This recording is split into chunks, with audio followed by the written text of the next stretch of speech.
think this one also was the Yellowstone. I know you don't watch it, but I was saying to my wife, I was like, oh, he compared me to a woman. No, I said, if you were to pick Mark, what character? She goes, Tita for sure. And I was like, that's what Shannon said. You both said a woman. Yeah, but she's really cool, dude. She does her own thing. You don't watch the show, you don't know. She's good value, bro. So okay, we talk about these ratings, 106 points and whatnot. So we'll call them guests. I'm not saying your wife's a guest, but we'll say guests, right? 2 people have said that I'm 2-0 for being a woman on Yellowstone. That's not that quite. It's about personality traits, though, mate. Yeah, but it doesn't help my ego that much. Wait, would that be her response on the show? Would she be pissed off about that? She'd be pissed off because she'd be like, I'm doing my own. She's like, I'm my own personality compared to anyone. Kind of thing. I'm my own person too. A bloke in his room.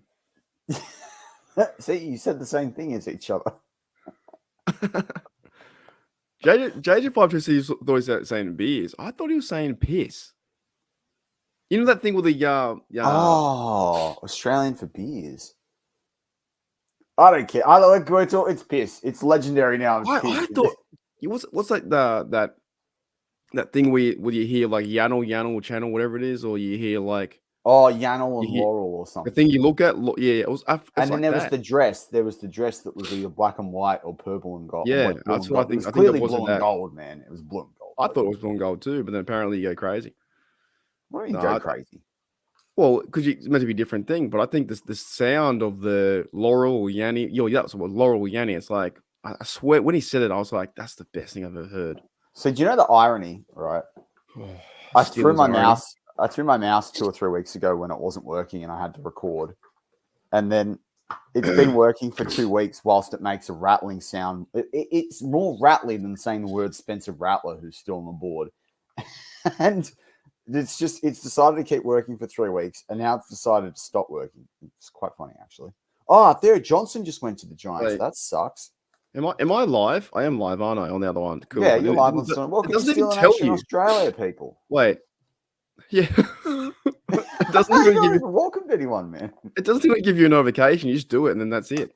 That's what I was saying yesterday. Was quite weird when it was the reverse. It doesn't tell you much. No. Is anyone in there? Yeah. JJ's in there. Okay. JJ's link. Anyone in the chat that's got the little link for us is linked. So we've got 13 subs right now. We're going good. It's good. It's good times. So we will bring up the big board as well in just a moment. So we'll bring up that. That'll be good stuff. Excited. Kyrie Jackson, he was on the big board, so he's off. There's guys flying off the board. I'm probably going to be struggling to keep this updated as we go. But that's all right. Everyone in the live chat, what position do you want the Steelers to take next? How are we feeling about the strength of the draft? Well, everyone loves the draft so far. I mean, you got to be off the planet not to like the draft, but the draft picks. But it's in terms of what position do you want next? That'd be. I'm interested to see what everyone wants to do. I reckon D-line. Dawless, man. Dawless. I think they have Dustin Obogbe just went as well a couple of picks back. So that's I think they have to do a D-line, to be honest. I really do. To be frank with you. To be frank? Yeah. I've been frank. Well, I think so, because cornerback's probably... Well, I don't know. They've hit most of the things too. Who's this bloke? They've hit. They've done well. Yeah. Another Australian? Oh, no, he's from Germany. I ain't saying nothing. Oh, okay. All right. Okay. I'm sorry. If you and I were International Fan of the Year, would you get a jersey that said International Fan of the Year? Absolutely not, man. Can I get a close-up? No. No. Do you think I'll do that? No. You're a loser. You wear a great. You wear like a Joe Green or something. Like you do. No, you do not bring more attention to yourself. Your accent's enough. You do not need to tell the world that you're an international football fan.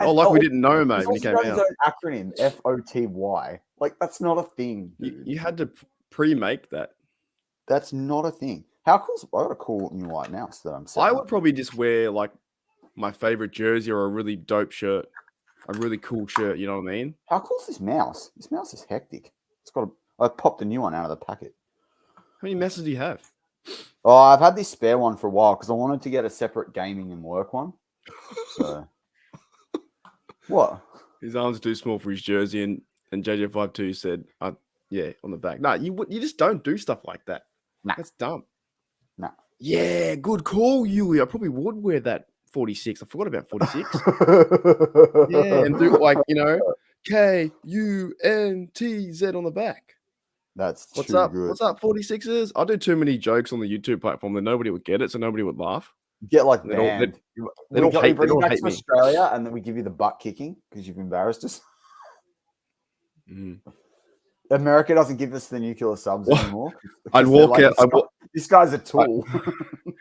I'd walk out next year, and I'd say, I'd walk out with a wish kid next year. I'd say, see everyone next year, or maybe not little Joe here though, but everyone will be back next year. Oh, that's a bit much. Too early. Yeah. We're not technically in the delirium stage of the live stream yet. So that's a little tad early. He's jumped the gun. Yeah, exactly. That's too good. Man, I can't get a mouse to work to save its life on this. What do you even need a mouse? What do you need a mouse for? Yeah, because I've got all the screens. So I need it for the big board. Must be doing all fourth round international. That makes sense. What's up, J Quest? I love it. I wonder why it takes so long. Yeah, it can be interesting. Like, from my perspective, yeah, well, it is what it is.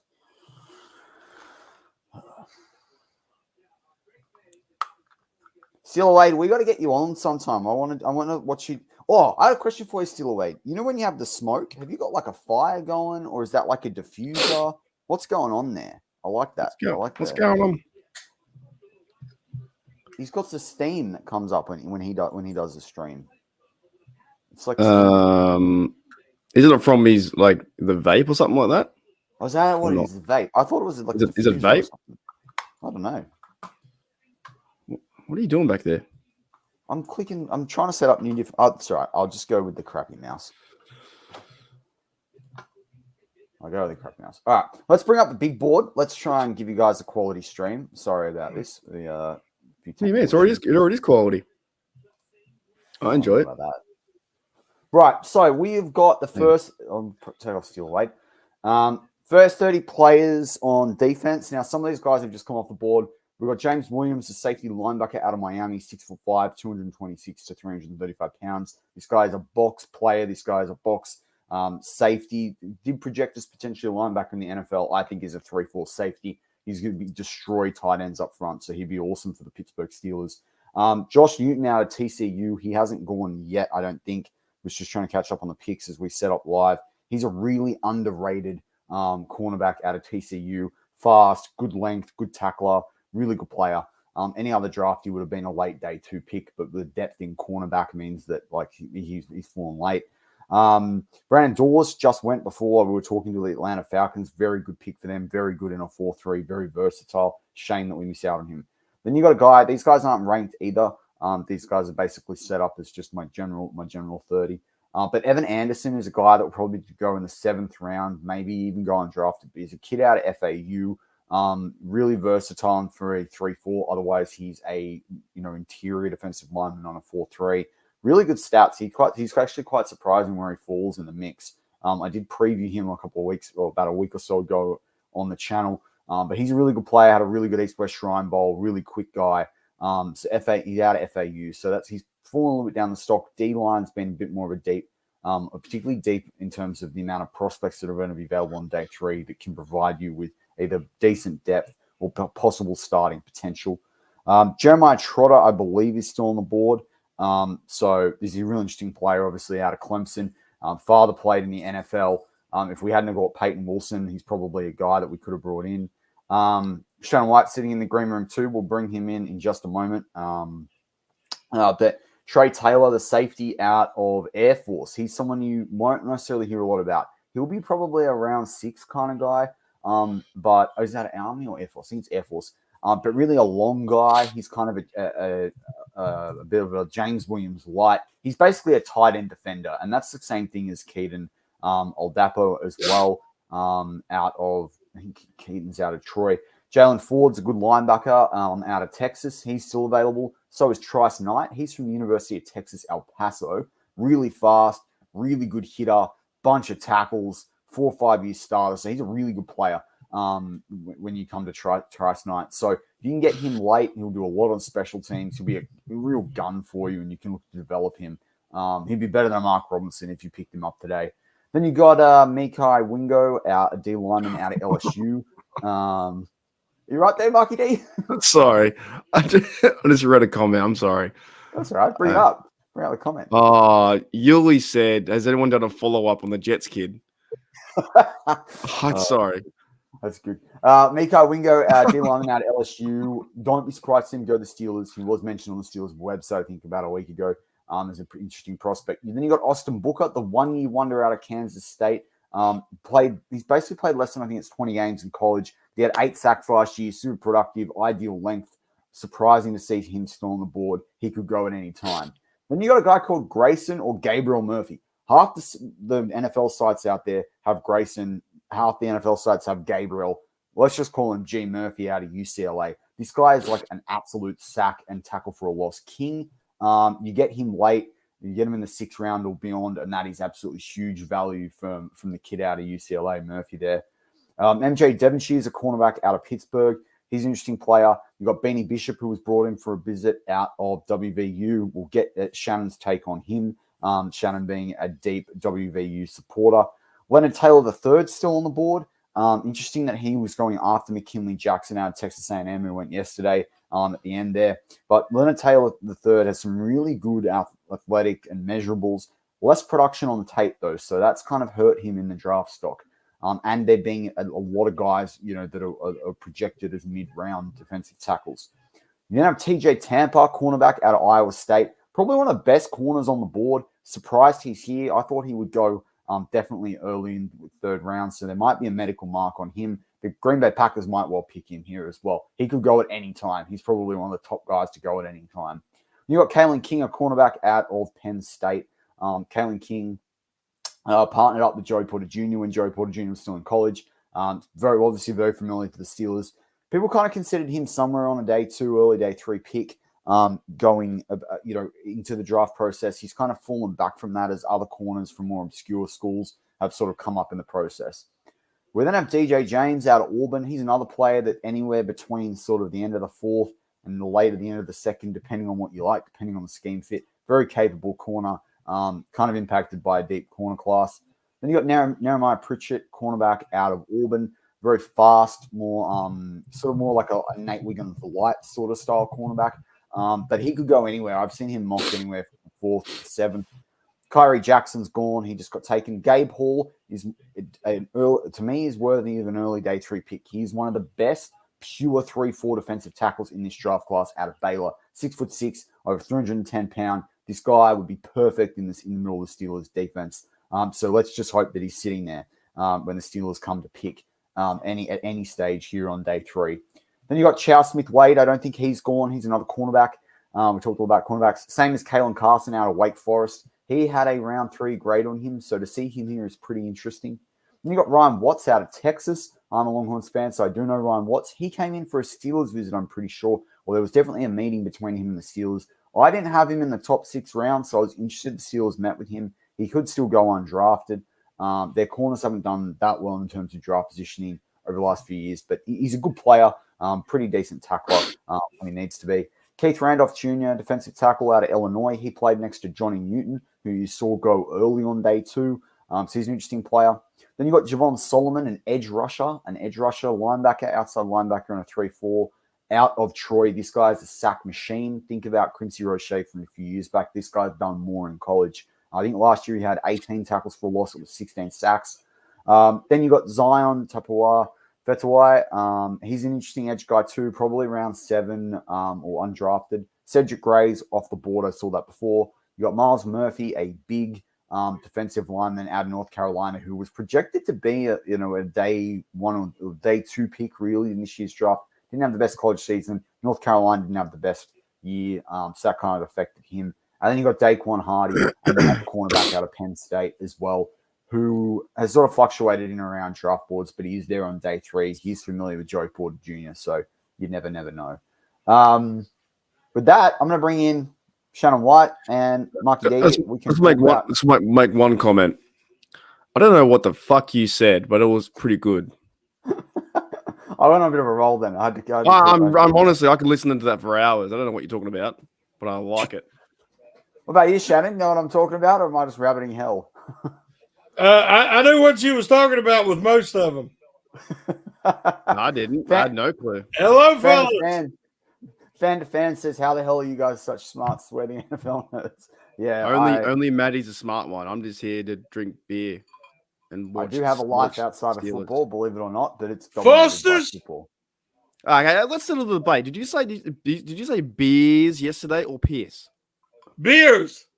Oh. I know it. You got it under it. It sounds like I say piss. That's what I thought. Yeah, it was hilarious. But see, the funny thing is, Shannon, when we're in Australia, if people want to we say get on the beers. Sometimes you're like, I want to get on the piss. So when you said, you said piss, we were like, oh my god, it's the most Australian thing we've ever heard. I lost it. What about wait. So you just went with it. You didn't stop me. You just went with it. You just went, yeah, because it was hilarious. Okay, all right. Fair enough. JJ Cam Hart. It's funny. I wanted to get these lists down to 30. I would have easily had Cam Hart in terms of my rankings. These guys aren't ranked. They're the guys I see as steal fits and some of the best on the board. But I could have easily put Cam Hart there for Ryan Watts. I think he's a much better prospect than Ryan Watts. And we'll do offense. This is only defense, so we can do offense shortly. So we'll go there. Anything else that anyone saw in the live chat that we should bring up? Fan to fan, Shane, he's Bubba's mate on the Steelers Dynasty podcast. He's a what do you call him? Western Virginia fan, the Mountaineers. Yep. Oh, we should right up to get him on with Shannon. Yeah, he's a fan of that program too, or that college. Yeah. Big fan. Well, I'll bring up this stat for those out there, and you let me know, fan to fan, what you think about this in the comments. We'll bring it up. Beanie Bishop last year faced the second most amount of targets in all of draft-eligible cornerbacks in this draft. He faced 88 targets and only allowed a completion percentage of 54.5%. Absolutely insane. That's a lot of targets thrown his way. Most of the top corners that have performed well and that are high on the boards, now obviously people don't throw their way as much, but they're facing 20, 40 targets. Beanie Bishop, 88 targets, and he's still having that kind of effect with only almost a 50% completion rate allowed. That's incredible. And he done it in a Power 5 conference against a lot of these receivers that have been drafted. That's it. What's the Steelers' next pick? We pick at 119. Tomorrow. Tomorrow. We got 5 picks. Okay. So the Bengals are on the board. Then we've got Jaguars, Colts, Seahawks, and we're on the Steelers. I seen the Ravens got Walker out of North Carolina. Yeah, I know I'm the Walker train, so I'm not disappointed about that. But let's go to the offensive side of the football, and I will quickly run through those prospects. You guys, I'll stop at the bottom of each list because we've got 30 again. I'll stop at the end of 15. We'll comment on some blokes, and we'll talk about the next 15. All right, so we've got Christian Jones, tackle out of Texas. Anyone that watches the channel or a sub of the channel will know I love this guy. If you're not a sub, consider subbing to both Steeler Nation Australia and Steelers Touchdown Under. We're doing a dual stream. Cedric Van Granger's still out there as a center, I believe. I don't think I've seen anyone draft him yet. Length there may be an injury issue we don't know about. There's Michael Pratt, a quarterback out of Tulane, considered a mid-round guy. Probably goes after Spencer Rattler, so he's probably waiting for Rattler to get off the board. Sanders is gone. The tight end that's on the board right there, he's gone out of Texas. He's more of a receiving guy, doesn't really block. Jared Wiley is a really good dual-use tight end out of TCU. 6'6", I think it is. He's about 250 pound, can block, can catch the football, had an awesome diving catch. We used that in a thumbnail for one of the videos a few weeks back on the channel. Really, really all-round tight end guy. And I know the Steelers have got Darnell. I know we've got Haywood. I know we've got Freemuth, but Freemuth's coming off contract. Darnell hasn't proved he can catch the football, and Haywood is not your stereotypical prototype of tight end. Jared Wiley could be a really, really smart pick here if he's available beyond the 4th round. Then you got Theo Johnson. He's gone. already. He went pretty early on in the 4th round as we were logging on. You got Jordan Travis, the quarterback out of Florida State. He could be an interesting guy if he falls, but someone will probably pick him up in the 5th round. I don't think he's really necessary for the Steelers before the 6th. Sam Hartman is a guy that could go undrafted. I thought he'd come out last year, played one of the most experienced college quarterbacks to ever play the game in college, played multi-years at Wake Forest, then transferred last year to Notre Dame. Notre Dame didn't have the season that a lot of people thought they were going to have last year, so that hurt him a bit. Then you got Joe Milton out of Tennessee, the rocket arm. If you remember back to the combine, there was a guy in the orange. Oh, well, I didn't wear orange, but they would have come up with orange. This guy can throw that ball like 80, 90 yards. This guy is incredible. You get him to develop behind Russ and Justin Fields. You could have someone here, but it's hard with Tennessee because the offense that they play at Tennessee is probably one of the furthest of the top schools from a pro-style offense. So it's kind of interesting how he projects to the NFL. And you got Johnny Wilson, a wide receiver out of Florida State. He is 6'7", about 230, 240 pounds. In a lot of people's draft analysis, he'll be listed as a tight end. That is where he will ultimately be. But he did enter the process as a wide receiver. Then you got Hunter Nazard, who is the center out of Penn State. He's a good player. He could have gone anywhere from the 4th to the 6th round, so we'll see where he goes. I think he's still on the board. Then you got Braylon Allen, who's 20 right now, turning 21 during the season. He's out of Wisconsin. He's a big bruising running back. He could be, if they're not serious about extending Najee Harris or doing the 5th-year option, he could be an interesting guy you bring in. But even you bring him in anyway, if he falls to the 6th round, that's going to be insane. You got Jacob Cowing, who's a bit of a Calvin Austin type out of Arizona. Probably got a better future in the pros than Calvin Austin, but he's a fast, small, 170, late 170s, early 180-pound guy. And then you got Christian Mahogany. I'm shocked he's still here. He's one of the probably better in top 5 interior linemen going into the draft. Maybe there's an injury issue. He is out of not UConn. I have a mental blank on where he's from. But the fact he's still there is pretty surprising. I will pause there though, because it's a bit hard to go through them that quickly. Shannon, Marky D, any names or positions that stand out to you on offense that we? I just wonder if you could do that for 7 hours in a row. Probably not. My voice might. Like, it's quite impressive. Like I said, no idea what you're saying, but I like it. Shannon, yours? It's kind of soothing. It's like, it really is. I'm not lying. To something at college on tape. Yeah. I'll go through the next one since we like it so much. I can't sing, but I can talk. Remember that time, Mark, when we were off air after one of our Eric Allsgorn, one of my favorite tight ends. We're just about to talk about Eric All. They took him off the board. The Bengals. That's a good tight end for the Bengals. That's a bit like when they had Hayden the Bengals. All right, let's go. Ray Davis, a running back. He's a pretty good guy. A bit more of like a cross between the speed and the bruiser. You got Layden Robinson, who's a decent interior offensive lineman. Will take a bit of work, but he'd be a really good depth piece on any roster. Then you got Matt Lee, who had a visit with the Steelers really early in the draft process. Not a top 30 visit, but he had a visit before that. Matt Lee is probably the most experienced center in college football, particularly that projects for the Steelers. He had an extra 300 snaps than anyone else of the centers that we profiled. That's more. He had more than Frazier overall offensive line. Frazier had 2,600, I think it was 67 snaps at center. Then he had about 500 and something. I think it was 70 at left guard. But Matt Lee has played all of them pretty much at center. Really experienced guy. And when you actually look at the stats about penalties and sacks given away and all that sort of stuff, he's done pretty good. Then you got Bud Means, a wide receiver out of Pittsburgh. Now, there will be people tuning into this that live in and around Pittsburgh that know him better than I do. I don't get to watch a lot of Pittsburgh football. It doesn't come up on the TV in Australia. But Bud Means had a really good combine. He's a guy that's probably a 7th rounder really in this draft. But if you go get him late or you got him as a UDFA, that'd be excellent. Eric All, the tight end, just went off the board. He's a guy out of Iowa. He's pretty good. Can kind of do it all, but can definitely catch the ball, a longer style tight end. He will be a bit of a headache. We just talked about safeties in James Worm and Keaton Old-Pato, and Jaden Hicks is still on the board, I think, as well. Those guys are kind of needed to stop an Eric All. He'll reach over the head of Deshaun Elliott, who we picked up in free agency. Then you got Matt Goncalves, the offensive tackle out of Pittsburgh as well. You'll probably see him go in this 4th round at some stage if he hasn't gone already. I've been reading this list, so it's hard to stay across all the picks. But yeah, he's a guy that's going to offer tremendous value. But with Christian Jones on the board, he's a better prospect than Goncalves. So Christian Jones, 55 ranked player, and Daniel Jeremiah's top 150. One of my best pure right tackle projections in the NFL, ready to go, even if you had to day one. So, but Matt Goncalves will go pretty early. I'd be shocked to see if he's there past mid-5th round.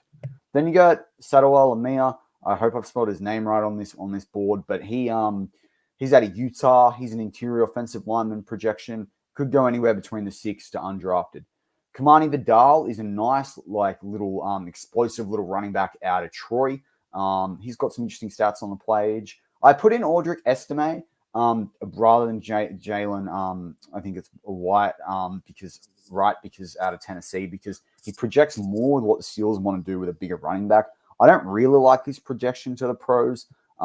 He played behind a really good line in Alt and Blake Fisher with Estimate, but I don't really love him to the pros. But if you picked him up late, he's a big bruising running back. You can't argue with that if you have to. Then there's Dalen Holker, a tight end out of it's one of the Dakotas. I think it's South Dakota. I might have stumped the truck here with me on that one. That he had a really good combine, really athletic guy, good size. Hasn't had a lot of production, but hasn't had as many opportunities to do that. So he's a guy that you'd be floating on to challenge like a Rodney Williams in camp. Then you've got Jordan Whittington, the wide receiver out of Texas. He's probably got a 6th round grade, is probably a fair grade on him. But Jordan Whittington, I believe, had some level of a meeting with the Steelers. And I know a lot of prospects do at the Senior Bowl and the Combine stuff, but he had more of a formalized meeting, even if it wasn't a visit. I remember seeing that. This guy's a really sure-handed wide receiver. He's not necessarily the quickest guy. He's not going to run a 4.3. I think he ran the 4.5s at the pro day. But really short hands. He's a guy that you could have as your 5th or 6th guy, and he's probably going to be able to do more with the ball than like a Boykin. Then you got Brennan Rice on the list as well, wide receiver out of USC, the son of Jerry Rice. You watch him, I doubt he makes it out of the 4th with the projection, but there are a few wide receivers still on the board, so you never know. Then you've got Tua's younger brother out of Maryland, who, he's talked about he's had to sort of change his game with the stuff his brother's done. Maryland haven't done that well the last few years. But he's a real team guy. He's a leadership guy. He can make a lot of the short throws. He probably could work quite well in an Arthur Smith offense, which is why I put him on this list. I have a 7th round grade on him, though. And then I'm going to finish my offensive, these 30 guys. Remember, this is not ranked for anyone that's joined in. Brian Dooley out of Eastern Michigan is an offensive tackle that could well be the best character prospect in this draft. This guy gave up his scholarship for a teammate. This guy is a legend over at Eastern Michigan. He's a wonderful kid. Shannon's massive on character. Marky D, I'm going to throw it to you, though. Brian Dooley. Imagine if we got Brian Dooley for the Holy Dooley University. I mean, it'd be insane. Well, he'd automatically become president, I think. Like, I'm president now. But he would, I think, if we had a vote, I think everybody would vote for Brian Dooley as Hooley Dooley's president. So, but no, his story is pretty cool. I reached out to him on Instagram. I'm trying to get him on the show, but I know he's busy on the draft weekend and stuff like that. He said to me he's not expected to go in the draft, but he said maybe in the undrafted section. So, yeah. And then I saw your take on him. The video was awesome about how he gave away his scholarship to a selfless act to give to his teammate, and seems like a good dude, good bloke. You know what I mean? Not rated one of the best ones, but there's a story behind his name too. I think his name's fantastic. I use it in my daily speech all the time. I created a whole university after it, which is really cool. But not a legit one. So, no players coming out of Hooley Dooley University just yet. But no, here's a good story, man. I think he's awesome. Like I've sent 2 texts to him. He's been really busy, but if we get him on the show, I'll try and get him on with you too, and we can because you obviously you're the drafter that knows everything. All I would do is talk about his last name. So I need to have like some kind of football talk. But no, I think the selfless act that he did was awesome. You know what I mean? Gave away his scholarship, and then he had, I guess, paid for his own, and then the other bloke didn't have it. And that's football. That to me is like taking care of your teammates. And that's sometimes better than skill. You know what I mean? The passion behind that. I thought it was cool.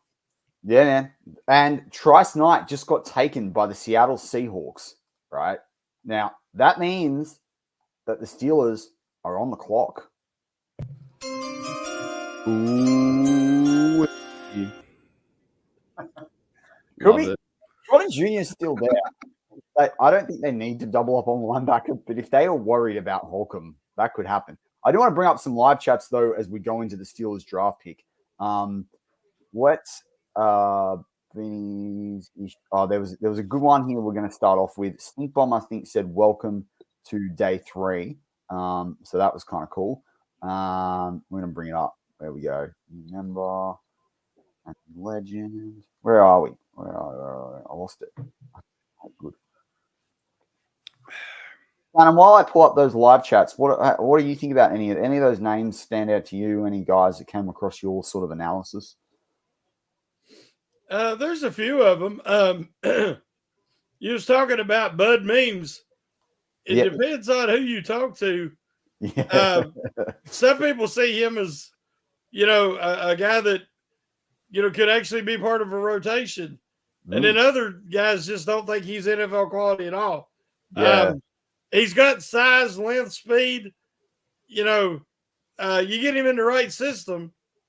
But there's a lot of guys left on the list here on both offense and defense. Steelers have some good options here in the 4th round.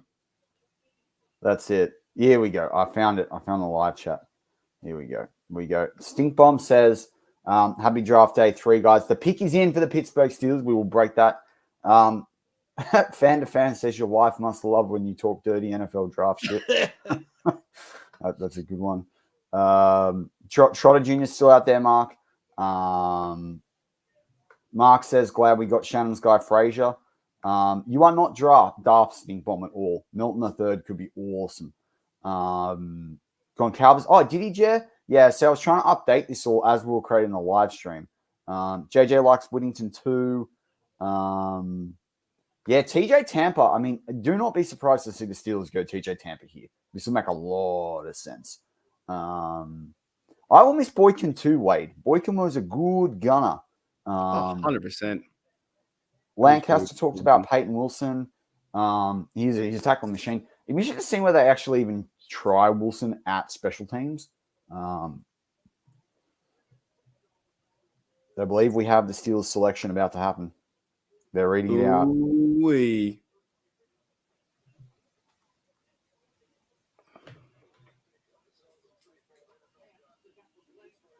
Like on TV reading it out? Or am I behind? Oh, I didn't like this guy. Shannon, you know about this. Mason McCormick. Yeah. What do you think about this? Well, I was not familiar with him. And then I seen a couple of people start talking about him. And then the Steelers had him in for an official visit. So I said, I better check. I mean, he's very versatile. South Dakota State. And, he's going to be another versatile offensive lineman who is immediately a really good depth option, right out of the gate. I think he makes the roster, no doubt. And, because he can back up anything on the interior. So he'd be probably a good competition for Spencer Anderson. He has played 3,411 snaps in college football, according to PFF. He has played 3,375 of those at left guard. So he's pretty much it's like 98%.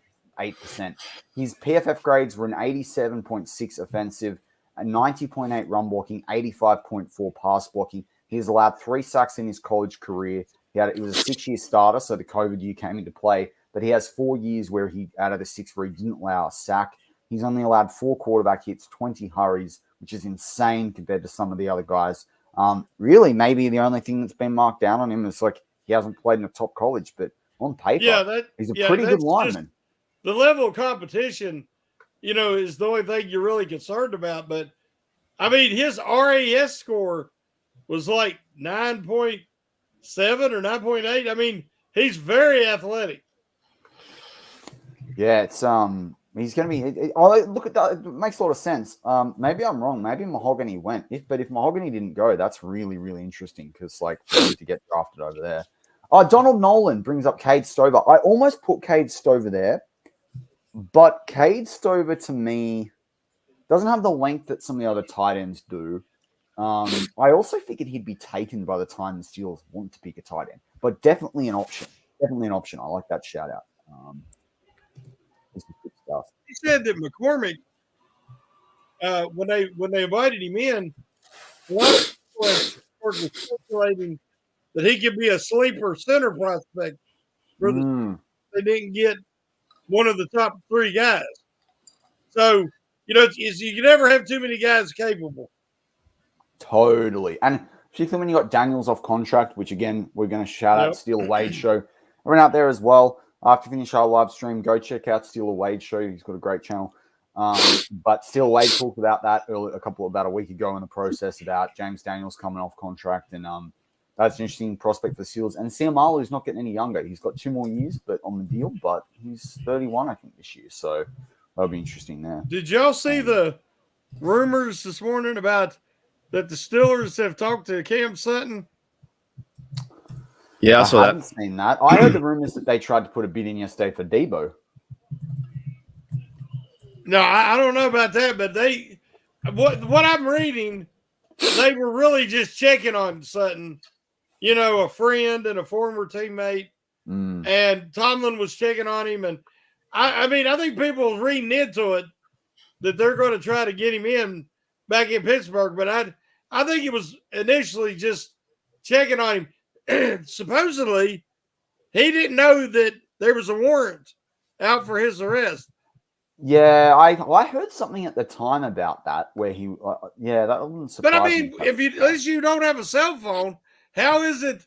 He wasn't around anybody. People were saying, somebody was saying, hey, there's a warrant out for your arrest. That's like saying, I can't listen to you, coach, because I got diabetes. Steve Tanner says McCormick is a good selection. Value is high. Yeah, definitely. That's it. There's some great comments in this chat. People talk about TJ Tampa or Kyrie Jackson. Kyrie Jackson went a little bit earlier in round 1, but I was kind of disappointed to see that one as well. But we're now at the point of the draft as well, where we can all have our different grades, but people are now, obviously, you always think about scheme fit. You think about what you got on the roster. You think about where guys are dropping. You think about also, like, the Steelers want McCormick there. They might not like any other interior offensive lineman for the next 4 or 5 rounds. So, not 4 or 5, the next 2 or 3 rounds. So that's why it makes sense for them to go and get McCormick now. So you've now got to look at your board. You're looking at best player available. You'll be looking at depth at different positions and where you can get guys. And then we said this going into the draft. We wanted the Steelers to stick to their board. So it's definitely an interesting situation in terms of the picks, but you can't knock that. The Steelers are building. We said this on the channel going into the draft. The theme for this year, just like last year, was trenchy, in the trenches, not trendy. And that's what the Steelers are doing. And this is why we're going to have a good run game again this year. We're going to have a better run game. And Shannon, you talked about this the most all basically since January onwards, since the 2025 or 2024 season started, the off season, is Russell Wilson and Justin Fields were the most sacked quarterbacks last year in the NFL.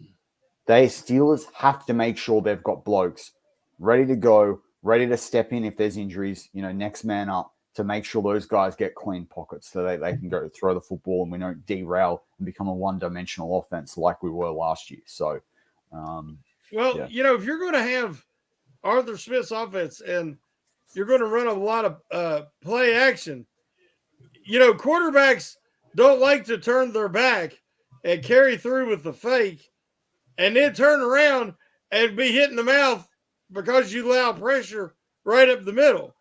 The Steelers have not run much play action for years now because their offensive line's been anemic. So they've really committed to building the foundations. We're just seeing it. Now, a defensive lineman, needs to be coming off the board soon. Or they could, try to sign somebody. But I'm impressed with their commitment to sticking to their guns and sticking to the board. This is interesting. Jalen Wright just went to Miami. They've got the other really, really quick running back as well. Devin Arcane. Archane. That's going to be a nightmare to have to defend against. I think Yuli brought it up that McCormick tested really well on the combine drills. I just put in the comments as well, Yuli. I think that was the 3-cone. You just reminded me. I think it was the 3-cone, but not too short. You might have been right there. Yeah, Ben didn't like play action. He did not like play action. Did anyone see the picture with Ben and Devlin Duck Hodges playing golf together? No, I didn't see it. Yeah, it came up overnight. I saw it just as I was going to bed. They were both in the golf cart together. I saw that. What were they doing? Golfing? Go golfing, yeah. Are they mates? Those two? Yeah, they're friends, yeah. Well, because the other thing too is, remember, Ben likes his country music, right? And Devlin Duck Hodges is with Lainey Wilson. Yeah, but see, Ben likes to hunt. And Ben likes to fish, and True. he's country. And that's what Duck is. So, GB. those guys they're very similar. Welcome, GB. GB, if I know you're busy all weekend, but if you want to jump on at any time, I will send you the link, brother. I will absolutely send you the link. You can have my spot if you want. Change. You're an essential. Oh, thanks, mate. Appreciate that. That sounds like that was a few years ago, wasn't it? I'm an essential worker. Oh, Lord, don't remind us.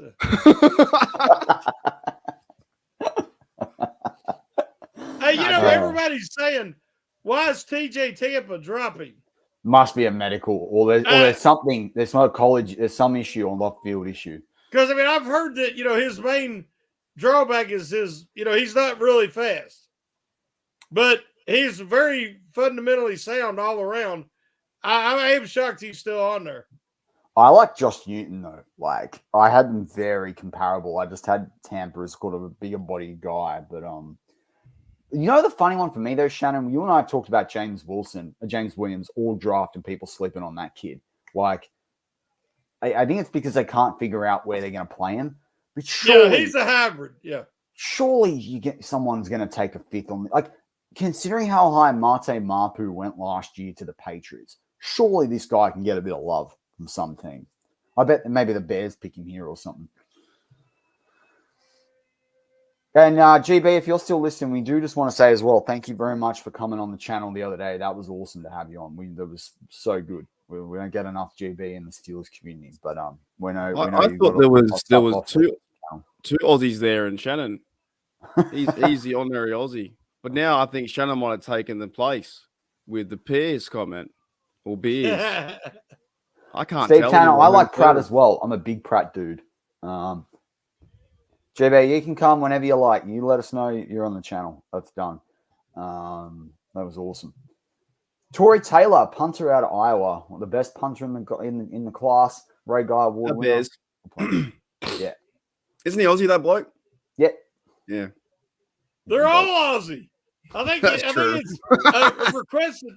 a progressive. I can't say it. I think you have to be Australian to be an NFL punter anymore. It's a bit like that, isn't it? There's a few out there. It's because they're took his title away. No way, dude. Nah, it was good. Some good fun slang segments back in the day. Oh, they were good back in the stars. Steel Chick 46 says her alma mater plays against South Dakota State. They have a great program, tough O-lines. Well, that's good to hear. You gotta like that. Is McCormick Simone? I'm not sure. So will we see a trade up like these other teams are doing to get some better picks? So Steelers are picking. Is it 178? Is 178 the next pick? I think so. I think it's 178 is the next pick. That's a long gap. Yeah, you're right. Yep. And then 195. Only two left. I can't imagine they're going to not pick a guy in the 5th round. This might be like a Loudermilk. This might be like a Loudermilk situation. Yeah, that didn't work out too well. No, it didn't. That was a bit of a Colbert. That's what you really knew Colbert was starting to lose it some. Yeah. I think people took me to task for saying that Loudermilk was a huge reach, and they could have got him as an undrafted free agent. And people got so mad at me. But what has he done? Who took you to task? Huh? Who took you to task? Everybody. See, I did the grading the pick article, and I said I think I give him like a C- or a D grade, and everybody's like, "Oh, Colbert knows a lot more about the prospects than you do." And I said, nobody. I mean, about everybody had Loudermilk undrafted. Yeah. And we take him Yeah, in the fifth and traded up to get him. Insane. There's Cade Stover exercising the bull. I remember that from the combine. JJ, I had a big chat with Shannon about Yoo-Hoo. Mark, do you know about Yoo-Hoo? Isn't that a drink?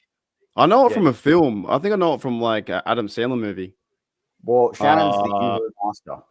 Billy Madison, I think it was, or something like that. Yoo-Hoo. Is it milk or not? It's chocolate water.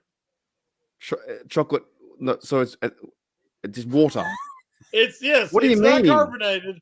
It's just like chocolate water. Is there any milk involved at all? No. Why would you have chocolate water? It says it's good source of vitamins.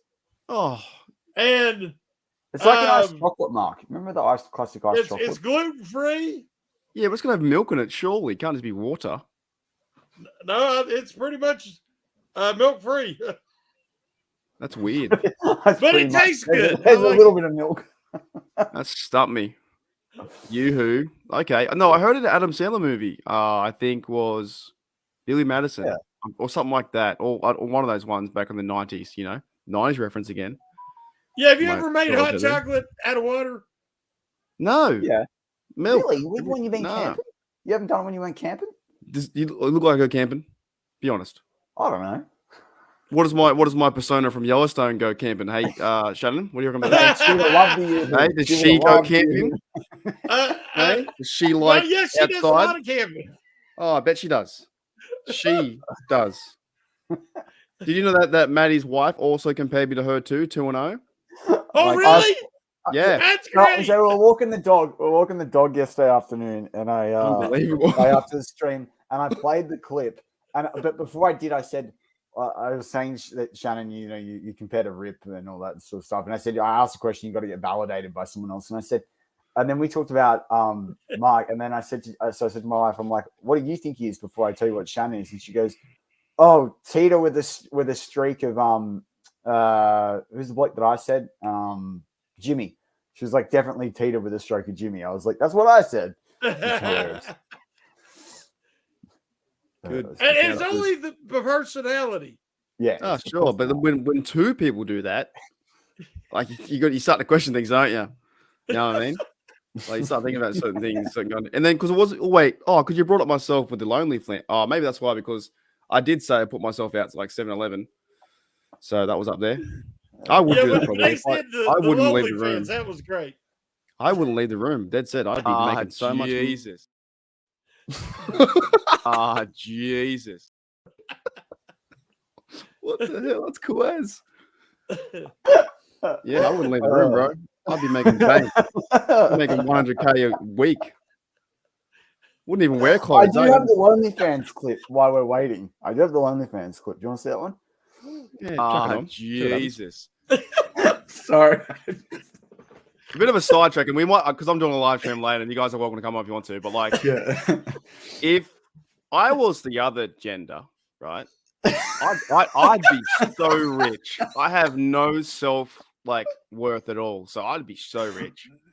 I'll be 24/7. It'd be 7-Eleven, but OnlyFans. I'll be open all day. You never worked in your life. Never. I wouldn't even leave my room. I just get DoorDashes and just have all kinds of camera angles going on and different things happening. It's true.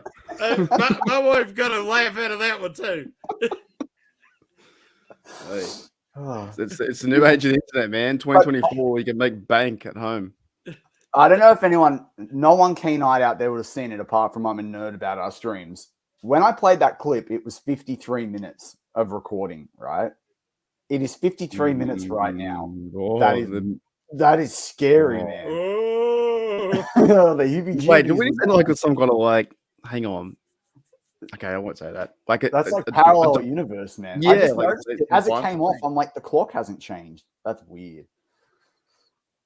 That is odd. So we're scripted to do that every time then. Yeah, pretty much. Every time at 53 minutes from now on. What is happening? What is happening to these channels? Oh, that's good arm length from McCormick. There you go, Shannon. 33 7/8. Yep. No, it's not bad. I mean, Especially, I think he's a guard, so that'll be really good. Well, but I saw his PFF numbers are 6'5", 315. I think when they pulled him up, they had 6'4" 3/4 and 309 pounds. I think when they pulled up the prospect on the the little window that they put on the television. That's good for them, Donald. That's good for them. That's really good for them. Who's Sam Hartman? Because I keep thinking of the other bloke, Jeff Hartman from Stillcoat Network. That's all I think of. Sam Hartman is the quarterback out of Wake Forest. He's got the luscious hair. Remember him at the combine? He went to Notre Dame last year. Yeah, played Notre Dame last year. You think Still's a quarterback?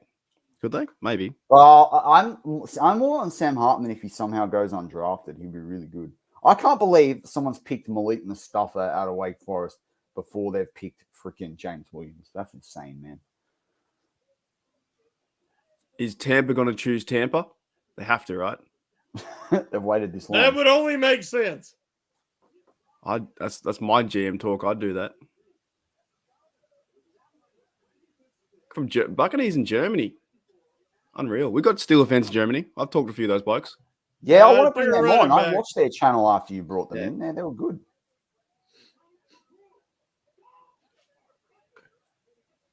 I love when the fans get excited and they have no idea who the player is.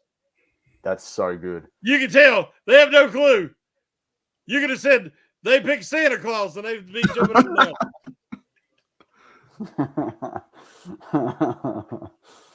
Oh, that's a good one. So what? Running Bernie back would say they picked you, Shannon, if we did Santa Claus. Yeah. You're the country Santa Claus. On here a couple times. Sean, yeah, I know. Mel Kiper always does that when there's someone of a different position. But Mel's got to talk about everybody. Like I wish I could mimic his voice. I just can't.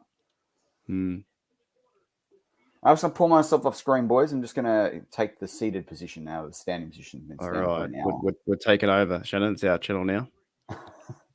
All right. Well, man, you go off for rails if that happens. Lonely fans are us. Between me and Marky, we'll get in trouble. Whatever we want. What do you want to talk about? It is my 3:23 a.m. So yes. I should be sleeping right now, technically. Yeah, I think both of y'all need a little more rest. Yeah, no, we did last year. And then it's just one of those things where you just have to do it. You know what I mean? You gotta watch it. I gotta work today too, but I'm not doing strenuous work. But no, I'll probably sleep when it's over, and then we're all good. See, we ain't saying anything wrong at all. After this? Oh, I'm only teaching pickleball. It's only like 12 to 3 or something. You're teaching pickleball? Yeah, I'm a coach. Pickleball. Does Miss Tito, whatever her name is from Yellow Park, say that? Does she? Tito. Yeah, does she coach pickleball? Probably not. Man, that would have been hilarious, but I don't think she don't have time to play pickleball because she's working the ranch. Oh, okay. She's breaking horses. Oh, that's so good. That is so good. My favorite. You know what? I like the center. The more I look into it, I think. I saw that footage where he broke his leg, and the guy had he jumped off the field, dude. That was nuts. I couldn't believe that. He's a warrior. Did they win that game? Yes. There you go. That was on the final drive. Yeah. And they scored on a touchdown throw to the running back with no time left. Yeah. So if he doesn't do that, they don't win that game? Oh, no. They would not have won that game. So isn't it They would have had to use their last time out. We have players like that who join the team, and we have ex-players like Claypool who do this. Yes, exactly. You know what I mean? Exactly. Like didn't he break? Like his whole leg was done. I saw him was like jumping off, and I thought that was awesome. So I'm warming up to him. I think, and actually the whole O-line stuff I like what they're doing now. I think the team does. It's starting. Well, of course they got to go and play and get better and work and go to the gym and stuff like that. But I think it's all coming together where we can have a bit of confidence in our offense. Compared to a few years ago. Why are they line dancing in Detroit? Lion dancing? Did you say? Oh, I didn't. Line Is that what you said? That would make sense. Lion dancing. Yeah. Why not? Yeah, You know? Donald said the ad for Tiny listed. Yeah, I mean he's a guy that projects inside. It's not like completely crazy, but the Steel's pretty firm. They want to try him at tackle, but Didn't Mike Tomlin just say he said dead set he's a tackle? Yeah. Don't sometimes we have to listen to the coaches and organization? No, I know everyone else knows better. Sometimes you have to, though. I think Some people are worried about the height, but then people forget that I always pronounce his name wrong. Awenhu, or the guy over at the Awenhu. Patriots that can play guard and tackle. He's only 6'3" and a little bit, and he's fine. Shannon, would you? According Eric says, "Hi Eric, shout out. Always support us on Twitter." Eric sent me a really lovely message too in the related draft process about both channels. So good to have you on, Eric live. Eric man. said, "Shannon, would you be upset if the Steelers got Devonshire?" No, absolutely not. I want them to get a slot corner, another. So I would be really happy with him or Beanie Bishop. I can't be happy at this point if they got Beanie undrafted. How good would that be? That would be good. Well, that'd be great, but I think he has to at least go in the 6th. Oh yeah, he'll go. I reckon he'll go. Well, I think both of them was going to be around the 5th or 6th round. 53. Oh, no. Is that what it is? Are they line dancing for the Lions? I feel like that's what's happening. Did they pick yet? No, they didn't pick yet. They've only picked 2 cornerbacks so far in the draft. That's Is interesting. it? They've only had 2 picks so far. I think Maybe 3. 3. Yeah, I think 3. Yeah, But they boy, moved had up a last strong year. draft, though. Maybe no. They might have only picked the 2. I'll pull up their draft pick. I'll pull up their draft dudes. They've had a strong draft. They're a good team now. Oh, they're- Rakestraw they're getting and up there. Arnold. Rakestraw and Arnold is like insane. They can win the North again this year, I reckon, to be honest. Yeah, they've only had 2 picks. I was right. Yeah, good work, brain. They'd used the 3rd round last year to go get Campbell. Oh, Lord, they brought their governor out. Is she wearing the Axel Foley Detroit Lion? That's what it looks like. I love that Billy was copping in his get up. You know, At they're least coming out she's with not wearing an FOTY jersey. God. they're coming out with another Beverly Hills Cop movie on Netflix. I still think number 2 is the best one. This is number 4. Yeah, I like number 2. Which DL do we want? I want Gabe Hall. One the Steelers' next pick would be a great spot for Gabe Hall. I really want Gabe Hall. What is their next pick again? 178, I think off the top of my head. Holy crap, that's gonna be forever. That's why I'm saying I don't. Should have been I'd here be last shocked year, to see him Shannon. last. It's the long haul, mate. It's the long haul. Yeah, man. Yeah, you We're got to not warm into it, soft mate. here. Nah. It's not even as bad as last year. It's only like 70 picks. Mark and I did 120, 130. Yeah, dude. It was a long 190. time. No, it's 190. Yeah, 178, and then they're 195 because we got the two in the 6th. All Man, from I BC. want. We I've brought up been to James BC. Williams. Gracie, I want James Williams. I really want James Williams. Have you guys been to Canada in British Columbia? BC is awesome. I have not. Are you allowed to draft outside the America? America? Remember when Moritz Boehringer went from Germany a few years back? That was insane. You can do that from so your college needs to what? No. You have to be affiliated. Okay. I think if Canada is different to everyone else, I think you can be drafted out of Canada, but I think everyone else has to have it. You have to be a college affiliated to be drafted. Right. But Canada gets a dispensation. And you need to be eligible and stuff like that. So he's from B. Oh, Bernie's in BC. BC is amazing. I lived there Bernie, for like 6 months. what's the college like that he's from? Any good in Canadian football? So he plays Canadian football, but wouldn't play American football. You know what I mean? He wouldn't play our rule. They play slightly different rules, yeah.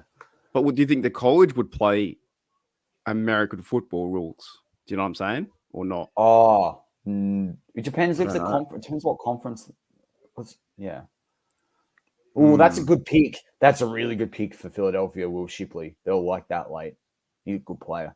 Hidden Shadow. I wanted Dante Jackson in 2022. So Dante will play well. He'll be a good player for the Steelers. But the Steelers still need a third corner. So. But remember Trice. We haven't seen anything from Trice yet, so you never know. What do you mean? We haven't seen anything. He doesn't play in the NFL yet because of the injury. So we don't. Oh, yeah. I'm saying he was back at voluntary workouts. Yeah. So that's a good sign. Well, the thing is, at least he's got 2 fake legs effectively. So at least, Hey, I'm telling you, a lot of times guys are born and their ligaments and their tendons are not strong enough. Yeah. To keep up with as they get stronger and taller and bigger, and they suffer these injuries. And after they get them repaired, and they actually are stronger, and they actually are more prepared for the physicality and the wear and tear of playing in the NFL. I mean, you look at Frank Gore. He destroyed his knees and ended up, one of the top. He's top 10 most yards. It played forever. He's third, isn't he? Oh, you mean the dad or the son? No, the dad.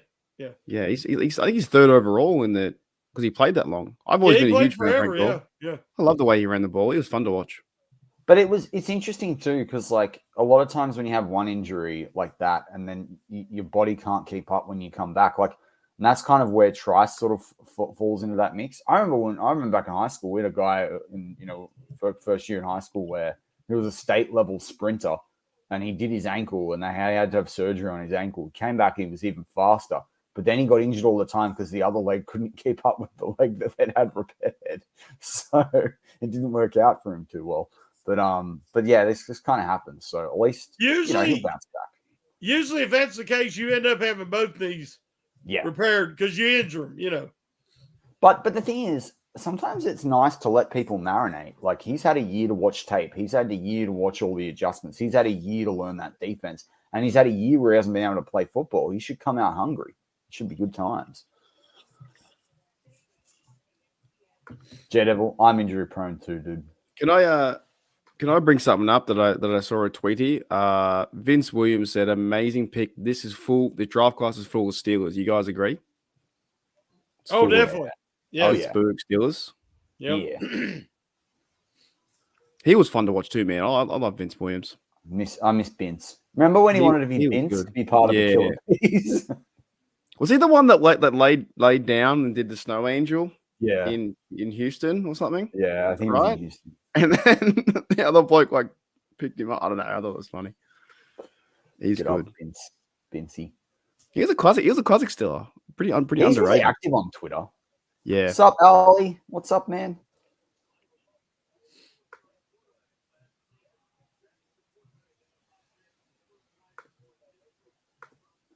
What's up? What's up? I missed that ad. I love that ad. What's up? But yeah, everyone, if you're watching on Steeler Touchdown Under, go give a like and a sub if you're not already to Steeler Nation Australia. Everyone else do the reverse. It's good time. I've got a huge announcement in about 6 hours' time, but I can't say it yet. So you have to watch the whole program and be liked and subbed and notify everyone that you know. Hey, why is Jeremiah Trotter not even showing up on Mel's top 10 available? There must be something off field that we don't know about, or maybe it's injury related. I feel like it could be characters that we know there's something out on him that we all don't know about. But remember I said this earlier on in the process, Shannon, like he's considered a little bit on the small side. And that's going to limit some of his value, but there must be something off the field. This is getting pretty late at this point. Yeah, I don't get it. And I haven't heard anything. Jeffrey Benedict. Wow. Nah, well, I've got nothing to say to that. Mark's doing it 24 hours sleep. Mates. Dude, if I was the other gender too, my sleep stream would be awesome. It'd be the best. There would be no covers. There'd be no pants at all. Just right off. It was as it was 1:45 a.m. and I was like, oh, Shannon and Mark are both awake. I said to my wife, I'm like, I could just lie here and do the stream. And I was like, I'll just do it like really slow, like ASMR. She's like, people love that stuff. I'm like, I'm not live streaming from my bed. I don't think it would really work for us, but it would work No. for the other kind. You know. And if I was Tito's from Parks and Rec, where are you from? Yellowstone? Tito from Yellowstone. Tito's from Teeter. Parks and Rec. I love Tito's. Give me some Tito's. That's the best vodka out, man. I love that stuff. Dilly. Eric says, I'm loving the live streams. Awesome. So are we. It's good fun. It's great. Oh, it's great fun. It's really enjoyable. Okay, no need to get sarcastic. I'm enjoying it. No, I was being serious. I was being 100% serious. I'm not always taking the piss like Shannon here yesterday. Like Tita here. Taking the piss. Donald says still's got JBJ Jackson, Josiah Scott, Darius Rush, Corey Trice, Luke Picaro, Kalen Barnes, Thomas Graham Jr. at center. You know your blokes, Donald. Plenty of options to find that. Yeah, that's true. Can I bring something else up here on Twitter? Joel Warren apparently said that on Cam's podcast, live from the draft party, it's night and day difference from last year in leadership in terms of the quarterbacks. Having Fields and Wilson. And they've only been there a few days. So yeah, man, they've not even properly worked. Like, it's not even properly worked out. So maybe things are turning around. Maybe I agree with the Wise issue. Guys Outdoors. I reckon TJ Tampa's got something going on we don't know about. There's got to be something. Yet, Russell Wilson is an established star. He has been a franchise quarterback for Seattle. And so he's going to obviously have a different demeanor, around these younger players. So if they can get even competent quarterback play this year, they should see some real improvement on offense. Oh, the Ravens got TJ Tampa. Oh, really? Yep, they just took TJ Tampa. I've got the tracker on round 6. Sorry, I'm gonna move back to round 4. Hey, Shannon, He is a bit of a Raven type, actually. Shannon, what's a jackrabbit? Shannon, you're a country man of the old country. What's a jackrabbit? What is that? It is an actual rabbit, more from the West Coast. They are like our rabbits are smaller, and jackrabbit is taller, bigger. They're like a Mark. You know how we have rabbits and hares here? They're more like a hare. Like a big rabbit. Yeah. They're tall, long. They've got really good measurements. I mean, they'd be sought after. Are they size of a dog, like a dog, or what? No, they're like a hare. They're what we call a hare. Oh, yeah, I see them down the beach. Yeah. Okay. You got rabbits. Jackrabbits are actually there. You go. Official Beach. National Geographic. National Geographic. Jackrabbits are actually hares, not. Oh, maybe not the beach. I see rabbits at the beach though. See, that's some American slang. We call it a jackrabbit. Oh, Jared Wiley. Goes to Kansas City. That's bad. That's not good news. It's got big ears. Why is ears so big? The hares' ears are that big. Their ears stand up more. Looks like a little wallaby. Yeah, It looks like a it hare. really does. Yes. It's a fucking that's really, like small really bad dogs. that's really bad for the rest of the AFC. That's not good. I don't like that. Damn. Oh, they stand up straight. Okay. Yeah, Right. and they got their ears stick up and Cool. RAS off Detroit. I really don't like that they just. Oh, Detroit just traded. There's someone they like. Who did they trade with? Philly.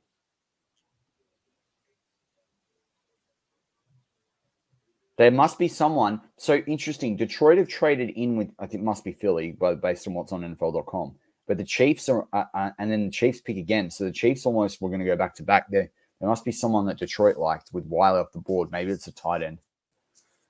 Who have we got on my board? Theo's gone. Wiley's gone. Eric's gone. Dalen Holker is still there. But they have a lot of tight ends over at Detroit. They don't need a tight end. Interesting. I mean, I could see them going and get Braylon Allen to back up Gibbs.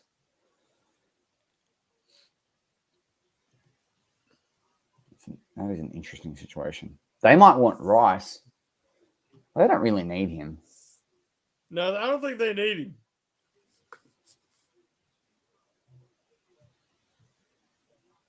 Oh, you know what I would do if I was Detroit? If I was Detroit and I saw him mocked to the Chiefs at one point, James Williams. If you are Detroit and you get James Williams, that good luck. No one's scoring on that defense. I've got breaking news. Yeah.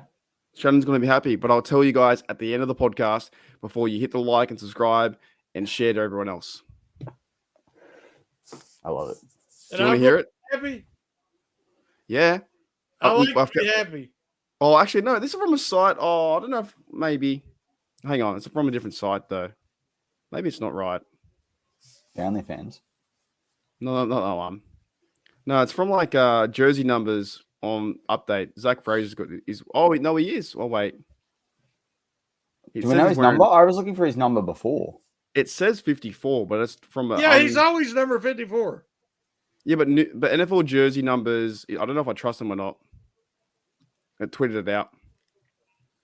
So yeah, I think he'll be 54. Well, yeah, I don't know if I trust the source though. So my bad news. But you can trust me. Hey, 54. It's going to be 54. But that's Quan's number for when he comes back. He ain't coming back. Yeah, he was good. He was good before the injury. Let me check their website. Oh, not yet. Man, they add their names pretty fast to the roster. They do. Put in Mason McCormick. It's amazing what they can do when it's not the depth chart. Yeah. Hey, GB asked the question. Yeah, sorry, I'm just putting a tweet out. Only Roos. Would we rather have a cornerback or a defensive tackle? Oh, that one. Sorry, Shannon. This is what the day 3 stream's like for us. Football. Okay. I want the highest rated guy on their board at either position. That's the political answer. I want Gabe Hall if Gabe Hall's there. What's the if he's the highest rated guy on their board? He will be. He's higher rated than Beanie Bishop, hopefully. I'm telling you, I like Bishop and Devonshire. If we go and get Bishop, does that mean we start like we have to go and get it? Like this nice. I give up. Don't worry about it. No, go. I'm folding in. It's a really bad joke. Yeah, go for it. I was thinking about it. No, it sucks. I was gonna say we have a bishop and a queen, right? Then all we need is a rook. Ooh. A couple pawns and a king. Whole chessboard back there. Then I realized how terrible it was, so I'll put myself out in a minute. I'll see you later. I love it. Well, they had a king last year and he didn't work out. Who was that? Kalen King's still on the board. That corner's still on the board. We can go king. Yeah, they could get a king. Yeah. Who was king? Who was king? Kalen King is available. He's a cornerback. Oh, I thought he went on the Steelers. No, last year it was Desmond King, and they never played him. Yeah. Thanks, Don. No, I really butchered it though, big time. I want to bring up Yuli, because Yuli's not getting any love. Yuli brought up the fact of Johnny Wilson 6'7". Russell Wilson might actually be able to see him. True. Throw into his hands up here. Who's this lady? She looks famous. Is that Carrie Underwood? Was that Carrie Underwood that announced that pick? What are you talking about? Is she a The singer? lady that announced the pick. Sione Barkey's a good safety, but he's more of a he's not. He wasn't a good fit for the Steelers. Two front, Matty. No, I'm not. Ooh, I just saw Kenny McCormick getting drafted right now. He's pretty happy. He's a Russell good player. Wilson's I still- almost put him on the he's- list. I didn't want to put more than 30 on the list for each offense and defense. Wilson's reaching out to all these guys, saying hello. He's on his phone. He looks like a big guy, 6'4". Look like a Oh, the Jets have picked. I like the Chiefs pick too. The Chiefs pick's a good player. He was on my board for day 2. That's a good pick for them, Jaden Hicks, 211 pounds out of Washington State, one of the best strong safeties. This guy is a gun. That is very bad for the rest of the AFC. That's not good. Chiefs picking some good players late, but the New York Jets, they just picked a very good player for what they need to do. Damn. Oh, yeah, we had Desmond King. That was right. I forgot about him. Yeah, you put out a really good. The video did really well on Desmond King. I remember. Didn't I bag him out because he gave away the one? Oh, that's right. Everyone was so upset about it. The signing one. No, when the signing one, that one went nuts. I felt like you broke the news. Can't remember. All I know is was he the bloke that gave the touchdown versus the Ravens? Yeah. Everyone, some Steel Nation was really annoyed about we got rid of him. And I was like, there's other blokes there. It's fine. All right, we'll take bets. Which week will Aaron Rodgers get injured this year? If he's going to, maybe 7. You know, that was pretty unfortunate last year, though. What, 2 snaps in? Do you know what's interesting that I think? People aren't talking about this. Rodgers did his Achilles. Kirk Cousins did his Achilles. These are older quarterbacks doing their Achilles. It's interesting, like how the game's changed. This is the injury that's popping up, not necessarily a knee, And now, or Tommy John. It seems to be Achilles. It's kind of interesting. now Goodell wants another game for 18 games. Wants to play longer for safety, apparently. That also just got tweeted out about the Sutton thing as well. I just saw that when I opened up Twitter. So this is definitely a developing story. I don't think so either. Take. No, he doesn't want to play. You can tell. He's got his money. He's So there for the Braylon money. Allen. It's guaranteed, baby. Yeah, would you turn to work? Like, you know, if I was doing OnlyFans, I'd only show half a. You know, what I'm saying, to get that much money easily. No, he doesn't want to play. That's such a bad thing. He did what, $230 million? How much guarantee did he get, Shannon? Say what? How much guaranteed money did he get? It was 200 something guaranteed, I think. That's right. He's going to retire and Yeah, start a podcast. it's all guaranteed. Yeah. Yeah, he doesn't want to be there. I think the Browns will beat them again next year. That's the worst contract ever that I've ever seen in any sport. Watson contract. Oh, 4 years? there've been some bad ones in some But other you can't sports, get out let me from tell under you. that. 5-year contract, and how much guaranteed? $230. Fully guaranteed. Oh, wow. Yeah, That's right. how desperate they were to get a quarterback. Nobody wants to go there. And they had Baker Mayfield if they'd have just stuck with him. So he dead set could just I want to retire, see you later, and then to get all the money back. Could the He don't get the money if he retires, though. okay. They could pay him to leave. They could work out a settlement. You can pay someone out the contract. might be the Braylon only Allen, way though, I will out. just say that to the Jets. That's a really good pick for them behind Brees Hall. That's with Malachi Corley. They are ready to run. You know, I know they got Rodgers. They're going to run that rock. That is going to be dangerous, man. Could I just get a shout out there to anyone listening from Steelers TDU? If you are not subscribed yet and you're part of the 14 members here, then let's get Matty to 450. Thanks, man. You're on 447. We need 3 I have more. a surprise for you both, boys. What's that? Welcome to the stage, Jeffrey. Ah, yeah, this bloke. What's going on, mate? How are ya? Hi guys, how you doing? I haven't seen you in yonks. It's been a long time, Marky. Hey, I had to like 2 reclaim my years. title after you threatened to give it to Shannon there, so I put it in my name. Did you hear what he said yesterday? What did he say yesterday? He said, I thought Foster's was called Pierce. That's what he said. I said Wow. Foster's is the king of beers. It sounds like you're saying piss, though. I know, but I try to say beers. It sounds like beers. I cannot tell. Jan or Shannon, I cannot tell what you're saying. No, I believe you're confusing. That's old style in Chicago, Shannon. That is the king of. Oh, Or is it? Or it's, what was it? It was Foster's is Australian for beers. see, are you saying beers or piss? I can't tell. I think that- He's got to be. Yeah, no, you're tricking us.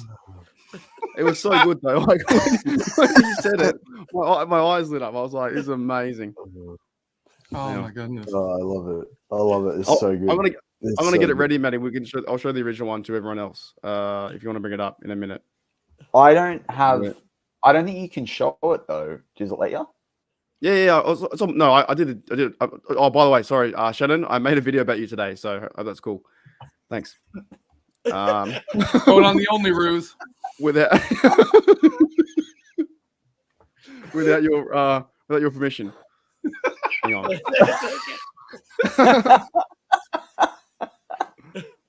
Only ruse. That's you better take that. You Someone else better. does. You know what though, like GB. If you want to make like side money, you create that platform. People will be on there. Like you just give them a higher cut than what they get now. Like only ruse. Like it's smart. Like. Like no, seriously, if it was just like kangaroos doing things, Americans would eat that up. Oh yeah, man.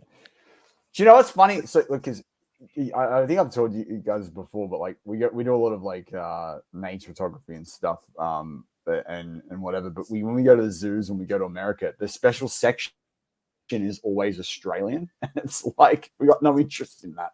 Like we went to, so for instance, last time we were in the States, we went to San Diego Zoo, and they are the only zoo in the world that has a platypus in the zoo, right? Like no other world, we're not allowed to export them, right? And the lady comes up to her, she's like, "Oh my god, we've got this like platypus," and I'm literally turned to her, I'm like, "Don't care." Like, seen one platypus, seen them all. we when you hear this video, it's Matty, it's on the spot where it needs to be. Oh yeah, right? okay, yeah, I'll pull it up. We need to vote after. Everyone in the chat needs to say, is it beers, BEERS, or Pierce, PISS? Because when I heard Pierce, it made the joke so much more funnier. This is yesterday. All right, are you ready? Recap. Do I got to play it? I do. Yeah. Wait, do I? Okay. Nah, Yeah, I think there's always Oh, divide there. Always going to be. And that was, you know what, too? I think that the stereotype is that we drink Fosters. And then the first Foster I saw was in Pittsburgh. It's a true story. Yeah, The first ever Foster I saw was in America. I've never Well, I seen one thought that here. was like Australia for beers. For what? I thought Quit that. Foster's was Australia for beers. That's so funny. The way you're saying Pierce is amazing right now. Sign him up as an Australian right now. Tick that box. When he said Piss. Barbie earlier as well, he said Barbie really naturally too. I'm I like, thought hey, that was Australia for here we go. Pierce. Shannon, you're too much, mate. I can't handle you. Pierce. Yeah, it is. But the first one I saw. Oh, bring up was, Daredevil, Will Levis, the coffee and the mayo. What the heck is going on? Oh, here? yeah, Will Levis. dude. What a loser. Oh, that was By the way, I Will found the definition of a crayfish, and yes, a yabby is a. Oh my gosh. I'm telling you. I bring up this Steeler chick because I was literally going to say this.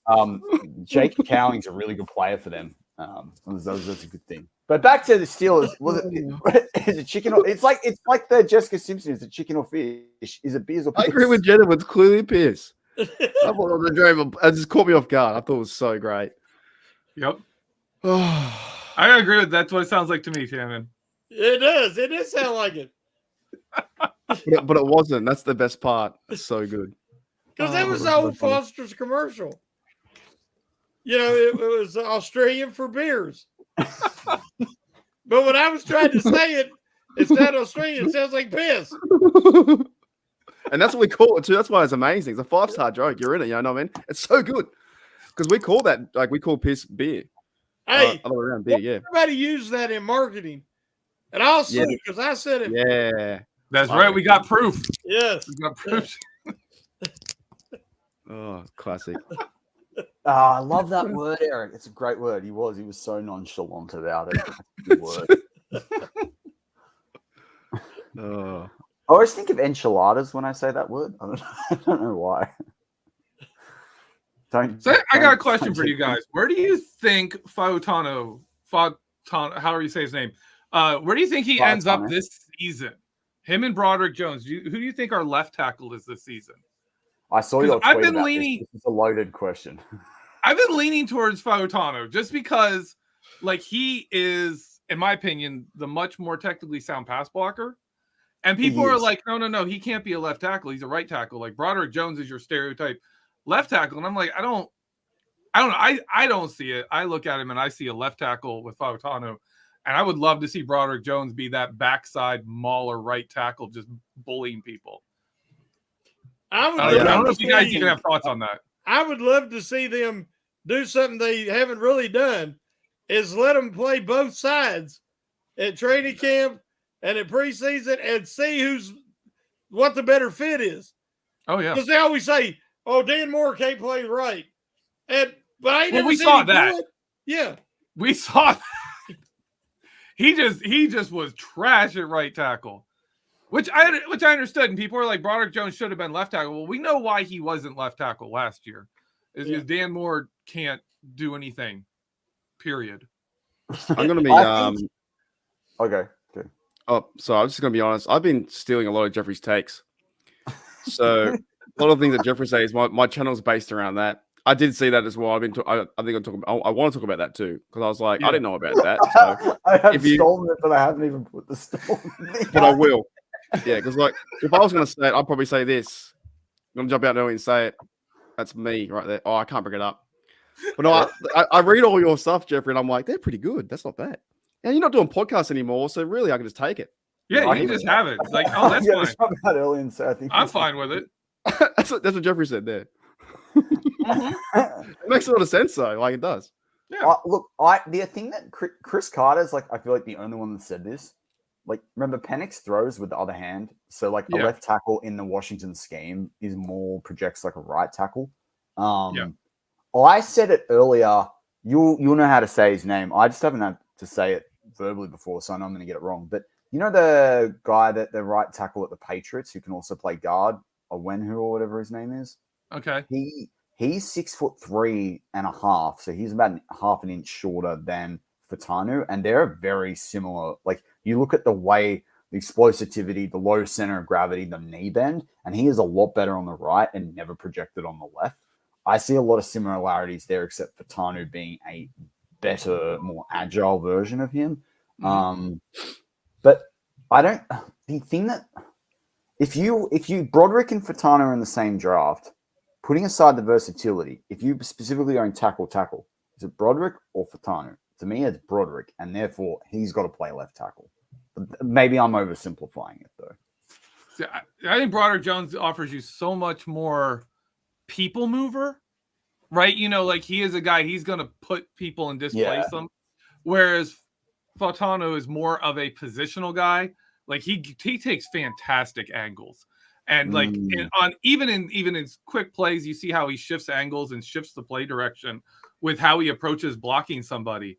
I'm a big fan of that. I really see in my head to me, Seumalo Fautano on the left gives you a people mover and a technician, and a guy who in Fautano is fantastic in space, fantastic getting the second level.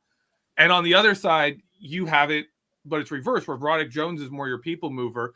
And you have a James Daniel who's better on the move in space, better moving to the second level, and isn't really himself a people mover, right? And so I think you just kind of get those complementary pairings. This is my thing to watch, is I'm already hyped myself up to see how this works out. So now I'm already like thinking about it and analyzing it and overthinking it. Well, another thing I can think of though on that is like, which side does Russ roll out to more? Doesn't he roll out right more? He's right-handed. They might want the more agile there to roll out with him. Otherwise, it matters what you said. Yeah. I think Jones and him are like athleticism. They're practically equal. Jones is a freakish athlete too. Mm-hmm. Is he more? Yeah. We have to watch it. Let's just watch it. But the other thing I could see is they want Faatanu at right, and then on a counterplay pull him left, particularly with the way that Warren likes to rush. That's why I said to you in your tweet, like that's why I wonder whether they'll be enamored with bringing him in over time at guard if they don't want to pay Daniels or whatever. Because I just think they look at him and they're like, "Can we pull this guy?" Right? Like, that's the. I think that's one of the great benefits of him is if you're like, well, maybe not tackle, which I think the odds of him not working out a tackle are incredibly low. He is a guy that would immediately be able to play guard. But it's also like you were just making the Pro Bowl tackle versus like an All Pro potential at guard. Like, it's like that Dotson piece where how often did you say like if Dotson if they can play him on the right? I mean, everyone on this channel right now, we all went playing on that perimeter. But you talked about it from the tape perspective. Shannon talked about it with the fit with the center at the time of Pouncey. It's like just play him on the freaking right side. Like, can we just play someone in their position? Yeah, I agree. Can I add something to that, guys? Sure. I think for Tano is the benefit of having an extremely high level of execution of technique and fundamentals. Broderick Jones, on the other hand, is a physical freak that needs to be played more soundly so he can have better harness and harness his freakness. What do you think, Jeff? What do you think, Jeff? Marky, you make some good points there. That is good stuff, man. That is really insightful. Did he say harness is freakness? Oh, I couldn't even love finish that it. phrase. That's beautiful, Marky. That's harness all your stuff. That's not mine. So harness the freakness. This is why I come on here. It's for Marky's incredible takes. Get down with the sickness. There's a question. I'm going to throw this one to Shannon first. Real question. Can we do the tush push now that we have a real center? Yeah, we can do it. Wills can do it, surely. Man, I mean, he's small enough. He could fit through any hole. Like, they want to ban that. They should never ban that. That's dumb. If you watch the tush push from before Seumalu left Philly, he was a huge part of it. He was a beast on those. They need to bring in a rugby coach, teach him how to scrum it up. That's what Philly did. I mean, they straight up brought in a rugby coach. Literally. Because the guy literally watched football and was like, if short yardage, like you with the rules in this game, you should never lose a short yard play. Well, you should never lose it. So Jeffrey, it's interesting you talk about this. So Shannon said to me back on early Feb Steelers loyal perspective, the center is like one of the most important offensive positions, but because they can't score, everyone dumbs it down, right? And if you think about like what they do with a tush push, that is a classic from out of the nose rugby. It's effectively a rugby. You could make it like a rugby maul, right? And in a rugby maul, the player with the ball, you turn your back to the defense, and everyone sort of builds that like scrum around you. And as long as you keep the ball in play and that it's moving, they basically do a 3-second count, and as long as it's keeps moving, you can continue as far down the field as you want. Now, the last 2 or 3 Rugby World Cups, very, very, very good. There are a couple of teams like South Africa have done it very, very well. That's how they won World Cups. The US, you guys got killed. I remember this back in 2003 against France because France did this thing. They did like a 60-meter one of these, and the US just didn't have the technique. They just went backwards. But it would be very easy, right, for the center to like spike the ball to the quarterback. The quarterback, because you can throw it forward, could hand it to him again, and then everyone rushes like in to form that more and go straight over. Because the ball only obviously in the NFL, you don't have to put it down. In rugby, you've got to find a way to put the ball down. In the NFL, the ball's just got to cross the freaking line. Like you can just hold it there. Be very, very easy. That would be easier to coach than a tush push, and it would be more effective. Yeah. Well, because in a maul, in the way the maul works, the only challenge is, in the way the maul works in rugby, you feed the ball back, right? But obviously, once the ball's gone forward in the NFL, it can't go back. So that's the only technicality. But you think about the Steelers with the size of Najee Harris, the size of Darnell Washington, and even what Connor Haywood does in that interior, like that, that could happen. Like Mhm. that's just a bit of creativity right there. One of the things I think was a scrum is you think when like I can't say but when you get a scrum and they twist it, like they get that twist over the side and then come through the gap there, Yeah. is really kind of how Philly does it. Philly collapses the middle, and then he just comes off a little bit off to the side. And this is the one thing I'd love to see with Broderick Jones is if you had that going. The one reason I'd put Broderick Jones on the left is if you're doing a like tush push kind of play, Seumalo launching into people, driving them center, and then Broderick Jones just coming and just mauling people in. Like your entire job is just to take that line and collapse it inside and let him come. It'd be fun. Mark's announcement is he's doing the tush push.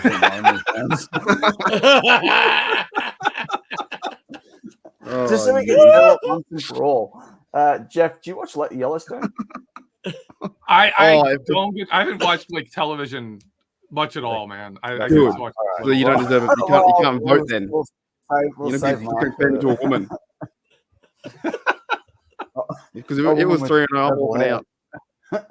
She got purple hair. She's the most opposite idea of what you think a woman with purple hair. Trust me. Oh. What am I thinking about there? I don't know. It's too early to think about that kind of stuff. Michael Parks says Blake Fisher will be better than Patano. Is it Patano that he's talking about there? Nope. No. I saw half of this comment of Mark copying Jeff again. I was like, whoever, I didn't see the name. It was like half on the screen. I'm like, this comment looks really intelligent. Who wrote this? That's my comment. What do you mean? Jed, we're on the same page, man, Jeff. Nothing usually happens. Have the Steelers traded or what's going on? Is it prospect off the board? I don't know.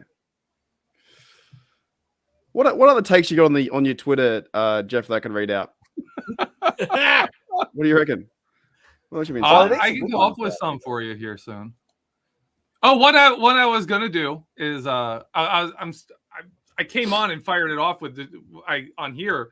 Well, I talk about Deshaun Watson, but one of my things I want to talk about is the dude doesn't. He looks like a guy who's just like understands all he has to do is not retire. Yeah. Like all I have to do is manage to not retire or violate the contract in some way. Go to work, and I'm getting paid. And the guy, and dude, like one of my favorite things about him is he has not yet beaten the Steelers, but every single substitute quarterback, every backup quarterback that has come in for him has beaten the Steelers. Yep. We've lost into like it's insane. Like just him being off the field, we have a lower chance of winning. Which I hope they make him play, man. Make him play.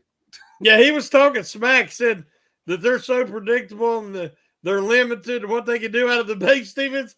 And I'm thinking, you ain't never beat them. Yeah, predictable in terms of we're going to hit you. Yeah. And then we're going to win the game. Like, that's predictable. That's how predictable we are. You're like, I knew that first pass of that game last year that I was going to throw it right to Alex Highsmith, and he's going to run it in for a touchdown. No, I'm like, okay, my whole thing with Deshaun Watson is if you look at when Ben Roethlisberger was approaching 30, and they were like, oh, look at how many sacks he has. He has to change his game. He's not going to last long. He's going to be like 32 and washed up because he takes too many hits. And the Steelers went through all that work to change the offense, make Ben be a quicker release guy, change his game, all that stuff so he takes fewer hits, right? Deshaun Watson has taken more hits than Ben Roethlisberger at the same age. Ben Roethlisberger was massive, tough guy. Yeah. Deshaun Watson is significantly smaller. And you can see he's not changing his style. He's out there. He's trying to move around. He's doing stuff. He's taking a lot of hits, and he's getting hurt. He's not going to make it. Like, he is not going to last in this play style, and they are going to have this massive contract on him and not be... It's a good comment. I love Mark. That's another like brilliant comment. Man, Mark, you are turning him out. Mark, sorry, you're making a really good point, GB. I didn't want to lose it, but yeah, you're making a really good point. I like that comment. That's a good one. Hey, you guys are like twins. Both Aussies. Great minds think alike, Shannon. Yes, twins. No, sorry, GB. You were making a really good point, but it shows what a basket case The Browns are, man. Like it's Yeah. The Browns No, are awful. he has to change his style. Deshaun Watson has to change how he plays Do you to think he be can the at this same thing point, Ben though? had to do. You cannot be that player at this age with that many hits. You are not going to last. And look what happens when Joe Flacco came in. And what did Joe Flacco bring? But a veteran presence who would get rid of the ball quick. That's it. That's what he brought. And I was shocked they never people. What? Why did they not try and make Brissett be their quarterback on a 3-year basis? Right? How did they not get the best out of Mayfield? Like, it's insane. Oh, Maddie, there was a time I've said this to people that were Cleveland fans. I'm like, there is a path there where they were like, you know what? Baker wants to go, whatever. We're not going to overpay for Deshaun Watson. We tried our move, it backfired. We bring in Jacoby Brissett. He plays there for a year. And after that year, you had a poor year. You use some of those draft picks. You trade up, and CJ Stroud is your quarterback in Cleveland. Like, but that wouldn't have worked out either. But that wouldn't have worked out. No, they would have had to trade, but they could have. They could have traded the resources they traded to get Deshaun Watson. They could have gotten. You trade 3 first-round picks, you're going to get there. You know, especially if you're at like 10. If they're sitting at 10 and you trade 3 years of first-round picks, you're going to get up there. Totally. They could have gotten it. They probably would have picked Byron Young. But they lack self-awareness. Oh, they do. I mean, they had Baker Mayfield, who was the first quarterback that led them to the playoffs in forever. They beat the Steelers. Well, the Steelers beat themselves, but you know what I mean. And you had a guy that wanted to be in Cleveland, played the year with a dislocated shoulder, and everybody act like they didn't realize how that's going to affect your throwing motion and your accuracy. And then they betrayed him. They literally betrayed him and give Watson everything. Mm-hmm. I mean, if they had just kept Mayfield, they'd be way ahead. Oh, they misunderstand how tough Cleveland is. They misunderstand that baggage that is on that franchise. And they were like, let's ditch Mayfield and get someone with like pedigree, not realizing what he brought. I lost his name. Baker Mayfield. What Baker Mayfield brought was the ability to stare that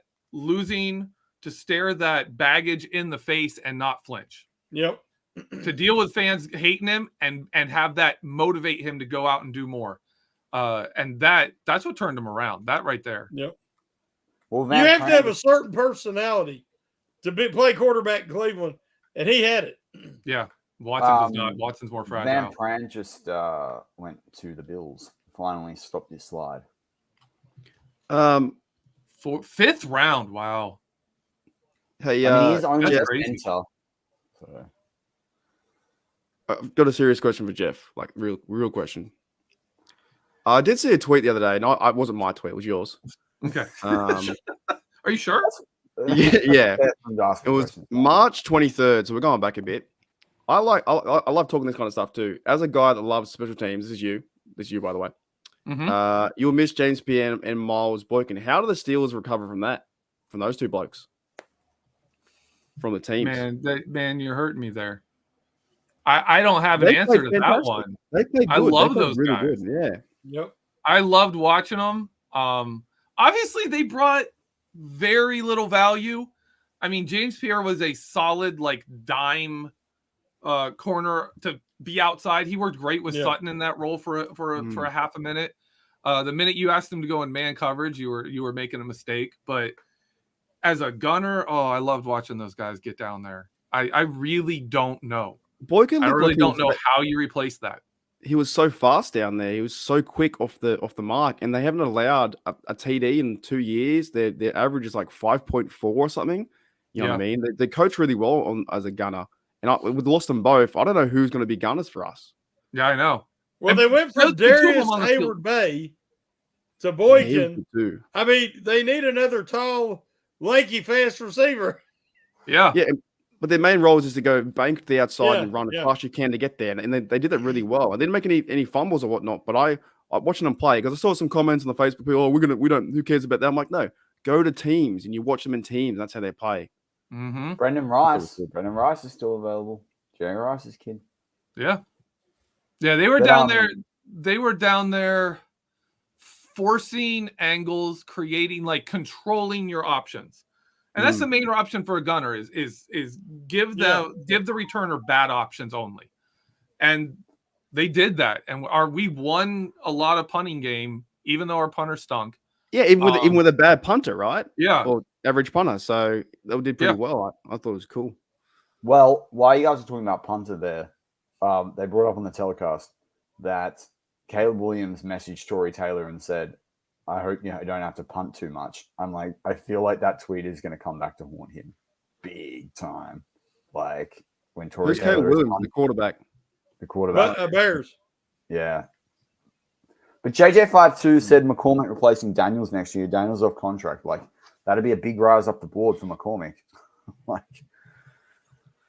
I feel bad for Caleb Williams and Roma Dunze. They have such talent. And I feel bad for a Dunze particularly. Like, how's Chicago? I said this yesterday when we were doing the stream on Mark's channel. Like, how are Dunze, Keenan Allen, one of my favorite wide receivers ever. Mm-hmm.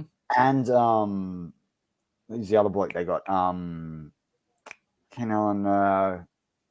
Anyway, the other bloke they got as well. Those three all gonna catch passes in Chicago in the cold weather for half the year. It ain't happening. Not happening. Yeah. But bad. You talking about DJ Moore? DJ Moore, that's it. Yeah, that's not happening, man. I mean, they're giving Caleb Williams receivers, but that doesn't mean it's a good offense. You know, you can't just be like, well, here's some people to throw the ball to, and here's a guy to throw the ball. You figure it out. I don't like. You can't just do that. I think Chicago is one of those teams that needs to build like what Cleveland built for Baker Mayfield there with that line in the run game, and what the Steelers have been working on building for their quarterback. Just get the offensive line, get the run game going. I mean, Jim McMahon was your last great quarterback. Look at that line and running back he had, right? You look at that was the offense. He didn't have to be the guy running the offense. Yeah, 100. Well, that's a great comment. What do you guys think? Peyton Wilson? Yeah, what do you think, Shannon? Oh, he's absolute steal. I mean, if we're better to go than the Steelers because they've dealt with this situation with Hines Ward, Greg Lloyd. There's been other guys around the NFL, similar situation. And, the Steelers, for a mid-round risk, they're getting a first-round potential. Like top half of the first round. Yeah. I mean, kind of linebacker. Yeah. He's, like, to me, he's Chad Brown 2.0. Yeah. Oh, are you the one talking about him, like, how he accelerates late into the hit? No, I was saying that about Trotter. That's Trotter. That's right. I was saying there was someone like that. Okay. But Trotter, there's a report that he's kind of like Devin Bush. That the reason he's falling is people thinking that, daddy's in his ear and that he might be a little tough to deal with. Yeah. That could be interesting. I wondered whether Joey Porter was going to be a little bit like that last year. I know he isn't, and I know that in the show, but that was a little bit of a concern for me. Well, especially with his time here, how he kind of, like as a coach, where he kind of overplayed his position. Peyton, a guy if there's 75 downs played, I want to be out there for 75 and be looking to rip someone's head off. I love that. It's not my comment or Jeff's. No, well, that's not familiar. No, it's from Peyton. Yeah. But we Jeff, don't know that, do we? We're all like over the show. We have no idea what's going on. I said to Shannon in the draft pick review, I feel like Peyton could do what Roquan Smith did last year for the Ravens. Obviously, probably not necessarily as well first out, but let Queen do what Queen did well last year, and Queen doesn't have to be the Roquan Smith of the Steelers defense. And that could be like actually terrifying for opposing offenses because that's going to be a problem. And it might actually prolong Peyton Wilson if there is some level of a health concern about him. Thoughts? I haven't watched much Peyton Wilson. I only know Reputation. I've watched some of it. He's visibly fast. That's the thing. Visibly fast. Watching him run down wide receivers 20 yards downfield, it's incredible. Mhm. I mean, he is so I don't want to fast. see that in Pittsburgh. I don't want to see I his mean, running he 20 can yards do down it. the field. He can do it. But we still have Landon Roberts, right? So I think, Yeah.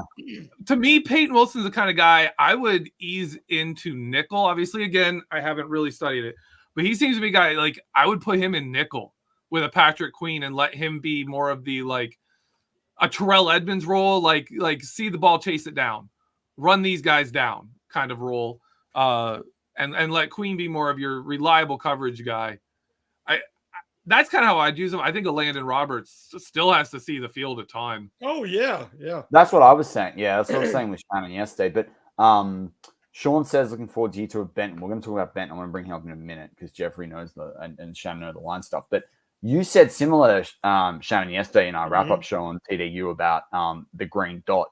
You know, and it's what I've said all along. If Holcomb can be your third and you can have like 2 threes in a Landon Roberts over the next year or so, a Landon and Holcomb, those two are either on their own can be the best third linebacker in the NFL. So to have both of them would be absolutely insane. Like from Holcomb to go from number 1 to number 3 on the depth chart and still be Cole Holcomb, that is really good for the Pittsburgh Steelers. Yeah. That's just rotating them in and out. Like that's just you thump. Like you're just at 100% all the time. Like that's insane. What do we think about Benton year 2? I'm really excited for Benton year 2, man. Benton year 2 is going to be good. I think it's going to be quiet improvement to me. Keanu Benton to me doesn't look like a guy who's going to put up stats.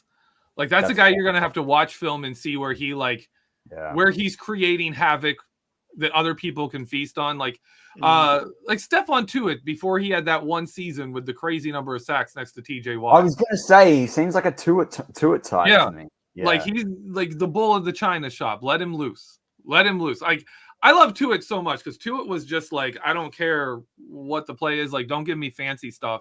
I've got a gap. I'm shooting that gap as hard as I can, and I'm just going to be in the backfield, and you guys can mop up the chaos. And I love that. That's such there's a place for that, and it's right on the defensive line. Match made in heaven there. Yeah, that's what you do. Yeah, I think you're looking at he's going to eventually replace Cam Hayward. So I'm hoping he's learning a lot of tricks of the trade, so to speak, from Cam, how to play the position, how to represent, because I thought he was a better pass rusher last year than I expected. He can't get penetration. For me. He was exactly what I thought he'd do. And so I was very, very pleased with his rookie year. How do you guys feel about our defensive line as it is right now? Is that to Shannon or to all of us? Any of you guys. We got Cam. We've got Ogunjobi. We've got Benton. When you know what my big one, GB, that people are sleeping on? I think Lowry. Booker just went to Chicago. I think Lowry is an upgraded Chris Wormley. I think Lowry, when you actually go back and look at what he's done on tape, what he did in Green Bay, what he's put on the stat sheet, the way he fits in a 3-4 versus playing primarily as an interior guy in a 4-3, I really like that fit. And if Ogunjobi is not playing well, they can't cut. The problem is they can't cut Ogunjobi. We'd be having a different conversation if Ogunjobi had a different salary cap number this year. But don't be surprised toward the end of the season, particularly if they don't pick a defensive lineman in the 6th, if Lowry is playing equal or pretty similar snaps to Ogunjobi late in the season. That's my take on it. I think Lowry is really unsung. I can't believe the price we got him for. He's obviously here to win football games, and I think we're very lucky to have him. I'm just waiting for my source to give me some information about this next few days, and I'll let you know when he tweets it out. What's his initials? Why are you trying to out his sources, Shannon White? Yeah, I've only got one. Okay. I've got one. He's one. got journalistic integrity there. Okay. He's a good source. He's a good bloke. So Yuli, I wanted Fletcher as well. Fletcher's retired. He retired. He said he didn't want to play in anything other than could you imagine Fletcher and 46 on the same team? I know. That'd be fantastic. Yeah. Could they play together on the line? They on special teams. 46 and Cox. I like what Rod's saying, man. The running game is going to be brutal this year. 100%. Warren's getting 1,000. Said last year, said again this year. You get 1,000. I wish. I know. Those 90. I wish Fletch. I always wanted to see him in a Pittsburgh Steelers uniform. I really want to see it. Was he a 10-year, 11-year starter? He played a long time, didn't he? 12, I think. Yeah, he was a good bloke. Yeah, he's a great bloke. No, running game's going to be awesome, I reckon. They should be able to get 1,000 each. Yeah. That's it. You know what's crazy to me? Yeah. Jalen Warren, as our number 2 running back, had 4 fewer yards from scrimmage than George Pickens. He had 1,154 yards from scrimmage. George Pickens had 1,158. Pickens scored 5 touchdowns. Jalen Warren scored 4. Like, and people are like, we underused him, and I'm like, no, he actually, like, I just think with this offense, when people are talking about receivers and like we need a better receiver than Roman Wilson, stuff like that, man, Jalen Warren, Pat Freiermuth, like these guys are gonna get action, and I'm very interested to see Darnell Washington, obviously in Arthur Smith's offense, but the running backs are gonna catch the ball. I think you're gonna see running backs lined up as wide receivers more often under Arthur Smith. Even we just have guys that can do it. We need to see Najee in the short game. I'm sick of having to bang that drum. But like, I want to ask you all a question at the start of the fifth. But we're talking about other things and having a laugh. And I want to ask the live chat as well. Do we think the Steelers trade up from their spot early in the 6th and pick a guy in the 5th, or do you think they're sticking and picking, and that's just how they're going to do the rest of the draft? It's a lot of picks to not pick for a full round. What kind of almost a round and a half? It's a long time to wait. Sucks for us. Well, actually, I'll get your take on this, GB and Marky D. Shannon knows this one. I said this to him. If you look at Daniel Jeremiah's top 150 rankings and you look at where the Steelers picked their first 4 guys, the Steelers are plus 106 right now, which if you look at it if you spread that across each draft pick, we are literally getting a guy almost a round later than their draft ranking going into this draft. Like Fatanu was number 11 on the top 150. We got him at 20. Then you got second round pick in Frazier at 51. He was 37. You look at Roman Wilson, we got him at 84. He was 65. We got Peyton Wilson at 98, and he was 41.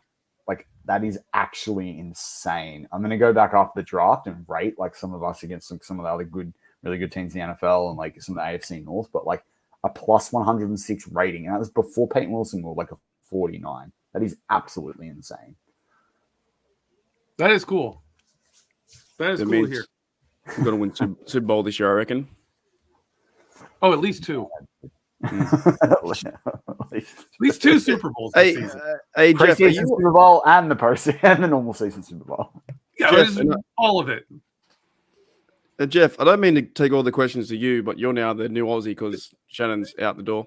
I put it in my title. I put it in my name. Yeah, he's a new favorite. But Jeff, are you a Mike Tomlin supporter? Like, you back him? Oh, 100%. Right. 100%. What are your ideas of if he were to be fired this year, right?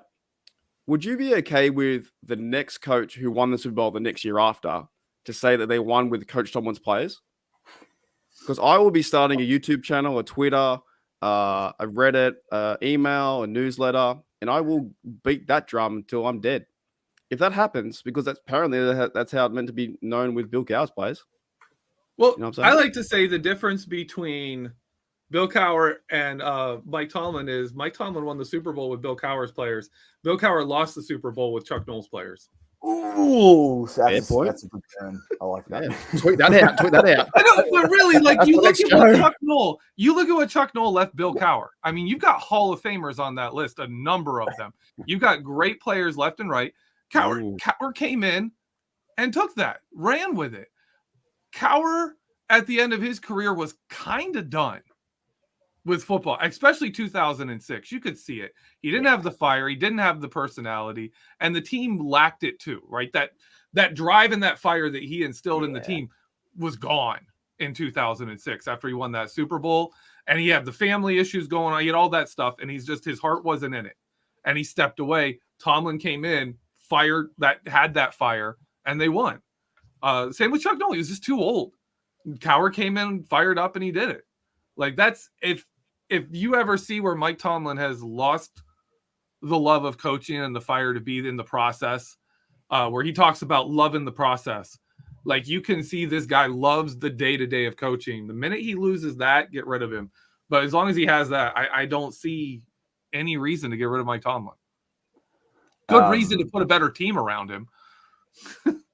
Well, that's like, and I honestly think like with that Super Bowl they won with Ben in 05, like Ben really wanted to get that back for Bettis. Like that promise, because you saw the effect of Pouncey later on in their career. And I think that game in Cleveland, I think that's even when Ben realized that it was coming to an end for him. Like he couldn't do that anymore. Like that wasn't something he could do. Like he talks like he could still play the game. I don't dispute that he thinks he can go out there and play better than Flacco, but like the reality is, I think he realized that there was an end coming. Like that is what it is. Jeff, who took over from Chuck Noll's players? Who was the coach for him? Oh, there were no players. Chuck Noll took over in 1970. 69. He took over in 69 and had the worst season.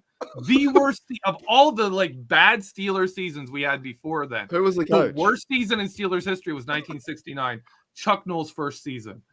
And what people don't understand about the Steelers is Dan Rooney came and gave him a bonus check after the worst season in NFL history. And Chuck Noll was like, I don't deserve this. And he's like, no, we've seen the work you're putting in. That's why you're getting this, not because of the results. And Chuck Noll actually refused. I think it's a well-known story, but Chuck Noll refused to cash the check. I know that. Until they won a playoff game, and then he cashed it. Like it was a couple of years. What was it? 72. They won the playoff game. That's what 3 years. Well, yes. Coach Noll, he got rid of everybody. Yeah, he kept Ray Mansfield and Andy Russell. They was like only 2 or 3 guys, and he got rid of the rest of the roster. Oh yeah. So there was no Bill Austin's players debate back in 1968. Well, and that's a different situation too, because 69 is when Dan Rooney took over. That's when he stepped into the power chair. That's when Bill Nunn, you're getting these guys in there. You're changing the whole apparatus. And I mean, honestly, we can change people, but we're still running the team very much the same way we ran it. Like we're still running it Dan Rooney style. I don't know if you've seen my article that I wrote about how the Steelers, I think they're set up to do something special right now because they've revamped the front office with Kahn and Waddle. They got a whole new scouting department. Yep. Sheldon Waite's the scouting director. Their college scouts, they brought in Casey Waddle, which is Andy's brother, to be over college scouting. And it reminds me of back in the 70s, like you said, 69, 70, because Art ran it like a family business. And what I mean is he kept guys around that really weren't NFL caliber because he liked them. He liked their family. He cared about them. Mm-hmm. He helped them. They worked in his businesses in the off season. Yep. Because, he didn't want to throw them out on the street, so to speak. So, but that's not how you run NFL franchise. So that's like you said, they brought in Chuck Noll. They give Dan Rooney responsibilities that he previously didn't have. They hired Bill Nunn full-time because he had been part-time. They've already full-time. And the rest is history. Yeah. I think one answer. And one thing that's changed here. Seattle has 2 losses. I never saw that episode, by the way. I never got the joke. I saw it live. I was walking to work, and I'm like, I never saw that episode. Seattle having 2 losses. You're like, what is even going on here? Yeah, I had to listen after the live, I think. So I know we all know the story Kevin Colbert and cornerbacks, right? The Steelers drafting cornerbacks under Kevin Colbert never worked out. Yeah. And his first year off the team, they draft Joey Porter Jr., right? I got another question for you. Oh, can I just say one thing? One little tidbit on the question. Go for it. It's amazing how you can scout wide receivers, but you can't scout cornerbacks. Like, are you watching this? What tape are you watching? And Tunnel the vision. best, and it really, if you remove the years Dick LeBeau was not in Pittsburgh, it gets even worse. Because in the years he wasn't there, we got Deshae Townsend, Ike Taylor, Chad Scott, Troy Polamalu, Chris Hope. All were drafted in the years after, when Dick LeBeau left and then returned. We got all of our defensive backs then. And since then, nothing. Like really nothing until very recently. But one of my favorite other things with Kevin Colbert is, do you know the most successful offensive tackle drafted by the Steelers since during Kevin Colbert's tenure? Villanueva. No, he wasn't drafted.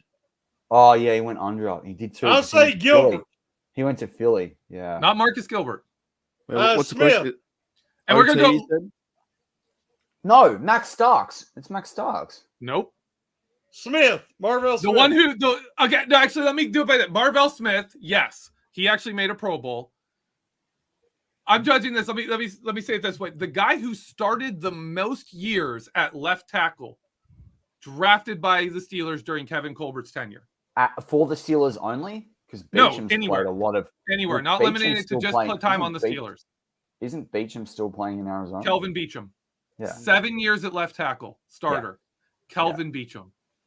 One of my favorite things with this current draft with Fautanu is closer inside to Broderick Jones than Kelvin Beachum is to Fautanu.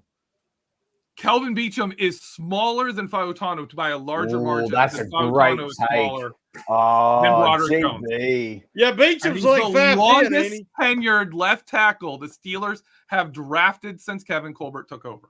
Hey, ain't Beacham like 5'10"? He's 6'2". He's 6'2". He looks so short. Yeah. When he was 33-inch arms. He's built like a center. Yeah. And he's the best left tackle Kevin Colbert drafted, like, especially if you look at pass protection. Yeah. Like Marvell Smith was great, but Marvell Smith also was left tackle during an era where the Steelers didn't exactly pass the ball a lot. They were one of the lowest rates of passing in the game, and they were a dominant run team. Kelvin Beachum was like, this is Mike Munchak's left tackle. So, out of all the picks so far, if the Steelers gifted you a free jersey, and Shannon, you're not participating because we know you're going to pick Zach Frazier, so that's boring. No, you got to let him say Zach Frazier. You got to let him say it. All right, I'll let him say Zach Frazier. Okay. Anyone, you got to say anyone but Zach Frazier. Which jersey, if they gift you a free jersey right now, which jersey are you getting? Zach Frazier. I said about not Zach Frazier. Shannon's like, I don't want it if it's not Zach Frazier. Second would be Zach Frazier. That French guy. Yeah, Zach Frazier. They pick a guy in the 7th round. Are they picking a guy in the 7th round? Frazier, Zach. I would, you know what? Because of my college fandom and where I was born, Michigan man over here, I'd have to go Roman Wilson. Hey, PFF said he was the 3rd best pick in the round. Really? Yep. Well, Daniel Jeremiah's favorite steal of the day 2, they had 3 guys gave their panel for steals, and Daniel Jeremiah had Peyton Wilson steals. Roman Wilson.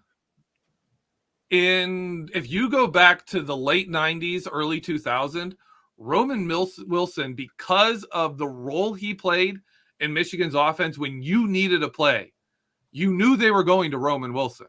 When they needed somebody to do something, you knew he was going to be involved, and it didn't matter. They still made it work. That role, if you go back 20 years, would have made him a much more valuable pick than we view him now, where we view production, percentages, numbers, measurables, everything is more important than that. But the dude showed up every game. And when you needed him, Roman Wilson was there and he made plays. And if he had to, the number of plays he had to fight for a few extra yards and he managed to do it. That's where I like Roman Wilson.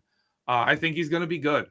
I've heard people compare him to Hines Ward. He's not nearly the player Hines Ward was. But he's a winner. He's a winner. Yeah. As you said. He's that guy that understands, like that knows for football. He's just going to make that play. He's going to find a way to make that play. One comment, please. I saw that Happy before. Richard. It's 4 fucking a.m., mate. Who gives a shit? Fuck me. Are you serious, bro? It's so early, mate. Fuck me dead. All right, I'm good. Get at me, whippersnipper or why? Hey, I love the Man. sound effects. Oh, That was great. Humor's great, but I'll go cut grass. Go cut grass. Actually, we had this debate once See you on when a you're back. podcast. Like You what lose, you mate. guys call a whippersnipper. It's not an edge trimmer, but it's something else you guys call it, and we're like, it's a whippersnipper, and you guys A are like, weed eater. "What?" Weed eater. When I said it, Jeff Hartman was like, "Is that something that like is that another word for a circumcision or whippersnipper?" No, it's weed eating. Weed eater. What is it? A wit? Weed eater. Oh. Weed whacker or weed eater? Those are the two. Yeah, terms Weed we yeah. use. whacker. Oh yeah, weed whacker. Yeah. So that might have been a bit too forward, but that's how I feel. You can call it a bushmaster. No, you know what a Bushmaster is? That's the Australian-made armored vehicle. That's one of the best armored vehicles in the world. Everyone loves that thing. It's indestructible. They basically, how's this right? You guys will love this from a car perspective, right? So these guys that were in the Australian military came back from like in the early 2000s with all the IEDs that were going off in the Gulf, right? Ooh. Spencer Rattler just went to the Saints. I kind of see that fit there. Anyway, so they came back and they wanted to design an armored personnel carrier that was indestructible from like an IED. But when they made it, they went and got the Ford Falcon, which is like, one of our like sort of version. You guys are probably aware of like what that car is, but similar to like some of the GM, some of the GM cars. Anyway, but really nice sort of sports car kind of feel. And they pulled like effectively the cockpit out of the Falcon, like they cut the frame of the car up. And they built the tank around basically this Ford Falcon cockpit as the prototype. So these are some of the most comfortable to drive like military vehicles in the world because they've got like a nice seat. It's perfectly spacious, unlike like the cramped other like military vehicles. Yeah. And any country that sees these things are like, we have to get them. They're like indestructible. They're comfortable to drive. They're super fast. They're like the absolute thing. So you're saying they took the cockpit out to make a Bushmaster? Yeah. and it's a Ford Falcon, and it's very comfortable. Yeah, and it's inside this armored personnel character, which is like indestructible with like IEDs. It's like when you read the story about this, it's insane. Come on, Mark, you gotta have something, baby. I'm still fuming about that weed whacker comment. Like, if you want to go cut grass, go cut grass. Like, you got to realize that it's 4:44 a.m. I'm not on my best ticket right now. I've been copying half of Jeffrey's work because I had to. You know what I mean? Like, just those comments, just like, oh, your humor's great. Thank you, mate. I'm not a comedian right now. I'm trying to do an expert draft analyst on a show. I'm not even sure what pick it is. Nah, everyone's got their own opinion. Everyone's got mine and Jeff's opinion when I tweet it out. No, Mark, I do have a good question for you, though. Yeah, I'm ready. What's your opinion on the Steelers draft? Oh, I like it. Like, overall. There we go. Thumbs up. You gave it a thumbs up? Yeah, dude. No, like they went and hit everything you needed to get. They got a right tackle. They got a center. They got a receiver. You know, pick those off. Like if Omar can't walk past me, I'd be like, "Good job, mate," and he'd be like, "Cool." You know what I'm saying? I think it's good. He'd be like, "Thanks, Marky." Yeah, You know what Tomlin would say? And you'd be like, "That wasn't Jeff's comment. That was mine." You know what Tomlin would say? Man, I'm fucking working. So they say. Yeah, I love that. That is my favorite shot of Mike Tomlin I have ever seen. I love it. Tomlin's like, man, That was halftime. I love it. I loved it. Going towards the locker room. I clipped some audio last year after the combine from Omar Khan, and I accidentally clicked it last night. I was doing some production work ahead of today's stream, and I feel like it fits this draft. But like, I thought I'd play it and get you guys' opinion on this because it relates to Omar Khan and his tenure right now as like GM and the experience we're having as we go through Omar Khan's like second GM thing. So I'm going to click it now. It goes for like 30 seconds and then like the audio will play. About where we're at right now, we're at the combine. Who are you what position group are you looking at as being probably the deepest and most talented? Fortunately for me, first year as a GM running the draft, this is a great draft. I mean, there are some really good, talented players. I mean, regardless of position, the O-line, the D-line, the corners, the linebackers. It is just it's setting up to be a really good draft. There's some good football players. So I'd say it's strong everywhere. One of your things about where we're... So I kind of think about like that with this draft, and I get your opinion on it. Like, you think about Benton, Porter, Herbig, all that stuff like last year. And then you think about what they're doing in this draft, like pretty crazy from a Marcon and like building in these like more traditional, the trenches and stuff like that. No, I just loved how many times Marcon was like, it's good. It's good. It's a good draft. Like Same thing I'll say. There's good players. Who's that? He's got Shannon's beard. He's got the Shannon Jr. It's Shannon Jr. Can you ask him about the Tito question too? Maybe before and You're zero. still muted, Shannon. You're still on mute, mate. The hell? Who was that bloke in the background? Who was that, Shannon? That's my son. There you go. That's Shannon Jr. It's Yep, Shannon Jr. yep. He had the beard. It's just like it's not like mature. It's yet. not white. Yeah. Is What Shannon did I watch Jr. your beard, White. Shannon, You before it didn't turned have white? the white beard. You know, Brown. Shannon White. It was a brown. Brown, yeah. I'm working on it. I still got some patches to get fixed, but I'm working on it. I told the Pump Your Brakes crew that I'm going to get some Grecian formula, and it'll freak everybody out. Love it. They're like, "Where did Santa go?" I just had wait. Draft moment of the day. Yeah. Can you please move, Yuli? I feel like we're seeing our future selves. There's Aussie Steeler with the hat backwards. My hair's going back something shocking. This is unbelievable. And I can grow that beard if I want In to. like 25 years' time, we're going to be here, down there, and there's going to be a new Aussie and a new Mark there. Unreal. Heard it here first. That's like I think that Jeff and movie. Shannon will be like even below that again. It'll be like 3 tiers. We'll be So down here. we'll even older. That's fantastic. Offensive go ahead. coordinator, QB, wide receiver, RB means nothing. Exactly, Darwin. 100%. As I've said, the whole draft process 2 years straight. Trenchy, not trendy. That has got to be the way you do You've been saying that for a long time, haven't you? That could have been your tweet. Hey, GB and me have talked. We did our podcast. Yep. It's all about the trenches, all about the foundations. That everything plays off that. And we love the offensive defensive line. I mean, I like the flashy skill position, but it means nothing if you don't have the foundations. Absolutely. See, I'm a big fan of that because, of course, my college team is Michigan, and in 1997 and in 2023, when Michigan won the national title, they didn't have great weapons. They didn't have star players. They had an offensive line that dominated, and they had a defensive line that dominated, and everything fed off of that. That's how you win. There's not a more helpless feeling. There's nothing more helpless than knowing what's coming and you can't stop it. Yeah. You look at the Eagles when they won. You look at 49ers every year. You look even Kansas City is underrated in what they're able to do with their defensive line and how good Chris Jones is. Those are your difference makers. Eric says, I know Khan's jammed. This draft has pretty much been all. Yeah, I mean, well, they work in tandem. And I was saying this yesterday to Shannon, or maybe we said it on Mark's stream. I can't remember when we were talking about it. But like, we've done a lot of content in the last 3 days. But I think there's definitely an element where there's a lot of these positions that the Steelers are prioritizing in the draft. Not just this, there's obviously the need, but it's like they're expensive positions. We are getting cheap at expensive positions. And so to Shannon yesterday, the cool thing is like if you invest in the trenches, you can go out and get a proven corner in free agency. You can go out and when they finish their rookie contract, you can go and get a proven wide receiver. You can go and get a defensive tackle, potential defensive end, like a guy that can really pass rush. If they didn't have Highsmith, they could go out and get that guy.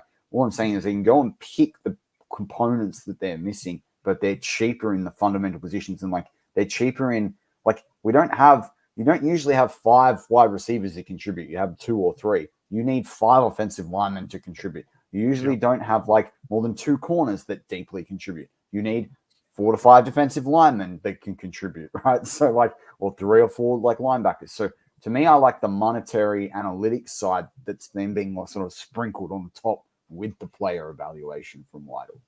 I don't know what you guys think about that, though. That's good. Especially like you gotta look for the market inequalities, and with the Steelers investing in the offensive line instead of paying it, and you can find players that hit at a less rate in the draft as veterans, and you can sign those guys. You can bring them in. Wide receivers are incredibly unreliable. Quarterbacks are incredibly unreliable transfers from the draft to the NFL. But offensive line, defensive line go better, much better. And that's why I love the Queen signing 100%. That's why I love the Queen signing, because I think you want a proven linebacker. Like, I'm really. Here's the question. Here's the question. The Steelers have had Kenny Pickett on a rookie deal. And which should, that's usually your quarterback is a large percentage of your cap. But I haven't seen them, and they're still up against the cap, every year, because they make sure. Well, now they've got Russell Wilson for pennies on the dollar. Justin Fields also extremely cheap. But again, are they going to? They're still kind of up against the cap. They're in a situation. Cam Hayward's costing them a lot of money. Yeah. Mm-hmm. TJ Watt, Alex Highsmith, and Fitzpatrick. That's where the majority of their cap is. They're going to have to start spending more on the offensive side of the ball. So being able to pick up these offensive linemen this year is something that's really going to benefit them for the next 4 years, because they're going to have to get either one of these guys is the quarterback, or they're going to have to go get one, and it's going to be expensive. That's a good point you make, though, about the 4 or 5 years with like Fatanu, with Frazier, with Jones, because it kind of lines up with TJ and Minka's contracts as well, right? Like Cam's not going to be there. There's 1 to 2 years left. I struggle to see. People don't want to hear this necessarily, but I do struggle at times to see Highsmith playing out the full 4 years of his deal in Pittsburgh. I don't know if I fully see that happening with what TJ Watt costs, with what they're paying with Minka, with what you said there about the offense, with what they're going to have to pay Pickens. That's before we even talk about paying Freiermuth. Like, Yuli says it, like contracts are going to get wild. The cap is going to go up. I mean, I said that I thought the cap would be close to 250 this year, and people laughed at me and said, no, it'll be like 240. But it's also like a situation with what they said right before the combine. Just because the cap goes up, everyone's contracts go up as well. Like, they don't stay where they're at now. Quarterbacks are going to make $60 million. Mm-hmm. Yeah. I mean, that's all that's going to happen. I mean, but luckily, at least the rookie wage scale's in. But the new CBA is going to start coming into play at some. I think it's 2027 or 2028 that comes into play. I can't remember how long they extended that for. But 2028, that's 4 seasons. That's not far away. So I do like where they're starting to make adjustments for players who are overly productive on their rookie deals so that they get more money. And I think it's only going to go in that direction. Where You mean in your like rookie Dan deal, Moore Jr.? Yeah. Because he got the big incentive bonus. Yeah, he did. Year. Yeah. Well, I mean, he starts. He plays. Yeah. I mean, yeah. He's got a ton of snaps. And see, what's also I'm afraid is going to happen is you're seeing quarterbacks like Pat Mahomes and Josh Allen, guys that are outplaying their contracts. So 3 years in, you're having to pay them. Because they're like, I don't want to wait. You're not going to get that 5th-year option. So they're wanting paid sooner. And I think you're going to see that more now. Like if CJ Stroud has a big year again this year, they're going to pay him. You watch. Yeah. Well, it's smarter to. It's like what Jordan Love move. Yeah. You guys think if obviously, first off, if you think Dan Moore actually wins a starting job at tackle, I mean, good luck to you. But after he is displaced, do you see him sticking around? he can't be a swing tackle. Do you think does anyone think Dan Moore could work it as a guard? Like, where do you think this guy goes? Where does he end up? Like, he's got such size, he's got such strength, and there are things he does well, then there's so much he does bad. I think his best value is to trade him soon. Because if he loses out in that position battle, I think his value goes down. Because as you say, he's not a swing tackle. He's unproven at guard. So right now, his value is as high as it's going to be. Yeah, whoever you, if you had him as your number 3 tackle, whoever your left tackle is, if the right tackle goes down, the left tackle's got to slide to right tackle so Dan Moore can play left tackle. Like you have to have the starter be a swing starter so that Dan Moore can be your backup left tackle. Shannon, do you think he could work as a guard? I mean, he played a little bit of guard. I think he did. That's what I mocked him in. We did, I think, the reaction show together, Jeff. I think you and I did that year, 2 years ago, and that's what I was talking about with KT Smith over at Steel Curtain Network, and I was like, I was surprised the Steelers picked him to play tackle because I thought he'd transition better at guard in the. Well, he was just their only option. He That's was their right. best That's option. why he had to play tackle, and I think it hurt him overall in his development. Yeah, that was such a strange year with the COVID cap and the cap going down, and the Steelers doing this nearly desperation move to be like, we could, if everything works out, we have a team around Ben to make one more run. That's what they were trying. Yeah. It was like they were throwing darts at a board, being like, "Oh, let's go." Ben loves and Dan if this Moore center works out. But they were all long shots. They were taking long shots and hoping they hit the lottery on like 3 picks. Oh, he just went off, Mark. He went to I said that all yesterday. I said that pre-draft, Jeremiah Trotter Jr. to the Philadelphia Eagles. You he went to the Eagles? Like he said? Yeah, he just went to the Eagles. Who? Oh, Mike Tomlin picked Trotter Jr. Oh, he went to the Eagles. But that's funny. So they got Nakobe Dean, Jeremiah Trotter. Did they draft Cooper as well out of Texas A&M? Who drafted Edrin Cooper? If they drafted Cooper, though, they must be playing him outside and rushing him on the other side. Just want to give a bit of a sidetrack, and we're not going to talk about Jeffrey's Twitter anymore because we kind of moved on from that. But now we're going to talk about that. I'm just over it, man. You know, they're good takes, but Maddie's is better. Maddie, you just joined 450 subs. Thank you very much, man. I appreciate that. Yeah. 450 subs at what? 4:58 a.m. Can't make that up, can you? Exactly. So congrats to you, mate, on that. And it might be help from Shannon and Jeff, but probably, and yourself. Yeah, I've just been chilling. It's like a free podcast for me. It's great. I'm right in the room. It's fantastic. Yeah, you don't have to. I'm like the Mason Rudolph. That's what I am. 2 years ago, on the bench, chilling. Apparently, cutting grass is better than this. Anyways, you need it.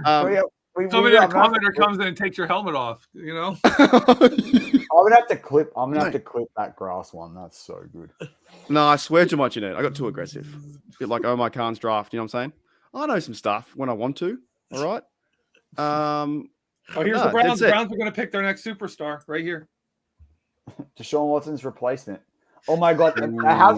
Actually, if they pick Joe Milton here, that would be the browniest brown pick. What? Who's he? What position? He's got a cannon of an arm. Like, I'd love him to be developing the Steelers system, but he'd just be such a Browns pick. I wish you guys were old enough to remember Terry Bradshaw when he come out of college.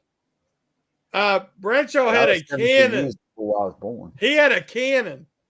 I watched the tape. Yeah, we're talking about at Latrobe. They had the practice field. He threw it end zone to end zone. I mean, 80 yards was nothing for Bradshaw. He had a massive arm. He was the high school record holder in the javelin for years. If he could throw anything. When Elway came along, Elway had a great arm, played baseball, football, everything. That's who Elway reminded me of, was Bradshaw, with his ability to throw. Actually, still, wait, that is a double joke that I did because it's not just the brownies to picks. Didn't Deshaun Watson have a marijuana problem too? Like brownies. Anyway, sorry, I'll move on. He's got a lot of problems, that guy. I was not happy. I was not happy with the Browns taking Zach Zinter.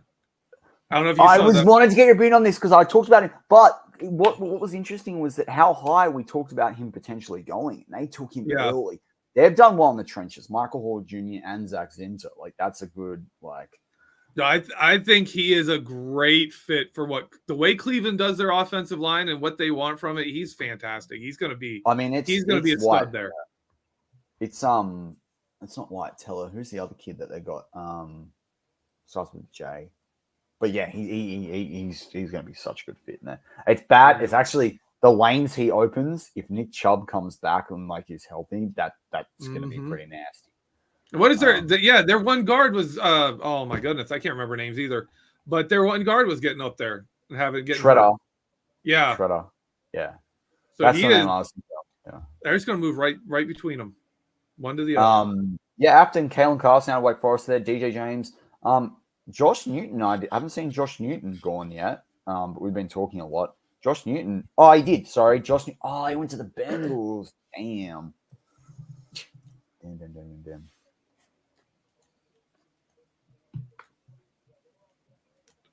Yeah, Hooly Dooly. It's real. It's real. I'm the president until Brian comes in. Do you want to join, Shannon? I'm too old. You don't want to be a frat boy and come party with me? No, I'm too old to go back to school. I'll sign up being an adjunct professor. You want to join Jeff Hooly Dooly University? It's got a few members in there. Can I attend online classes? I guess it's all online. Yeah. It's only on mine. It's Mark's only fan. The frat parties are online. My goal is if I ever win the lotto, I want to make a real one, and then make a football team, and then a player can say that. You know, when they say I'm from there, I'm from Hooly Dooly University. That's what I want to see. The number one overall pick, John Smith. That's probably the worst made-up name ever. Never use that name in life again. Sorry for the John Smiths out there, but yeah, I think it'd be great because you can make universities. Hey, Mark, can we get back to draft? This Aussie humor is like worse than cutting grass. I thought we were talking about cutting grass here. This is our cutting grass stream. You know what we should do? We should talk about cutting grass for 4 minutes and see who the true ones are and stick around.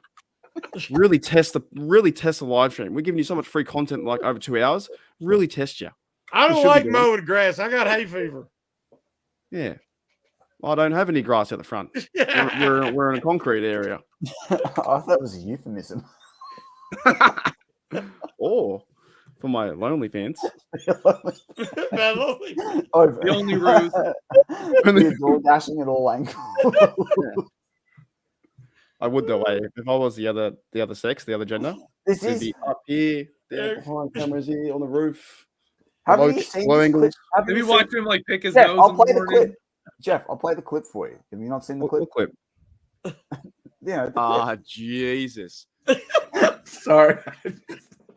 A bit of a sidetrack, and we might because I'm doing a live stream later, and you guys are welcome to come up if you want to. But like, if I was the other gender, right, I'd be so rich. I have no self worth at all, so I'd be so rich. I'll be 24/7. It'd be 7-Eleven, but OnlyFans. I'll be open all day. You never worked in your life. Never. I wouldn't even leave my room. I just get DoorDashes and just have all kinds of camera angles going on and different things happening. I love it. Oh yeah. I guess being a male, I'm not as fortunate because if I was the other gender, I would be. I don't think I'd be here. You can still try it, Mark. You might get some money. Nah, I highly doubt it. Eh? Hey, people would pay to get you to put your clothes back on. Yeah, to wear multiple clothes. Yeah. Please put your clothes back on.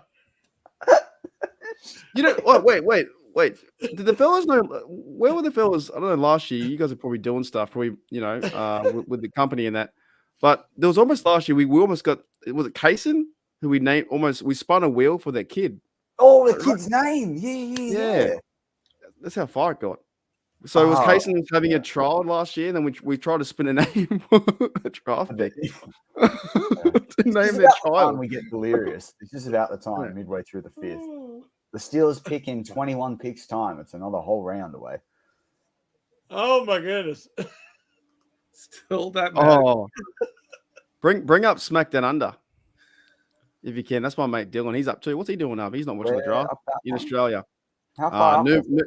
Newman knows.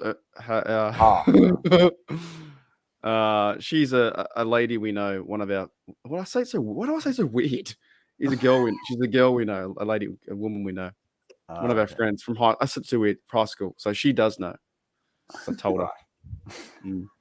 It's half off, half price for me. I reckon half price easily. Everyone gets half price off.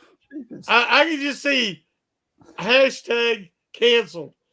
It's going to Oh, happen many here soon. times. It's Yeah, I'm coming. It's surprised. I'm coming. surprised I'm still on YouTube. Actually, haven't come for me yet. I'll fight them off. Mark, I always- it's the accent.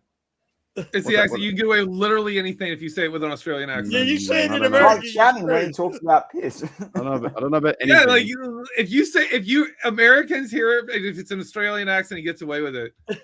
What was it? Steven Adams in the NBA would say all kinds of stuff you can't say in press conferences. Yeah, And like they tried to get him in trouble, and he was basically like, "I'm Australian," and they were Yeah. like, "Oh, okay." Like, He's a Kiwi. He's a Kiwi. yeah, that's right. We Sorry. can't stand Kiwis. Wait, there's probably fans out there. We love the Kiwis. You're great.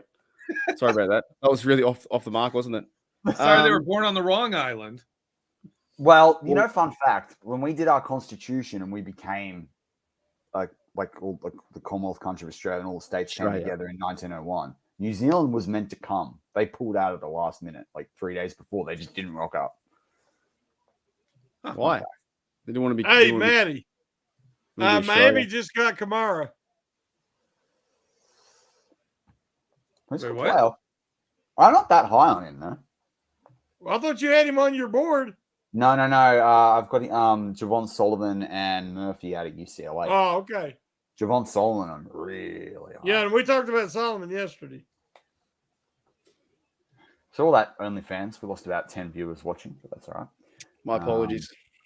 Kaysen forgot to set their alarm. Yeah. Is it Waxel that really wants Devonshire?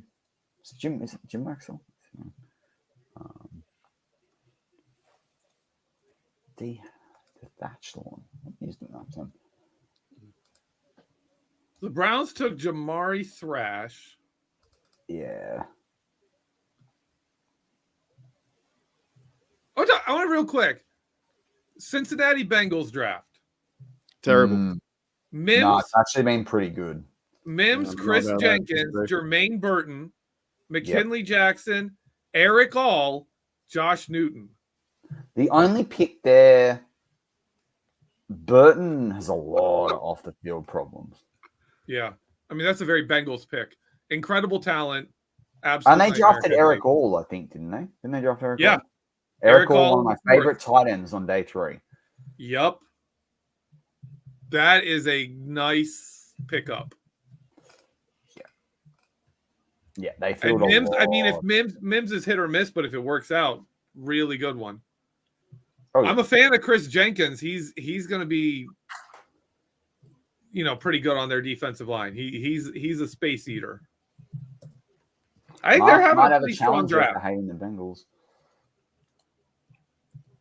So I've got a bit of rebuttal to that argument, Jeff, about this draft, right? You know how the Bengals say, who they go and beat them Bengals? How many teams do you think have beaten those Bengals in the 57 years?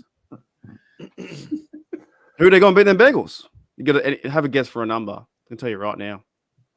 I don't know how many. 394 teams. 394 teams. My apologies. I fucked my joke up, so I'll move on. I You really did actually- fuck you it up. told It's better the other way yesterday. around. It's 471. Next point. Done. Thanks, Yuli. I messed it up so bad. Maybe I should go cut grass. I like, You I should like, always I like do live the way streams at show here. 4:30. Like He said previously Jenkins is a crush, but now I want him to poop the bed. I thought you were talking about me. Just oi. Okay, says we did. Who they gonna beat them Bengals?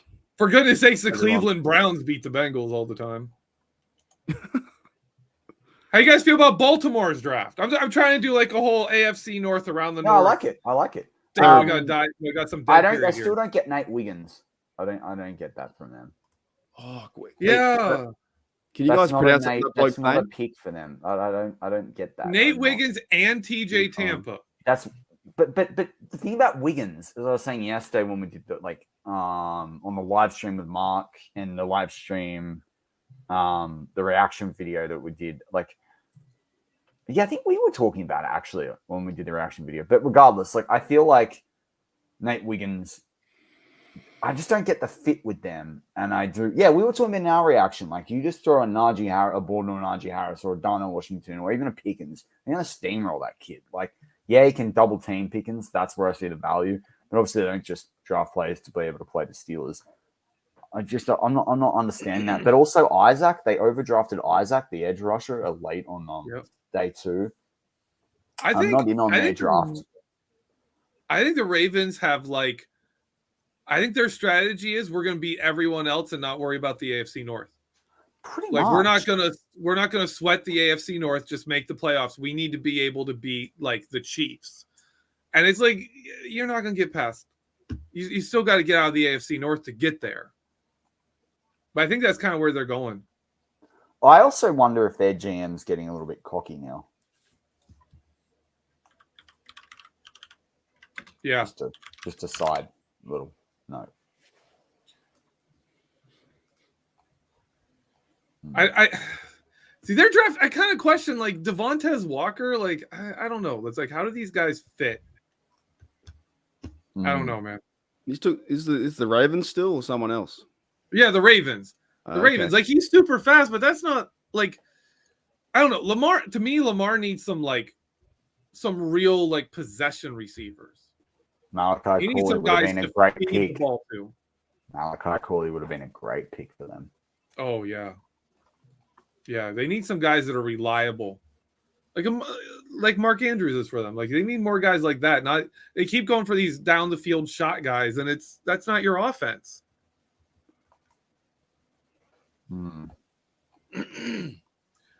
I think the Steelers are having the best draft. Oh, that's why I said it. Win one day 2. They definitely won day 2. Yeah, and I think with that, we had the best offseason. And now we're having the better draft, and we had the best record in the AFC North, among the teams. So we were 5-1 in the AFC North, and I think we've gained. Yeah, I'd have backed that. Well, I got a serious question for all you guys. No, not the bottom guys. It's just Maddie. Maddie, what are your thoughts about? Wait, what? I'm serious. What are your thoughts about the schedule, though? When Jeff says that are all the good things, right? I think the schedule's really hard. I think people overplay. I'll put this. We got some hard teams. Going and playing Kansas City. We got Kansas City at home. At least we're not going away to Kansas City. It's a hard place for them to play. Dallas, same thing. We talked about this about 2 years ago when I did a show right before season. How the team that we all think is going to be great week 1, very few of those teams are great in week 10. And I'm kind of the competitor. Just take it as it comes. Beat anyone on our day. We got to be prepared to beat all teams.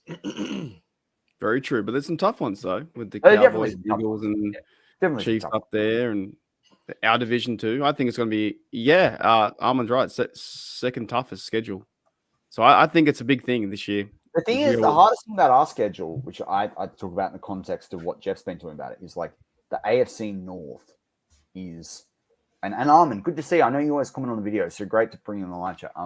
But I think because the AFC North is so tough, we automatically have a tough schedule. I think every AFC North team has a tough schedule. Yep. We got 6 games against playoff teams right there. Yeah. That's going to be tough. So, have you heard about Jeff? Have you heard about Brian Dooley out of Eastern Michigan? Great bloke. I mean, have I heard about it? He's I a don't draft understand the question prospect. there. He's a draft prospect in this year's draft. Oh, like, do I know anything about him? Yeah. Not a lot. No.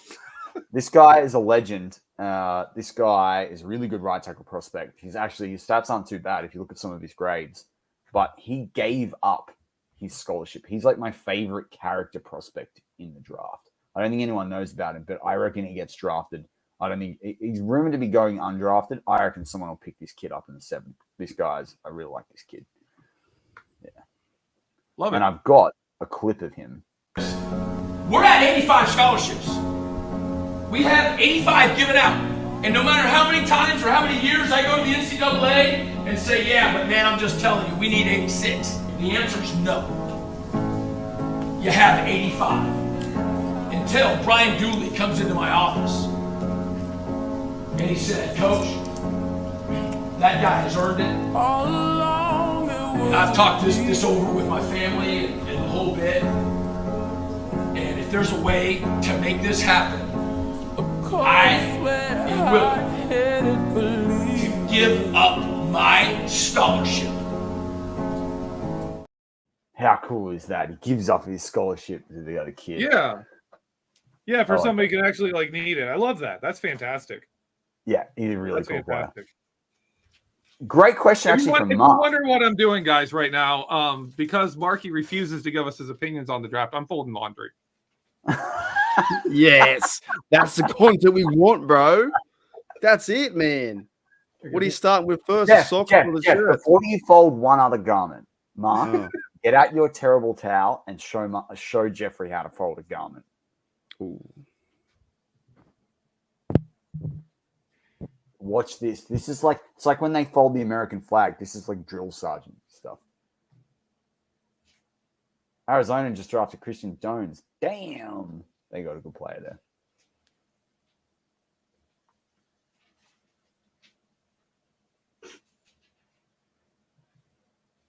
There you go. You're welcome, There you go, Internet. You're welcome. No, I am famous in a very small community of people for being able to fold fitted sheets. Oh, have them actually look that's nice. talent. Where does That's it? talent. Wait, how did you start Mate, that? now if you had a OnlyFans, that would go off. Yeah. That's it. I Come wonder see who- me fold some laundry. Marky Who D, started- actually, you know what? If you wanted to do your OnlyFans, what you need to do is get on there, fold laundry, wash Mhm. dishes Yeah, in like true. nice outfits. Women would pay Yeah. for that. They'd be like, now that's romance right there. That's a man Go washing. It Hammer is. a nail in, do some Mhm. ironing, Sweeping. wash a window, Yeah, do it while you're Yeah. cleaning, doing stuff like that. Oh my goodness. open a car door. You know what I'm saying? Mm-hmm. Then close it. Mark says, Yeah. Love it. do you think it's a What? good question? Do you think we can average 21 points or higher a game? I hope so. Otherwise, we're losing. Well, this team's going to keep them under 20, man. This team is going to be like. To me, that's a the problem with that question is how fast is your offense? Like how fast is the pace of the game?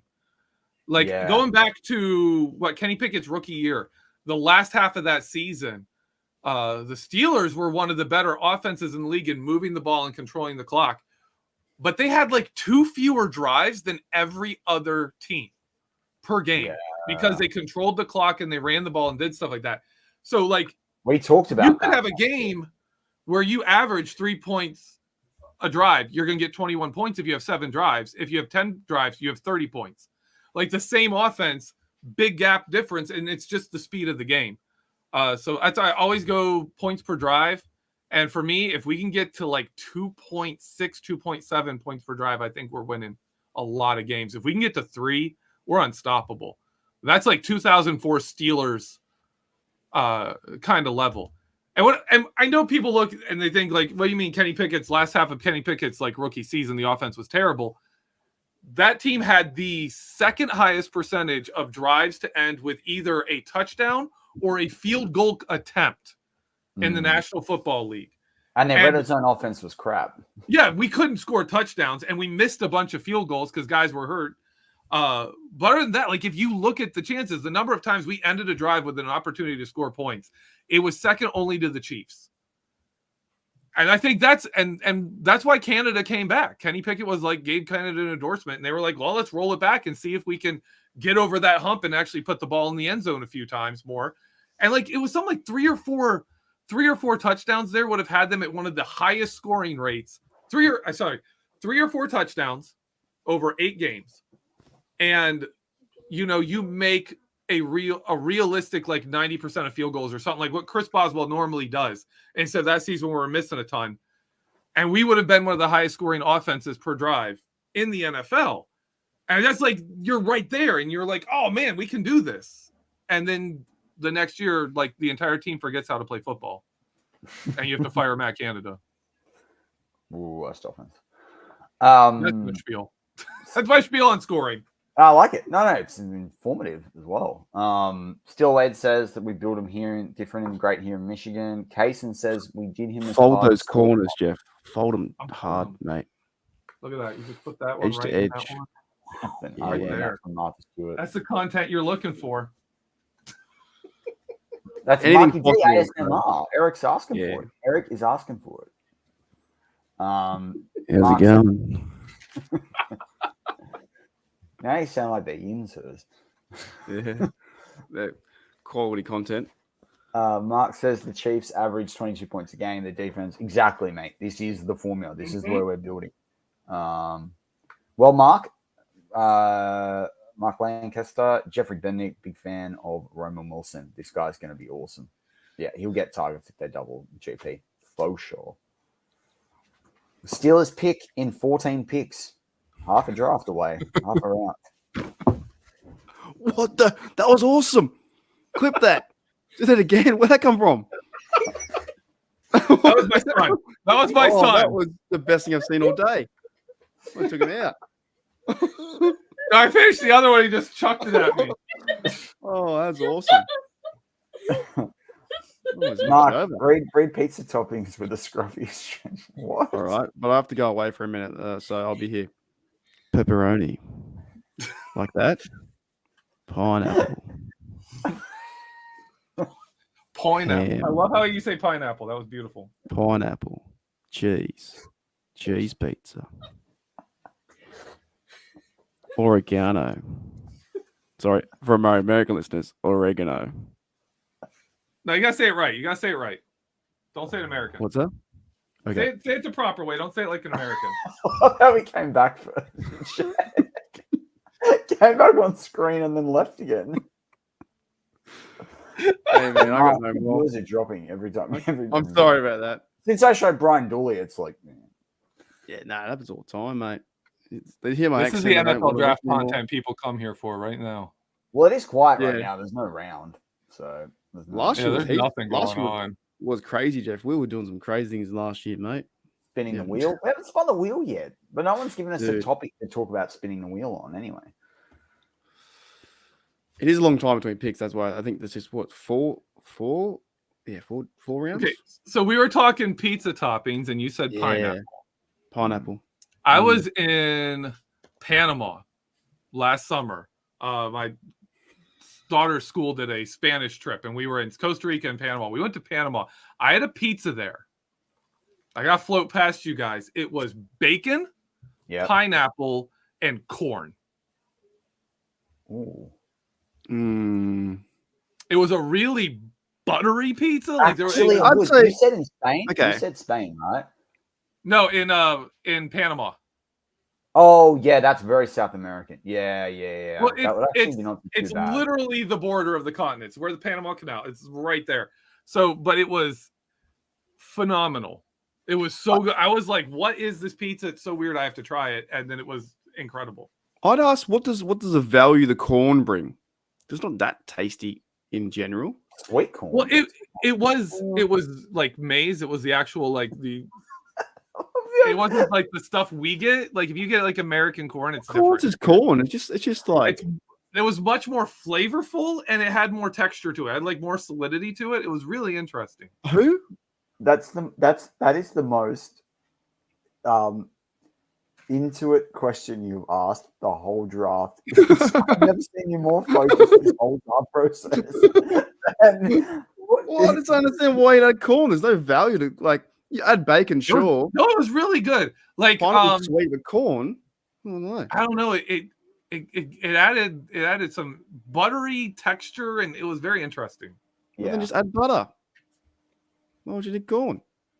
Important question. You're better to explain a Pell Grant. Yeah, what's a Pell Grant? That is a United States grant for it's a government bond, right? It's a qualified government bond. Yeah. Yeah.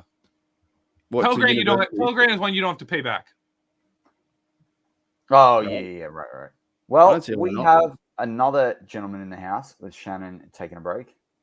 I want to welcome Big G to the live chat. Big G, how you going, my man? G'day, Big G.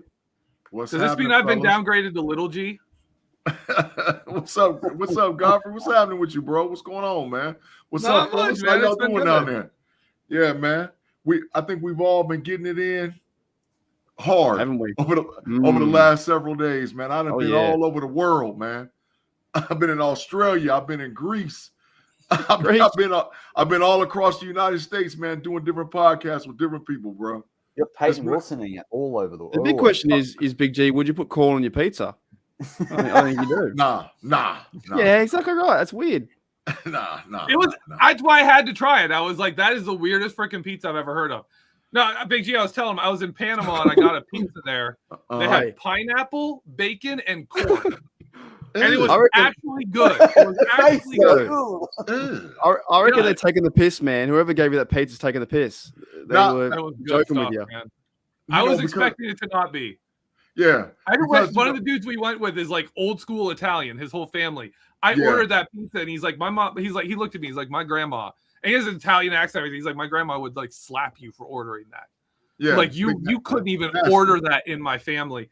Then it came and he tried a little bit of it. I cut him off. He tried a bit of it and he was like, all right, man, you can't tell anyone I said this, but that's actually legit. That's actually good. He was shocked. Pineapple on a pizza? That's fruit, man. The pizza is made for you to stick to your bones, man. You got to have a lot of cheese on there and a lot of meat. You get a few vegetables, a couple green ones, but outside of that, no pineapples. That's yellow. No. I love this. This is vintage Mark and me podcasting. One of the best podcasts we ever did was a pizza podcast. We'd done an hour live when we're back with BTSC Steel Curtain Network. We're in the end of the live. We're starting about pizza, and everyone hung on. We'd say it another hour. We did like a 2-hour show. We got in massive trouble from you know this sorts of guys. We got in massive trouble. We just kept talking about this pizza. It's the best. So this is vintage stuff. But you have joined us, Big G. We haven't spoken to you since before the draft started. Claude, familiar with everyone on this channel. We're going to know how do you guys grade the draft so far. Big G, we haven't heard from you since the draft started, so I'm going to throw this one straight to you, straight up. All right. So the question is, how did we grade? Yeah, how do you grade this draft? You can go the picks or overall. I don't mind. It's an A. I mean, there ain't nothing even. I mean, anybody who says that the Pittsburgh Steelers did not have an A draft absolutely knows nothing about football. They know absolutely nothing. Because the issue was, yes, you got to address needs. Yes, sometimes you got to get best player available. Yes, sometimes you reach and stretch. But guess what the Steelers didn't do? They didn't reach. They didn't stretch. And they got every guy that they drafted, except for the last kid out of South Dakota State, which I knew about him, but I thought he would be like maybe a sixth round pick. Every guy that they picked, I said they was going to pick him. The only dudes I was salty that they didn't get was Chris Jenkins and Jeremiah Trotter Jr. But I wanted Peyton Wilson more than I wanted Jeremiah Trotter. So every guy I knew about, they were identified. I knew we was going to pick them. So overall, you get your starting center, you get your starting tackle, you get probably who's going to make, I don't know right away, but it's probably going to start at middle linebacker. You get a legit slot receiver that's better than you paying all that money for Tyler Boyd and all whatever else that can come in and is mean, rough, rugged, and raw. And then you just got a replacement at guard if Daniels' contract comes up or if my man that we got from Philadelphia, one of them's 30 years old and the other one's on a contract after next year. So you got him as a replacement and a starter. So you build offensive line depth. How could between that and what Omar Khan and them did in free agency? Oh man, it's a big facts draft for the Pittsburgh Steelers. Now we didn't have the best draft out of all the teams. We didn't have the best. We're in the top 5, but we got an A draft. We got an A draft. Oh, I want to give you this fact, Big G. The other guys know it, the live chat knows again, but I can't say it enough.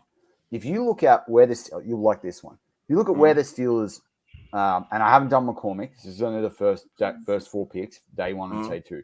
You look at Daniel Jeremiah's top 150 picks, and you look at where we drafted them.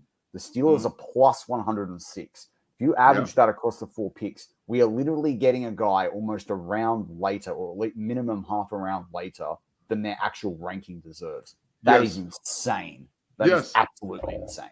But you know what that was from, bro? That was from the Steelers setting their draft board and sticking with the players that they wanted. That's what I was going to say. It's exactly what you said before the draft. Stick and pick. Yeah, that's what the Detroit Lions model. But in all actuality, whose model it is the Philadelphia Eagles. That's who's had the best draft so far. But I mean, I'm a diehard Steeler fan, but I'm telling you right now, the Philadelphia Eagles mauled the draft. They mauled it. Like Philadelphia is going. Listen, Philadelphia going to Super Bowl. I'm telling y'all right now. I don't know, man. I like Detroit. I like what Detroit did with their 2 corners. Man. They had 2 good corners. Detroit was second. My draft order is Philly first, Detroit second, Pittsburgh third, Baltimore 4th, Arizona 5th. That's my top 5 drafts. But Philadelphia, they're going to Super Bowl. They don't no injuries. Baltimore the Bengals? Baltimore knocked Baltimore's value that they got late with Walker, and they just had to pick a minute. Do you think they overdrafted Isaac? No, from Penn State, the defensive end. Yeah, that's what you're talking about. Oh man, he's a monster. He's a monster, man. Wiggins, and I don't see the Nate Wiggins. I don't really like the Nate Wiggins fit for them. So let me ask you a question. What defense does the Baltimore Ravens play? Yeah, they run a 3-4 like ours, right? But the problem for Wiggins is if I'm picking that type of player, right, playing in the AFC North. I know what you're saying with it, like in the nickel, but if and I know that they're the ones that have got Andrews, but like when we throw the ball to Freiermuth, to Washington, when the Bengals throw the ball to Njoku, when the Browns throw to Njoku, when the Bengals throw to Eric, that guy going to get minced. If the Browns throw it to Chubb in the short passing game, which I mean it's something they haven't done since Baker left enough. Facts. That's going to be a problem for Nate Wiggins. Where it's going to be a problem for the Steelers is when they double team Pickens. I see the value, right? I see the value in double teaming Jamar Chase, but I wouldn't have used my first round pick on Nate Wiggins if I was Baltimore. He's not a 12 personnel guy. He's an 11 personnel guy. But then how do you pick that guy the first round? I mean, they got him to fight Kansas City. He's not for the division. He's for the Chiefs. We got to get there. When they line up with Hollywood Brown and they line up with Xavier Worthy, that kid's for the Chiefs. He's when they go big sub packages within our division, you got to remember they already had starting corners. They didn't lose anybody. I know, but I know that's why. But I wouldn't have waited. I don't know. I just wouldn't have done that with my. Like they've got there's other things they could have done. That's all I'm saying. I like that late in the draft. I like the value. That late, I know they could have maybe made a deal. Got Quinyon Mitchell. They definitely could have got Cooper DeJean. I don't think. Yeah.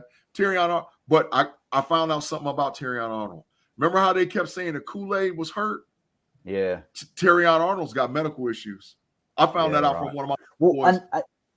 I mean, a great take. The other thing when we said Cooper, I thought they were going to go Cooper because Cooper with Carl Hamilton and their setup, like I was thinking. Yeah. And when you talk about 3-4, they like to do a lot of dime when other people go a heavier nickel, right? That is correct. So that's why I thought Cooper, like when we was there on day 2, I'm like, surely the Ravens are moving up, like in that regard, right? So I wonder about that one. But out of our division, I think all 4 teams got an A. Yeah, well, based on the value of the pick. We were talking about Zach Zinter, like what a great pick from the Browns. Yeah, Zach Zinter. killing them for Cleveland. And they got Mike Hall Jr. Yeah, they got Mike Hall Jr. to play. They don't have no defensive tackles. That's always been their thing. They got dogs on the end, but they ain't never got nobody up the middle. They got Mike Hall Jr. Man, listen, everybody in our division got better. Everybody got better. Everybody. Yeah. But we're still the best division in football. But the NFC North is coming. Oh, the NFC North is moving fast as far as to be the second best division in football. But yeah, our division, it's a slugfest this year. It's a slug. So even with our last 2 picks in the 6th, I'm gonna be excited about it anyway because it's Steeler stuff. Yeah. But the deal is, as soon as the clock is struck, and you can actually start signing guys, that's what that's what that $20 million was. It was 17 whatever million dollars. That's what that money was for.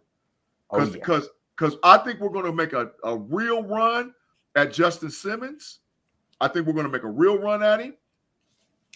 Now that I've seen that the 49ers have now picked 3 wide receivers, one of them dudes is out of there. Debo is out of there. I reckon it's Debo because of the salary cap money, right? One of them's out of there. No one wants to eat $25 million with Ayuk. So yep. So one of those. So we might get one of them. I can see us going after Cortland Sutton. Right? I've talked about him a week ago. I think he's the best. I actually think he's a smart fit because you can stretch the field, which is what Russ wants to do, and it will take away teams from double teaming George Pickens. And we've got to try and do that now because everyone knows he's WR number 1. Yep. And so, like I said, I don't think that's what all that little shuffling of that money was to give Pittsburgh an opportunity because we all Steeler guys. We know what's happened every year for the past 3-4 years. As soon as the draft was over with, the Baltimore Ravens was eating people up. They was going and grabbing this guy, grabbing that guy, grabbing where they didn't have a position field concerning the draft. I think it flipped this year, and I think Baltimore's going to get everything they need in the draft. And then we're going to be the team that's going to be out of our division. It's going to be super aggressive as soon as the draft is over.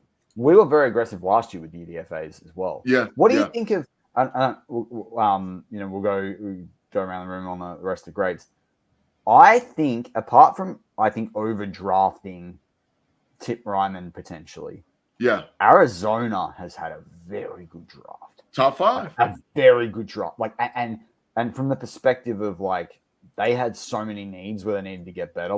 Pass rush, they were obviously always going to get the wide receiver to help out, Kyle Murray. They got Christian Jones late. They needed someone like Elijah Jones in the cornerback room. Trey Benson's a perfect running back for what they want to do with Connie getting older. I look at Arizona and I was worrying that they were going to become a basket case of a franchise, and I'm like, nah, they made some moves, man. They made some moves. Yeah, I identified top 5, but I want to see what everybody else's draft grade because if y'all get to talk about A or A minus, man, I'm gonna have to hit y'all with a big fine, man. I'm gonna get y'all a big fine, man. Y'all better not be talking about no A and no A minus. I mean, no A minus or down. But I just want to see though. Let's see what's going on, man. Mark, what do you got? I'm pretty good with it all, to be honest. I don't know who these players are. I just like the fact that they got a big bloke on the right hand side. They got a big bloke in center. They got a dude with no Achilles or no ACL or something like that. Yeah. He can still run. Apparently that's a massive issue, not having an ACL. But then Hines Ward played with it for 14 years and no one even knew about it. So that's kind of cool. Yeah. And then we got someone called Peyton Wilson, who was injured. And he's been compared to Luke Kuechly. That was Kenny's picks. So that's kind of dope. And then who else we got? Oh, the other big guy is a rabbit. Jack Rabbit. So my overall analysis is he's a 4-time All-American too. Just FYI. Yeah. What does that mean? Is that the best player at his position? And they're in a smaller division. They're not FBS. They're division down, but they've won national championships. It's either them or North Dakota State that wins the national championship. But he made for you to be a college and you to be a 4-time All-American. That means you hit the ground running. I mean, literally, those that big means shoulder pads, the big neck thing. Yeah, that means as a freshman, You came into college and you were better at that division than any other guy that was out there at that division as a freshman. Because 4 years running, 4-year running All-American. So yeah, he's a monster. He's a starter. I mean, literally, we got a starter sitting on the bench for him. He's a starter. They're just gonna get him ready. I said this earlier. He's allowed 3 sacks, none last year. He's out of the 6 years in college. There were 4 years he didn't allow any sacks. He's only allowed 4 quarterback hits the whole time. He's played 3,411 snaps. Like incredible. Like grades up there with everyone else. He's not even allowed 30 pressures. Like all the top linemen have pretty much allowed more than 30 pressures. This guy is insane. He had the second highest reps at his division for bench press. He had the second highest reps. So that's telling you he's super strong. That's already telling you. I think he smashed the Yuli brought it up in the live chat before, but one of the other drills he smashed at the combine. I think it was the 3-cone. I don't know though. Yeah, it is. It is. He was top 5. He was top 5 3-cone across all divisions. He was top 5 3-cone. Yeah. For his size, I mean, come on, man. He's ready to ride. So yeah. So you say A. You say A. You're saying A. Mark, you saying A? Oh, I'm saying A, and Richard's back too. So shout out to Richard cutting grass. That's good. No, there's no bad blood. Jeff. All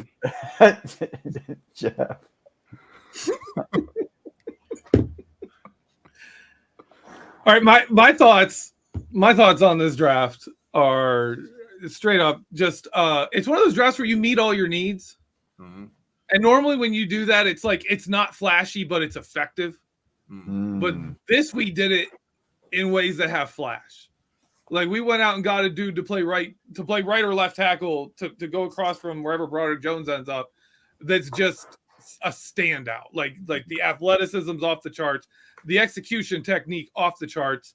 Was it Mike Martz who coached Orlando Pace in St. Louis said said Fuatano has better technique than like 50% of the starters in the NFL right now. Like that's the floor for this dude. He's already there. Zach Frazier, absolute fantastic. Like to get guys with that temperament on this line to pair with like Seumalu, you got guys that just like to punish people. So I love it. Like that to me is the draft. Obviously I like Roman Wilson. I like where they got Roman Wilson. I like, the other Wilson, Peyton Wilson, or whatever his name is. Yeah. That's a luxury pick.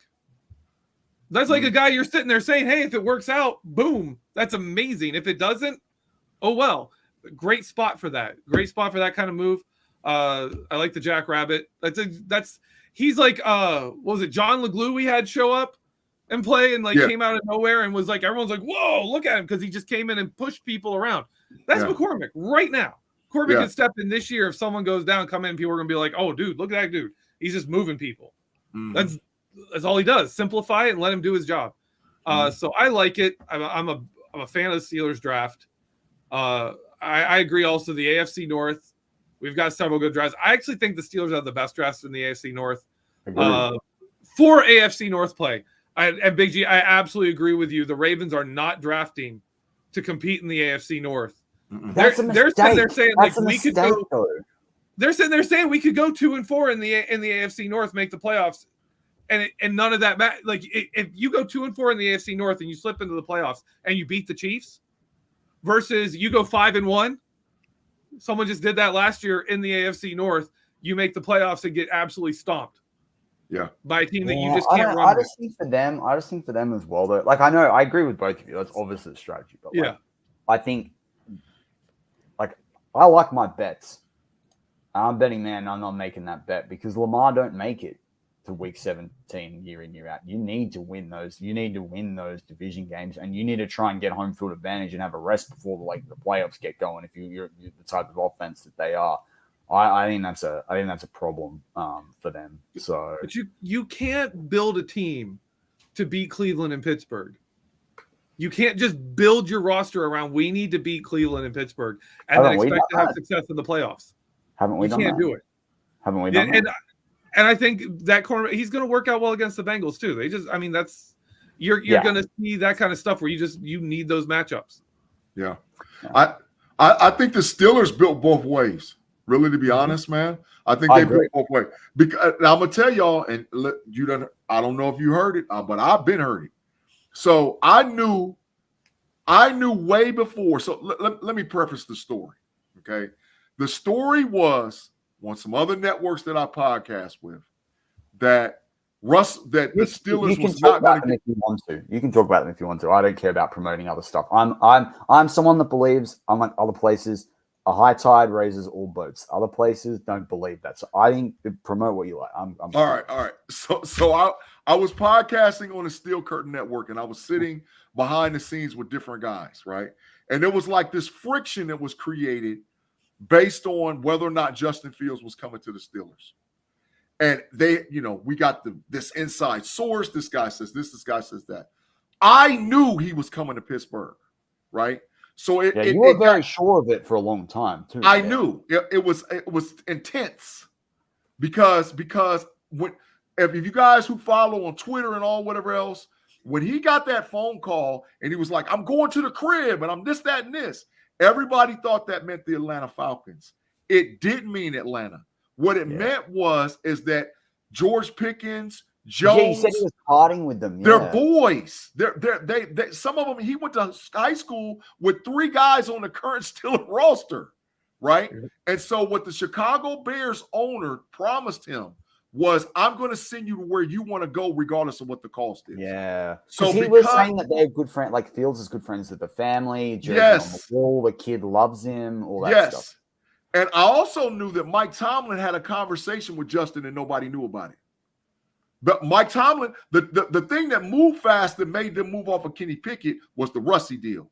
When they brought Russie in and Russie said, "Okay, I'm going to stick and stay," that's when they were like, Pickett's gone, because they already knew they had Justin. They already knew it. So the move was, okay, we're going to move on Justin. Omar Khan's going to hold out, getting for as least as what we could possibly get, because we already know that Chicago's going to move on Caleb, right? And then so when Russie signed, it was like, oh my God, now we can do 2, which had like the Steeler Nation like, oh my God. I also knew that Cordell Patterson was coming to Pittsburgh. I knew that too. And I called that. And everybody was like, what? I said, bro, I'm telling you, I know the relationship that Arthur Smith has with Cordell Patterson. I knew he was coming. I said to Shannon, we did a global perspective in January, and I said right after Arthur Smith was coming, and I said, man, I was like, I just said it as an offhand comment. I've been struggling to go back and find it, but like I remember saying it, and I just said to him, like, you reckon they signed Cordell Patterson?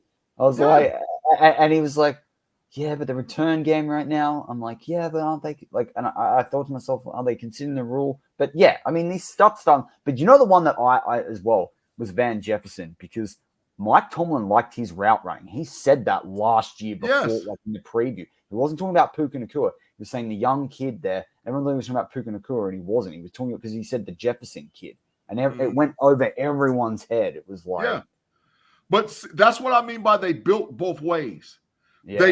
So the both way issue is this. We know, well, at least I live in Ohio, so I know how it gets. The weather's gonna get nuts. And so when the weather gets nuts, can you line up and beat up on the Cleveland Browns, the Baltimore Ravens, and the Cincinnati Bengals? Absolutely. We can. All those people that was talking that mess about Najee getting traded, you done lost your mind. Najee is going to play for us because that's how we beat them. But then come playoff time, Vance Jefferson, Cordell Patterson, Jalen Warren, Justin Fields, now Roman Wilson.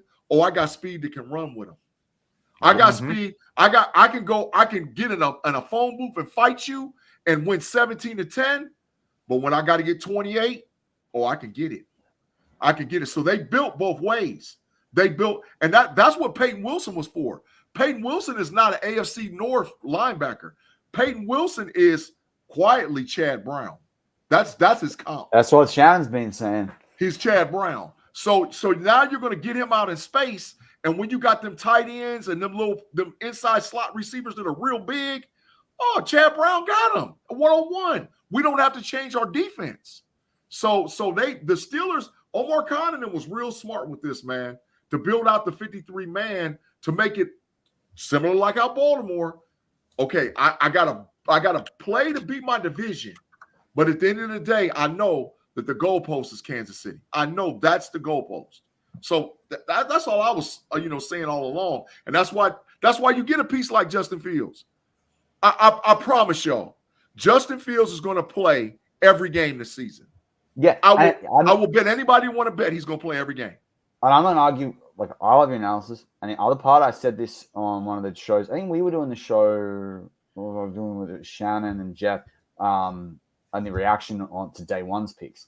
Greg Cosell, who I got a lot of time for Greg Cosell out of NFL Films. He said exactly the same thing because he said, if you want to run the football and you look at Fields versus Wilson day one, and if the Steelers, and this was like 5-6 days ago, so before the draft started, maybe 7, and he literally said, if you're the Steelers and you're going to run the football and we know they're going to invest in the O-line, and if you can get your center, he's like, you're picking Justin Fields because he's the one that's going to give you that run game. Mike Tomlin wants some mobility. He's like, Russ might do well the preseason, but like maybe they give him one game for Fields to watch the offense in play against like non-preseason defense. But he's like, Justin Fields is playing the majority of the games this season. Yeah. Rusty might be the designated starter. But I'm saying they're going to have packages for Justin every game. Justin will get anywhere between 12 and 20 snaps a game. 12 and 20 snaps. And if Rusty gets hurt, then okay, then we don't even got to worry about it. But the packages for Justin is going to be running the ball, throwing the ball, and catching the ball. How do you defend if I come out and I'm in a sub 12 package? All right. So that's double tight, double wide. Yep. And I got one running back. And I have Rusty standing next to Justin. And I sent Justin in motion. What are you going to do? What do you, because if you get a throw to him to the outside, guess what he can do? If he catches it clean, he can throw it downfield, or if he catches it, he can run, and he's faster than most teams' other defenders. Correct. It's gonna cause havoc, man. Well, you don't have to go back very far. When this team was running Josh Dobbs in those packages and trying it, they were trying to do it, and it wasn't working. But those short yardage packages, if you think back Canada's offense, when those plays where they would put in Miles Boykin, and you're like, you have no receivers on the field, and you knew they were running it, and then they would still often run the ball successfully. You have packages like that. You have opportunities for whole sets of plays where they just swap out the quarterback, and it's a completely different look. It's a completely different game going on. Get Cameron Hayward in there. Get Darnell Washington. You have so much potential for a group of guys to just come in 2 or 3 players and boom, you've swapped the whole offense. That is an interesting threat that they present there. And I love it. I love the idea of it. And the thing is too, like if they draft a guy late right now, or there's another team that has an injury to a key quarterback, we're not paying Russie much. There's no issue if we have to trade Russie. Like if the Khan artist gets a good package before the trade deadline for Russie, and Fields is cooking, and talk about turning lemons into lemonade, man. Like that. I don't think they will, because I think they want to win, and like having the backup in Russie makes sense. But like if you got an offer you couldn't refuse, you freaking take that every time, man. We're not liable to him. Right. What kills the NFL every year is player injury. Okay. Yep. That people said I was crazy for making this statement, and I don't care. I understand how football works. Why did the Atlanta Falcons pay Kirk Cousins $100 million and still draft Michael Penix Jr.? Because they don't have to go after a quarterback till 2029. Yep. They don't have to. And they've got the Jordan it. Love. They've got they were talking about this. Rapport was talking about this on the morning and day 2 with Rich Eisen. He's like, the best scenario right now is you end up with an Aaron Rodgers, give the bird to the franchise, and go out and Kirk Cousins goes and gets them into the playoffs and wins games and is the MVP. That's the best scenario possible. You let Penix learn the NFL, which was one of the things. Everyone said he's got a sure thrower. He can play behind that O-line. He's very experienced, but he may struggle with some defensive schemes and how he can play up against it in the NFL. You now get to sit him for 2 years. Like I kept saying with Ben's last year, I kept saying on like RTDU shows, I'll be like, Steelers should go and do a package for Jordan Love. The Steelers should go and everyone said to me, Jordan Love, no. That would have been better than Kenny Pickett. Yeah. Jordan Love sat for 2 years. Aaron Rodgers sat for 3. Like, But- and to me, this says people understand the NFL doesn't have a developmental league. You can take these talented guys, but if you take them and you throw them in and you don't have a starter, you don't have a Kirk Cousins. Yeah. It's either you're ready to go now or you're never being a quarterback in the NFL. When in the reality is they need a couple seasons. They need a couple years. And with Penix and the injuries, give him time to heal. Give him time to work up to NFL stuff. Get him in trainers. They don't just get you in shape, but they get you in shape that prevents injuries. Like that kind of exercise, that kind of thing. And then you let the guy come in with a different mindset and understanding the game at a better level and apply his tools effectively. Yeah. Russie's going to teach Justin how to be a better pro, period. And guess what? Justin's going to listen because Russie has something Justin wants. Russie's got a Super Bowl ring. I was about to say he's got that ring. And Justin wants one of those bad. Mm-hmm. So now, like, okay, I'm going to listen to everything you got to say. And he's going to sit right up underneath Arthur Smith. Arthur Smith, man, listen, people talk that mess. His deal in Atlanta was he didn't have no quarterback, but he was built. They just didn't give him time. If he would have been the coach this season, they would have killed everybody. Watch what Atlanta do to everybody this year. And down there in the NFC, they're going to cause problems, man, because they were building the team. Now you're going to see it's the same difference in Chicago. Justin never had no weapons in Chicago. Last year, they gave him some weapons. Now they have built the team all the way out for Caleb. Watch what Chicago do. It's because same difference when this is the perfect scenario. When Alex Smith was the starting quarterback for Kansas City. Yes. They drafted Pat Mahomes, and they were like, what the heck are they doing? Okay. Yeah. Now let's look and say, okay, now what? Yeah. So people on this Russie with Justin, the mindset is we just didn't pay the bag, right? Or the first round draft pick. Yeah, less than $2 million for one, less than $3 million for the other one. We didn't extend Justin because we're going to extend him during the season. I had one Steeler fan fight me and say, "Oh, they don't never do that." Man, the Steelers is doing stuff they ain't done ever underneath Kevin Colbert, man. You done lost your mind. This is the new wave of football. Justin go get an extension sometime in the middle. The reason why they didn't extend him because they got to take care of Najee first. They're going to take care of Najee first. Najee, I said for Najee, no 5th-year option, 2-year deal, maybe the 2-year deal, base 10, another about 2 in incentives, like maybe call it 1,200 yards or whatever, and you sign that to 2. That gets you through Jalen Warren by next year as well. You've got your options there. You keep Najee happen, then he's old, then you might be able to keep Najee again to be your number 2. Keep Najee in Pittsburgh for 8 to 10 years, winning. Yeah, done. Yeah, they're going to take care of Najee. Then after that, they're going to take care of Justin. And somewhere in there, going to take care of Pickens too. Somewhere they're going to take care of him too. So interesting. Man, I want to say something. I want to get your opinion on this. The Jets took Jordan Travis at 171. Smart. To me, that was the right quarterback to sit behind Aaron Rodgers. That is a problem. They picked. I love the 2 running backs that they've now picked in Isaiah Davis, and they picked the other guy. Allen from Wisconsin. Braylon Allen behind Breece Hall. That's a lookout now. They took Malachi Corley too. They just took Isaiah Davis. Big G. I can't talk about that. All right? I'm still very upset about that. They took Malachi Corley. And they got the tackle from Penn State. I know. Corley's going to do well with Rodgers. Rodgers and him are going to be. Yeah, because what's the little funny colored eye dude? Which color used to have over there in Green Bay? What's his name? Little short, light skinned, funny colored eye wide receiver.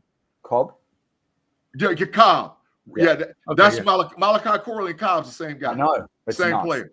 It's not. Same player. Yeah. So he pick, will love that. We're 4 picks away from the Steelers pick.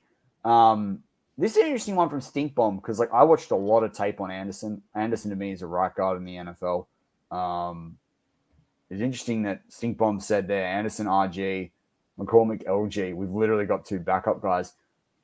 What do you think about Nate Herbig's contract? Because I didn't like how much they overpaid Herbig last year. I know that they're in a crap position to improve the interior O-line depth. But that contract is one little tiny black mark on this front office right now because he's expensive to move, and I don't see don't see the fit. I know he's an insurance policy, but he's an expensive insurance policy. So who's your backups? It's Herbig, the kid we just drafted, Dan Moore Jr., Anderson. Yeah. And you're keeping Anderson because the versatility, yeah. and they think about grooming him as the center, right? Yeah, You're obviously going to keep McCormick. Dan Moore, they should still. I said it when he was drafted. White, this guy's probably better at guard in the NFL. They've not tried that one. Yeah. He's going to be much cheaper than Herbig. Like I think Herbig, they still eat like something like $2 million this year, which isn't the greatest deal amount of money in the world, but that's $2 million we can sign other blokes for. So yeah. I think they keep him and they eat it just because you gotta have the value, you gotta have depth on the offensive line. I mean, we got 9 linemen. When was the last time you said it about the Steelers? Yeah. And you wasn't worried. You was like, okay, even if somebody goes down, we're good. Yeah, we have a legitimate line. And with a rookie at center, I think Herbig's your number 2. They're gonna have him back up that position. Now we got McCormick. Would you kick Daniels in? No. Daniel, that's done. Man. And I hope Anderson and Herbig are fighting hard for that center 2 spot. Like I still think Anderson's best spot in the NFL, watching like hours of his tape, is right guard. He's a tremendous right guard. Like I say this to people, when he matched up against Mazzei Smith when you guys had him at Michigan, Dallas took in the first round. He put Mazzei Smith on his freaking ass, right? Anderson's biggest problem last year in the draft was that he was so versatile, and Maryland have played him all over the place. And people are like, well, he played a bit of tackle to start off with, and then he played a bit of left guard. But you watch every game where he plays right guard, he has lights out. He's at the second level. He's following guys after he's already put a guy on his ass. He's following the running back. It has been rare in the last few years have I seen a day 3 lineman follow the ball like that down the field. I thought Spencer Mark, remember how high I was on Spencer Anderson last year? I was just what? Remember Spencer Anderson? How high I was on him this year? So he caught me off guard. I was legit in podcast mode. I don't know what you guys are talking about. I'm just listening. That's hilarious. I have no clue. We'll go to Jeff. That's Jeff? Your Seattle has 2 losses. No, I'm so invested. Mark, I'll do a quick Twitter comment on it, and you just wait for it. Let me steal that. Yeah.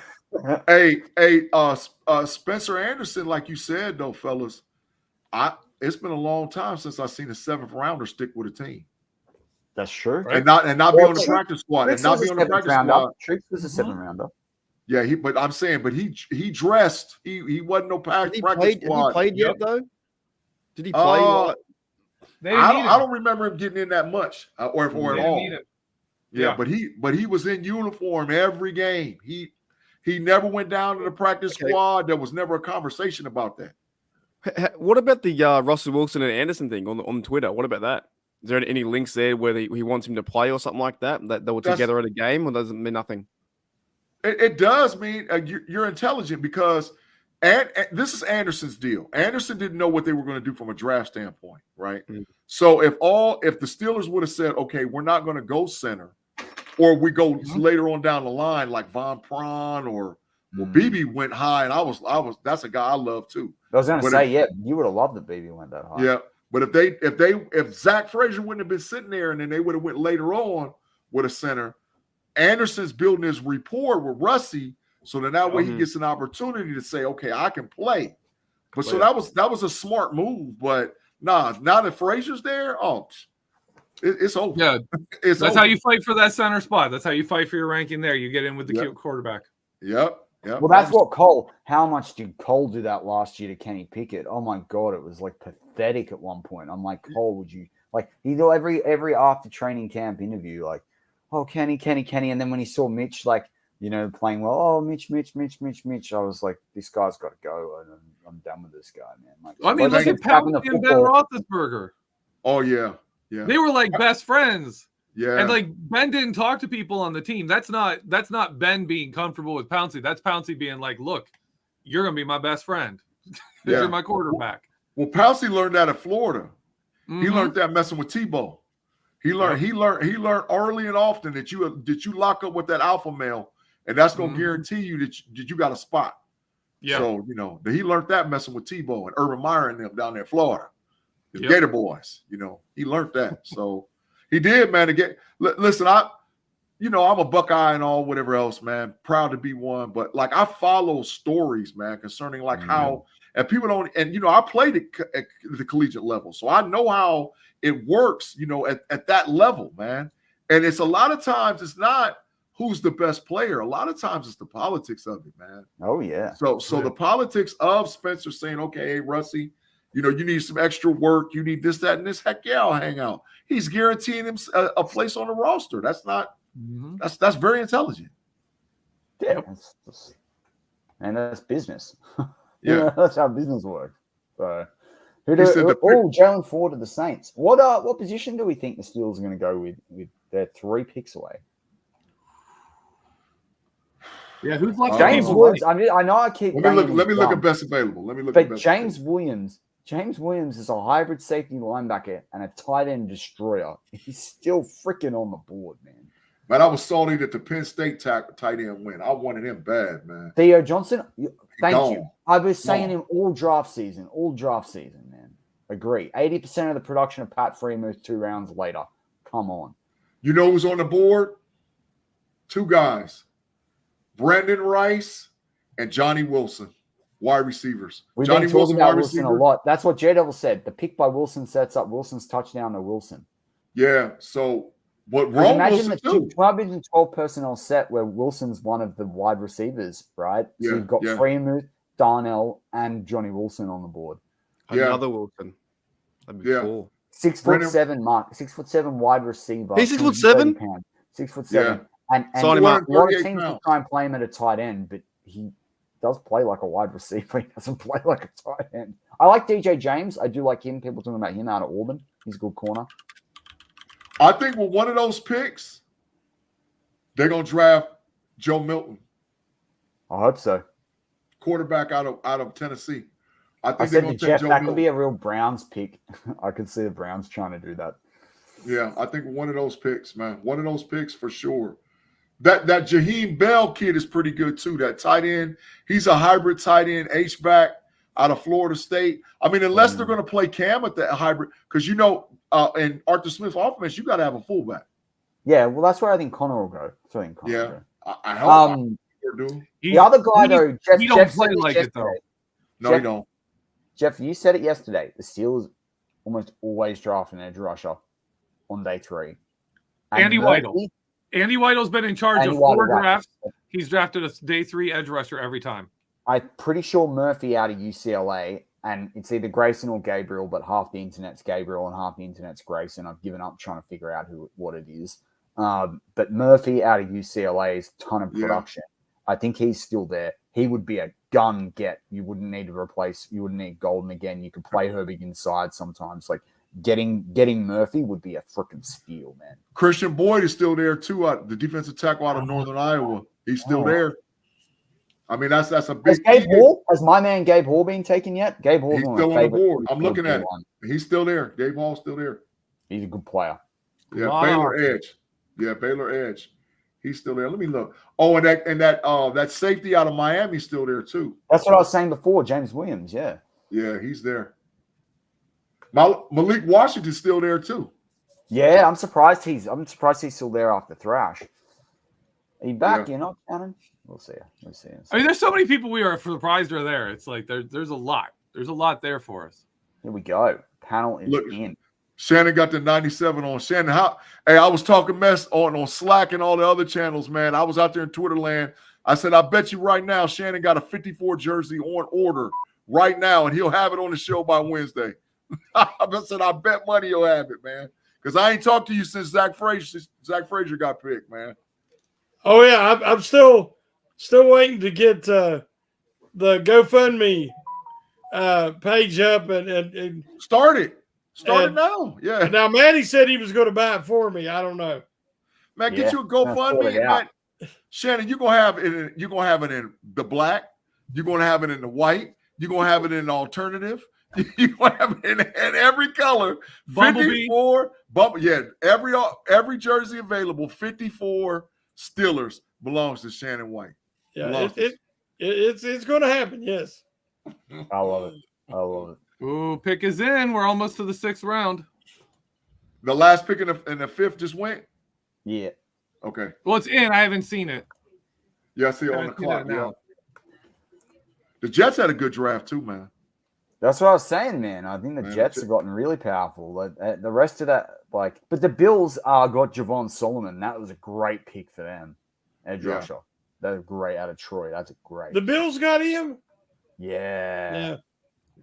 I've been writing an article, so I didn't see it. But the Shannon, the Jets, so they went out. We talked about Braylon Allen before. Then they went and got Isaiah Davis, and they drafted Jordan Travis, probably the best quarterback for them to learn having sit behind Aaron Rodgers. Yeah, I like Travis. Bad news. I like that Spencer Rattler pick to the Saints too, man. That's a good fit for him, man. And indoors, that's a good spot for him indoors. Yeah. Marky I D, like it. the sun's rising, man. It's starting to get daylight here. Killing me. Like it's the sun rising over there. The sun is going down over here. Yeah, we kicked off at 2 a.m. The thing is, too, like, Maddie's. You know what? Maddie's, Shannon and I finished our reaction to day 2 show at 2:41 p.m. Australian time, and I said to Shannon, mate, we're going to be on again in less than 11 and a half hours. That is wild. Man, we ran a live on the Know It Alls channel. I watched a bit of it last night. We ran a live feed for the whole first and second rounds. When at 7:00 p.m., I got to go on Steel Curtain Network because we're doing the Homies wrap-up podcast show, and we got a whole bunch. Hey, Shannon, guess who I went and got for the show? Who'd you get? Little G. Little I got G. little Gills. Oh, did you get Chris? Yeah. Yeah, I went and got Chris, man. Steelers are on the clock. They are right now? Let's see. Yeah, I went and got Little G too. It's got to be Johnny Wilson or what you call it, man. It's got to be Johnny Wilson or the other receiver, Brendan Rice. It's got to be. You need another guy. Unless one of them gets picked here. No. Walter Rouse, Oklahoma. Yeah. where'd the other bloke go? Where'd Jeff go? Gone. Oh, he's back. Sorry. Oh. I Sorry, saw I you had leave to the room. walk out for a minute. You got pulled. Jeff, what's that picture back there talking about champs? Is that us? That's Heinz Ward. Yeah. Super Bowl 40, bud. Detroit. That's my favorite Detroit. picture. I love that picture so much. I always talked about it. I had the newspaper and I lost it. And then my wife went online, found it somewhere, and got a copy. Oh, yeah. That's pretty cool. That's a boss picture. Boss. It's Heinz Ward, man. Yeah. He's my favorite. He's my personal favorite Steeler of all time. Yeah, he's top Love 5 that for dude. me. He's top 5 all time for me. For sure. You gotta love Hines. Yeah, top 5. Shannon, before they make this pick, what I tell you, Peyton Wilson, what I tell you, Shannon? what Shannon? You got Zach, I got Peyton. You didn't tell me that he didn't have an ACL. But that's okay. He done played 2. He's 6'4", 240 pounds. He done played 2 years. He's good. Did you read my Grading the Pick article? Yep. I love it. I mean, it was great. Yep. The pick's in for the Steelers. It ain't said yet, but it's in. It's in. The pick is in. I don't know, man. Knows it yet. I can't get it. I'm looking for it. I'm all on Twitter everywhere looking for it. Yeah, it says Logan Lee. Out of Iowa. He's a good defensive lineman. There's your defensive lineman. Yeah, he played black and gold.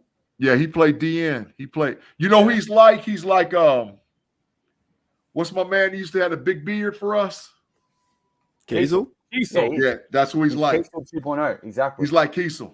That's who he's like. I've got that confirmed. I do have that confirmed, and it's now on the thing. Logan Lee, Pittsburgh Steelers. I like that. I like that over the Boyd kid. 6'5", 281. Yeah, his position rank was number 24. Overall grade was 230. He had a 45 overall grade, 237 ranking. Yeah. They said he's got short arms, but they said it takes 2 guys to block him every time. Oh yeah, man. The motor on that kid, he's ready to go, man. That's big time. But is he going to try to play interior at 288? I've got him at 290. He might have been lower for the combine. PFF has him at 291 in the season weight. So, but Shannon, he can't.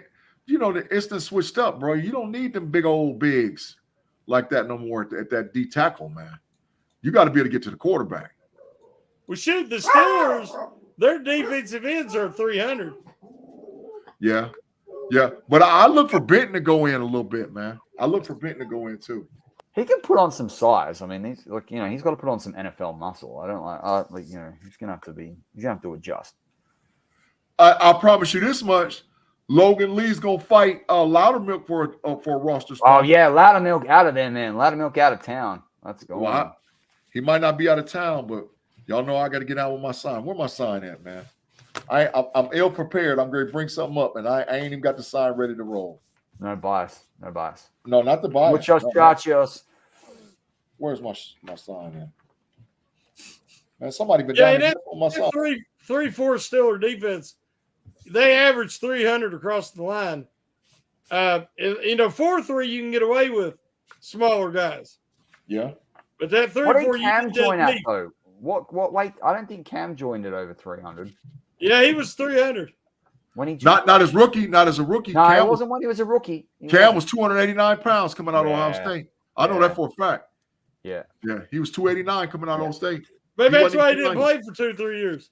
Yeah, they bulked him up. Cam gained a lot of weight since he came to Pittsburgh. Yeah. Yep. Yeah. Same with I think even Tuitt put on the best part of 15-20 as well. Yeah, out of Notre Dame. Yeah. Yeah. But because Cam played at Ohio State, Cam played a rush end. Mhm. At Ohio, Cam played the same position that like Sam Hubbard and JTT. He was the opposite defensive end. He wasn't the guy like the Chase Young or the Bosa boys. He was the opposite dude. So, but he wasn't a run stopper. He was a rush DN, man.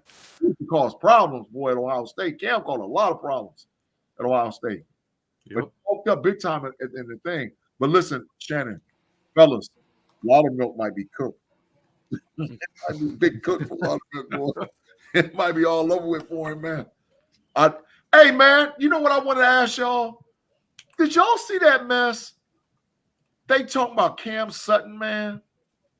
Oh, yeah. Yeah. Man, I was mad. Oh, I was mad. I said, man, no. Heck no.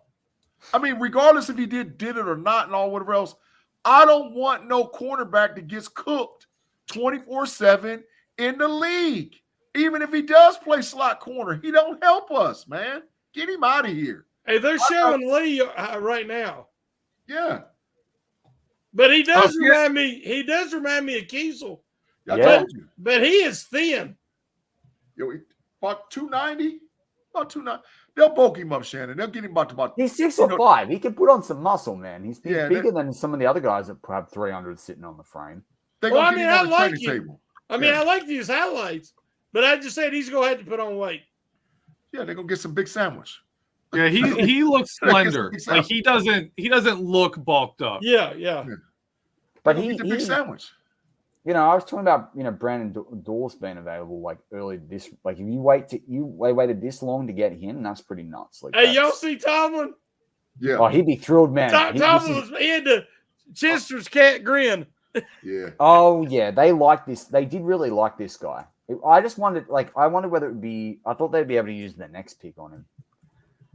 Yeah. They got the guy they wanted. So all six guys. Well, let me see. 1, 2, 3, 4, 5, 6. All six guys are all on a 53-man roster. Yeah. There's all six of them, all on 53. You want? Somebody is losing their job. Bye bye, Loudermilk. Yeah, I think Khan's like, well, we'll get rid of Colbert's last reach when we get rid of Loudermilk. Thank you. Loudermilk was big trash. Big trash. Hey, Put it this way. GB. Put it this way though. He according to Next Gen Stats, and they put all the combine numbers together. He was the 5th DT ranked for athleticism score. He was the 13th ranked total score because he had the production score of 63. So he produced a little bit less in college compared to the other guys. But the fifth most athletic DT in this deeper class, and you get him at pick 178, that's a steal.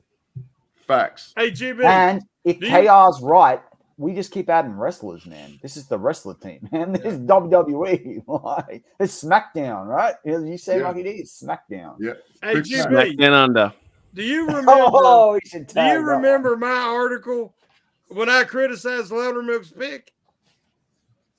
No. I might. Everybody got pissed at me. What kind of a question is Yeah. that? That was years ago, Shannon. No, I'm joking. I only dude that I hated worse on the Steelers last year more than Loudermilk was Levi Wallace. I hated Levi Wallace. He's with the Broncos now. Ain't he? Listen, y'all don't know this. We was on Pump Your Brakes on Wednesday, and we did the week before the roster cuts, right? And it was me, Shannon, and Tate. And I told them Levi Wallace should be up out of here. Get him cut and all. And they were like, what? They were like, what are you talking about? He's a starter. I said, man, that dude is big trash.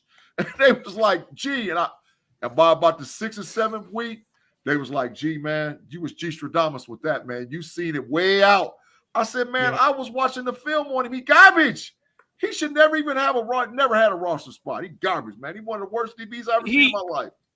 He should have been their dime back. At best, Jeff. At best, yeah. Jeff, You put him in that. You put him in that role. What was the 7th round rookie or whoever the rookie DB they had at Norwood? Trey Norwood. Yeah, like that kind of a role for Wallace. He's still a good zone, but you ain't trying to run zone. Man, they were done trying to run zone, and Wallace is like zone only. Yeah. Garbage, and man. He was slowed. He had lost it, man. The steps he had lost. He's probably 4.7 at best. At yeah, best. he wasn't fast. He was one of those guys you don't got speed to lose, and then you lose it. And you lose, yeah. So Logan Lee had a very Braden Fisk-like combine. Logan Lee did 25 reps on the bench. Fisk did 26. Murphy only did 27. Murphy should have done better there. Shuttle, I think he ran the shuttle as well. Logan Lee, a 4.37 equal to Braden Fisk. Equal to Braden Fisk, right? That's he's nasty. super strong. And then he's 10 pounds less? Yeah. Dude, he plays like Kiesel. Yeah. And his 10-yard time was a 1.77. That's not too bad. Yeah. Yeah. Yeah. I like it. He's nasty. I'm just watching some of his film over here, and I like him. I like it. He's got like 1 or 2 pass rush moves, but he nails them. He nails them every once in a while. And he's vertical at 6'5", and a white man. I'm just saying it. 31.5. It's like he's Kiesel. He's the same player. Give him some years. Hashtag Special cancel. teams. Give him some years. There's a movie that was very popular called White Man Can't Jump. Hashtag can't say that, Matt. I learned it very early. I do say that. I do say that as of a son of whose dad was a state level high jumper in Australia that should have gone to the Olympics if he bothered to train. But that's another story for another time. Yeah, after it says, can he grow a beard? Yeah, he can grow some beard. Lee needs a good beard, yes. Yeah, his broad jump was 9.6. Mm-hmm. Yeah. Oh, yeah. He's an athlete. He's a super athlete. Yeah, man. A 10-foot broad jump? Man, he's Kiesel. He might have a little bit more of a motor than Kiesel. Well, so I wondered whether I saw a highlight of Kiesel I was plays going to special. say you just stepped in Yeah. there. Kiesel played special teams, and he come down. He was the wedge buster. That Kiesel he played like his hair was on fire. Lee might do that now, Shannon. We might. We'll see. I'll take a 2.0 of him. I think that Lee's the new gunner. I'll take it. There we go. I'll take it. But if the kickoff rule doesn't change, so it don't even matter. The kickoff rule now, all the linemen is all close to each other, and the dude get about a 15-yard start. So somebody got to be able to tackle. It's honestly, it's going to be like defending an outside zone. It's going to be like an outside zone run. You watch this new kickoff rule. You got everyone lined up there. That guy goes. He's going to cut sideways and cut up the minute he has a gap. It's going to be just like outside zone. I got to say this: who had the best 3-cone drill as a defensive tackle? Logan Lee, 7-1. Yes, he did. 7-1-6. I don't know how much football y'all get an opportunity to watch as far as the collegiate level, but Iowa had the best defense in all of college football. Oh yeah, their defense was better than everyone Michigan's. fits. Yeah, their defense was better, and Michigan was the dogs. How's this? Jeremiah Oh, they Trotter gave both Jr. Ohio State and Michigan fits. Iowa Yeah. did. Yeah. Those are NFL. Those are NFL talent all over the place, and they gave them fits. Yes, they did. Jeremiah Trotter Jr.'s 3-cone drill, 7-1-3. MJ Devonshire, 7-1-2. Cam Hart, 7-1-2. Theo Johnson, 7-1-5. Logan Lee, 7-1-6. Man, the yeah. guy's like up there with a Yeah, quarterback. he's fast, man. He's fast. He can get in and out of breaks real fast. What that translates to for everybody that's watching us, that means that's what when you hear him say a twitchy athlete, he's what you call twitchy. He can change direction fast.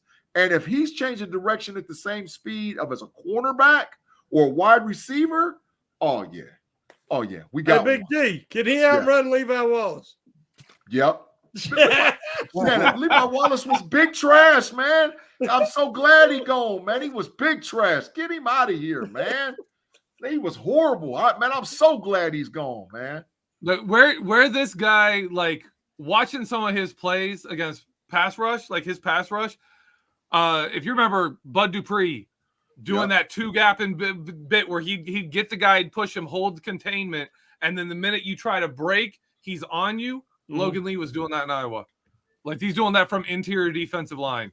Yeah. Like, just now you're going that way, I'm shedding the block and I'm on you. Yeah. Great pickup for our division, man. Oh, yeah. Hey, Matt. Yeah. When's the Steelers' next pick? 198. 198? And that's it, right? That's the last. It's 13. 198? No, 195. 195. Sorry, I'm trying to. Yeah, we're 10 picks out. Yeah. We all right. And they moving fast, too. They moving fast. All right. I'm going to dip out for 30 seconds to take a piss, and then. I want Beanie Bishop. I want Beanie Bishop. I want James Williams on the board. You take James Williams. Beanie Shannon, Bishop, that's big UDFA, bias. man. That's Jamie, big bias, Shannon. From Big Shannon? Yeah, Shannon bias. Beanie Bishop, UDFA. UDFA, Big Bishop. To be honest, guys, I've got to head out. I love being here. It's great being able to be on a show with you guys. But I got to get rolling. All right, Jeff. JB, thank you for coming and spending time with us more than what you could. Absolutely. Yeah. Thanks, guys. See you later. But that's all right. We've got 2 other people potentially jumping in pretty shortly too. So it's just we're just rolling it in. We're rolling it in like the picks. Wait. How are you? I'm fading, Matty. How are you live? I love this stuff, man. I love talking. Yeah, I'm fading, bro. I've had 2 hours. I've had 2 hours and 15 minutes sleep. You're so energetic for like now 6:30. We've been up since 2. I charged him up. Also, it's helped that I probably need to go the. Sorry, I charged him up. No, you're all right. I said I charged him up when you jumped in. I charged him up. I probably, yeah. But chatting keeps me going. GB keeps me going. You keep it going like the live chat has kept us going, man. We've got to use 100%. I agree with live that. chat on Steeler Nation or Steeler TV. Both. But also, I need to go to the toilet for about 2.5 hours, so I think that's kept me pretty charged up too. Go to the bathroom. Just I'll be out for a bit, but I'll be back in a sec, guys. Hey, all right, Johnny, now we can talk about him. Johnny Wilson just went. I can still hear you, Shannon. Hey, Johnny Wilson, the wide receiver from Florida State, just went. Guess who he went to? The Philadelphia Eagles, who I been said had the best draft. They just got Johnny Wilson, wide receiver, Florida State. The Eagles. Is he the big bloke, the 6'7", that guy? 6'7", yeah. 238 pounds. The Eagles had the best draft. Listen, they killed it. They're going to Super Bowl. I'm telling you, they're going to Super Bowl. Barring injuries, the Eagles is going to Super Bowl. AFC is a fight, but the Eagles is better than every team in the NFC. They're better than every team in that. It's not even close. They're going to lose to the Steelers in the Super Bowl? Oh. Hey, wouldn't it be great if it was the Eagles-Steelers Super Bowl, though? Wouldn't it be great? If the Steelers beat them. And we play them in the regular season this year, too, because we play the NFC East. We play them in Philly or in Hines? It ain't been set yet. We don't know if it's going to be at the crib or away, but we play the NFC East. We play Dallas, Philly, the Giants, and the Commanders. So, yeah, that's going to be a big game. But it's a good point by Sean. They're not won the draft. Who? I can't bring the comments up, but Super Bowls aren't won the draft by Sean. Yeah. Oh, yeah. Yo, I see it.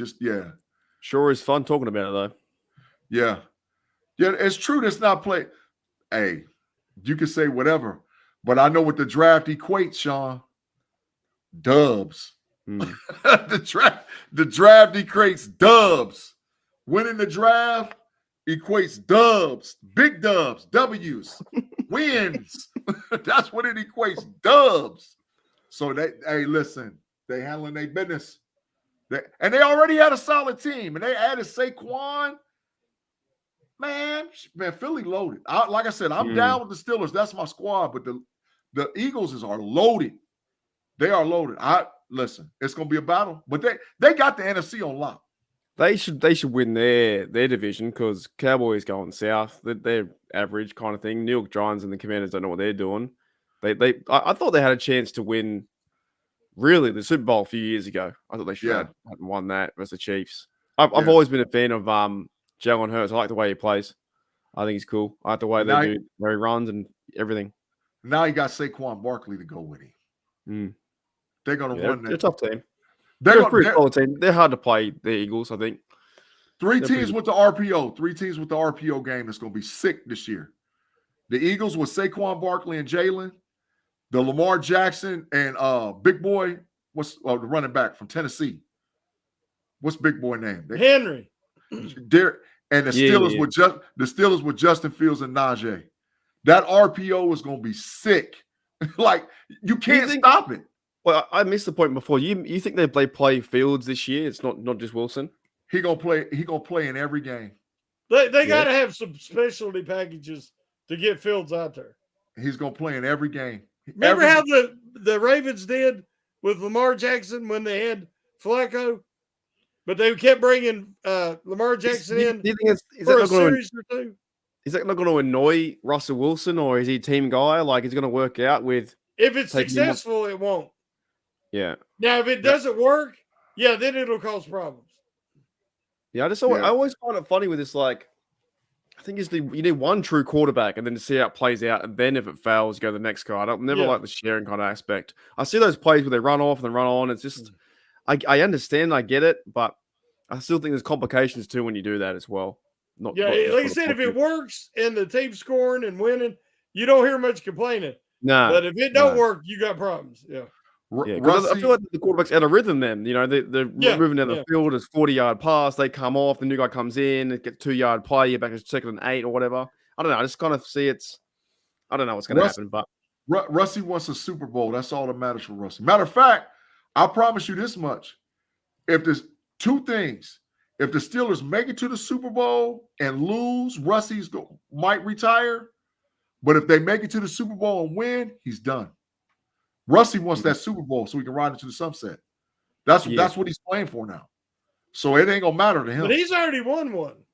But he won another one though, Shannon. Yeah, but I'm just saying that I can see him retiring either way because he's already won one. He don't have to have it. He's not in Marino or one of those guys, Jim Kelly. He's not in their situation. If Russie, I'm gonna tell you something. If Russie gets another Super Bowl with the Steelers, Russie is first ballot Hall of Fame. If Russell Wilson gets another Super Bowl with the Pittsburgh Steelers, Russell Wilson's first ballot. When his name's on that ballot, he's going in. He's going in regardless now, whatever. He might be a second ballot guy, maybe even a third ballot. He's getting in. But if he gets another Super Bowl, he's in first ballot. I'm in the Hall of Fame first ballot. And that's what he's playing. He's playing for legacy now. It's all about, okay, what did I do? Is there a quarterback who won 2 that hasn't got in? No. Well, is Eli in yet? No, not yet, but he ain't eligible. He's not eligible. Yeah. Nope. But Jim Plunkett, he won 2. And I'm trying to think, is Jim Plunkett Did Plunkett win 2, Shannon? Because he won one late. He won one late. Yeah, he won one late when they played the Washington Redskins. Yep. Let me see if Plunkett is in. I'm not sure. I ain't sure about him. I don't think. Plunkett might be. I'm about to find out. Did we talk about Sean Stevens? Because someone brought him up. That's your man, Big G. Yeah, I hope they get him. But I think they're going to go, with this pick. I think they're gonna go with that. Milton. Yeah, Milton. They're gonna go with Milton. It's getting close. I've got to say this. I know I'm a James Williams PR machine, but I was on like Vidal for the running. Where's your big bass sign? Where? But surely Bass, a team. put the big bass up on him. There we go. Surely some team out there can figure out what to do with a 6'5" guy that played safety his whole college career. That's like 230 pounds. Like someone, please. Jim Pluck is in, Shannon. Yeah, that's what I'm saying. If you win 2, you make it. Yeah. Oh, Bob is here. I'm just gonna pull down the comment. And you know what's crazy is that would put him in like faster than a guy like a Phillip Rivers. Or Matty or Matty Ice. Yeah, Phillip Rivers will get in eventually. Oh man, Phillip, what did he do? He'll get in. Rivers is Matty, a good Matty quarterback. Ice get in. But he never even made a Super Bowl. Nah, He'll get in eventually. He'll get in. Matty Ice will get in too. Matt Ryan eventually. Matty Ice over Rivers. Why don't we welcome Bobber to the chat? Bobber. G'day, Bubba. Mate, what's happening, man? What's up, guys? Is it your official Anglo-Saxon name, Bubba? No. It's just my my when I sign my checks. Oh, okay. That's boss. I like that. Yeah. Mark gets Bobber on a bit. I met him on day one. We're going live, I think, on Bobber. We're coming live on your Facebook. You guys got some excitement, but Mark is a little bit behind. Mark, you got to drink some coffee or something. Got my second one. That's what Richard said to me too. I was deciding his grass. Yeah, you know what? I say deal with it, eh? It's 4 a.m. Well, sorry, mate. When I did your show, still is Christmas, baby. Still is Christmas. Happy Draftmas to all. I've had 2 coffees. When I did your show, I had to go to work, so I did it in 33 minutes. True. I worked all day. Maybe I should have had some beer today in the morning. Ooh, Dallas got Nico Wingo. Who did? Detroit did. Did you do a podcast today, Bubba? No, I did one last night for about 3.5 hours, which was long. But when you sent me the link, I'm like, I'm still watching this, and I'm glad we got a defensive lineman though. And I heard you guys talking. Have you seen Logan Lee? I don't know if you're watching it, but Logan Lee's athleticism, man. This guy jumping out of the gym, man. This guy's a legend. Well, I like how you guys compared him to Kiesel, so I like that. Yeah, definitely. Yeah. Wingo just went, man. That's a guy that I thought we might target too. That's why I thought the Steelers were pretty high on him, but obviously I like Lee better. Yeah. Well, shoot, you read the stats. So yeah, absolutely. I'm trying to pull up his sack count though, because they didn't have it on PFF, but Sports Reference is better because they count it. Yes, he had 9 sacks, 3 sacks, 3 years running, 18.5 tackles for a loss, 7 pass defense. So that's interesting with him too, because the Steelers do like their defensive ends. And if anyone not playing knows, to be able to pass defense. Man, imagine this guy learning off Cam Hayward for 2 years. This is going to be good. I like this. Hey, man, don't fool with PFF, man. I'm biased with PFF. They big trash. I don't like PFF either, but there's... You know who's behind PFF? Yeah, Chris Collinsworth, yeah. Don't say his name. Get him out of here. But the reason I use it, I don't look through the grades. I use it because there's college snaps for linemen that they count, but no one else counts. So I'm forced into it. I have Pro Football Reference, but Sports Reference doesn't do the college players as well as Hey, Mark, like some of the stuff. Mark, yes, I'm open. yes. I'm open. Hit me. Here you go.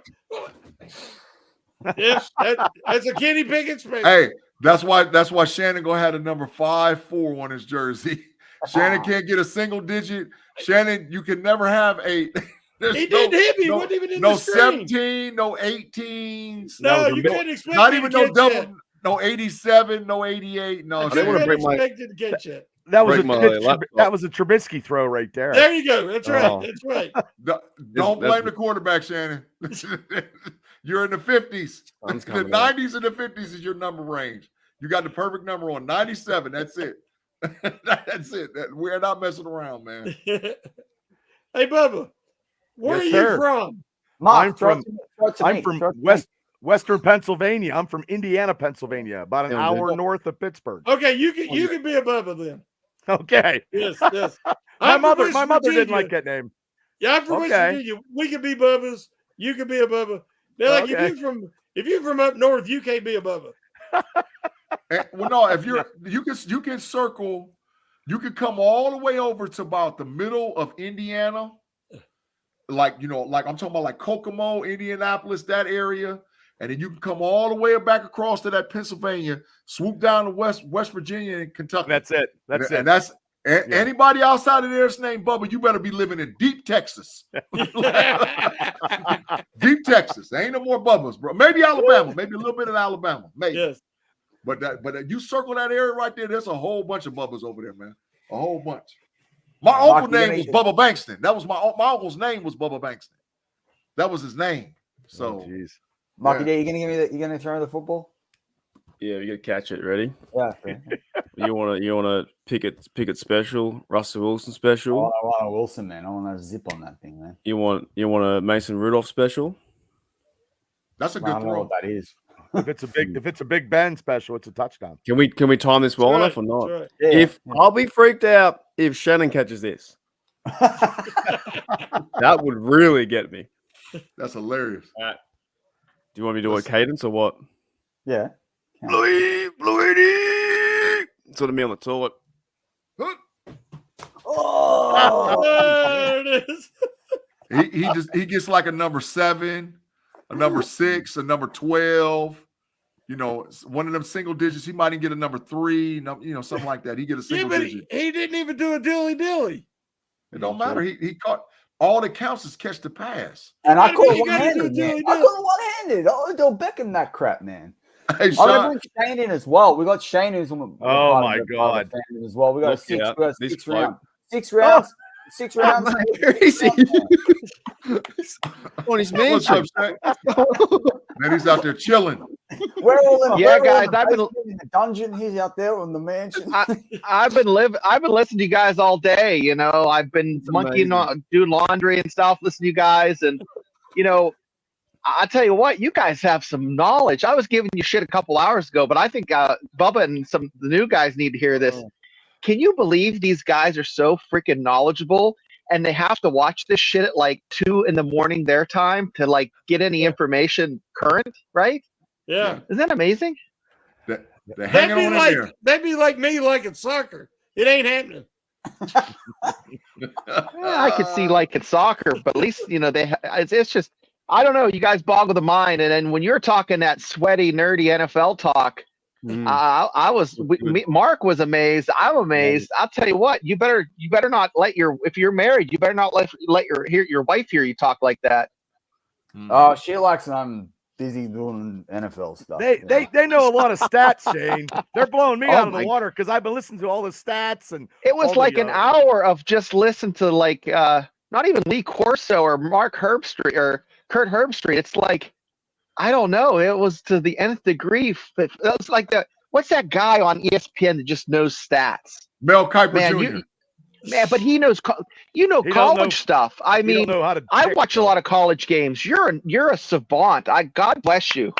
I appreciate that, man. I appreciate it. Well, these guys all thing is, as everyone on this, even when I was listening to you guys the other day with Mark's show, like the more you listen to it, the smarter you get, right? Like you start reading into things, right? You listen to Bub and me, you might lose 20 points and shit yourself. Yeah. Your IQ. I said this the other day to funny you bring up like my wife. My wife, I said to her the other day, I was like, I met like different sports players and stuff like that. I work in media outside of all this stuff, and I never find everyone's always a human at the end of the day. But I will say that if I ever get to meet Daniel Jeremiah, because he got me into I was already an NFL fan, but I've been listening to Daniel Jeremiah for 13 years, man, and like. To be able to meet him and just to be able to, it would just be to say thank you, man. Because like him getting, I listen to him all year round. Him and Bucky Brooks, I'm always listening. They were guys that talked about the idea and the importance of like a slot nickel corner before the NFL got on it. The idea of watching guys, and I've watched this over the last 4 years, that would traditionally come out as a wide receiver, come out as a cornerback, make your money there. There's a lot of different shifts and trends in the game the way they've talked about NIL, their take that I've had all this season, they said 2 years ago around the fact that in a couple of years' time, all the players with the COVID eligible year are going to come out, and it will be a very deep draft in 2023 or 2024. We're seeing that play out. Like just some of these insights, right? And it's just access to information. And like, well, I have a big shout out as well to like any fan that's like older, Mark and I particularly, because like, you know, we have access to information that people didn't get before, right? Like some of you guys on this have been Steeler fans, you know, for double or you know, at least 150% of the time we have, like especially for you, Shannon, going back your experience. And like, you know, it's the depth of that knowledge and all the different insights and everything you've seen and all the different Steelers you've seen. Like, it's awesome. And just, man, how is it we can talk Steelers in all different parts of the world? Like, it literally has gone 6:45 a.m. for Mark and I just now. It's sunrise now. Hey, Milton just went to the Patriots. Milton just went to the Patriots. Ooh. Oh, for fuck's sake. I don't know how you guys do it. I don't know how you two do it over there internationally. You have to. To a certain point, like, we just keep going. I mean, that night when you guys were on and you had me jump on, I think you guys were doing 8 hours of pure, that was and, awesome. And the reaction show was pure entertainment. Your guy, Gene, he did more wardrobe changes than I ever seen in a Broadway play. It was phenomenal. And we got to shout out the live chat are a big part of this. I do want to shout out them on Steeler Nation Australia, on Steelers Touch and Under. Bubba, I know you've linked your Facebook as well. We've got at least 70 people watching right now. That is absolutely huge. Like, Bubba, you also got, I think it's Steeler Dynasty. Is that the show? Yeah, I change names like I change my underwear every.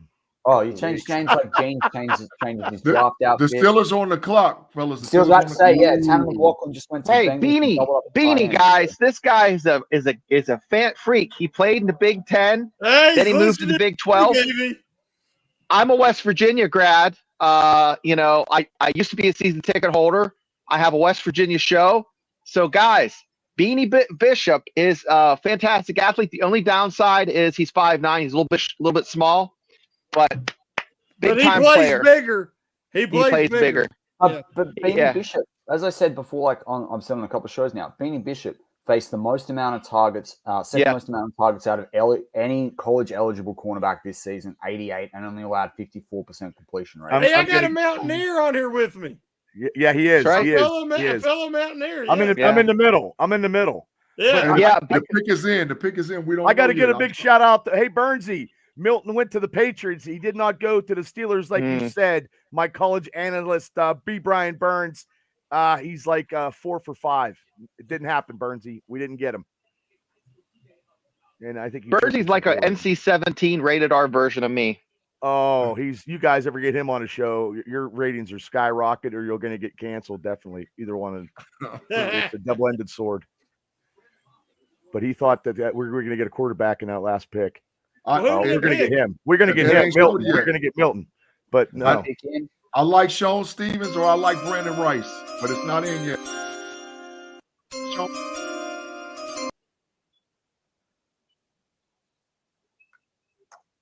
No, it ain't in yet. I'm waiting. I don't have my TV set up outside. This is like the break in weather. James, is DJ James still available on the board? No, he's gone. No, he's gone. Yeah, he's gone. Yeah, he's gone.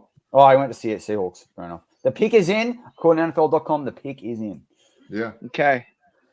I'm gonna guess a defensive back. I hope. Sean Stevens. If it's a DB, Sean Stevens.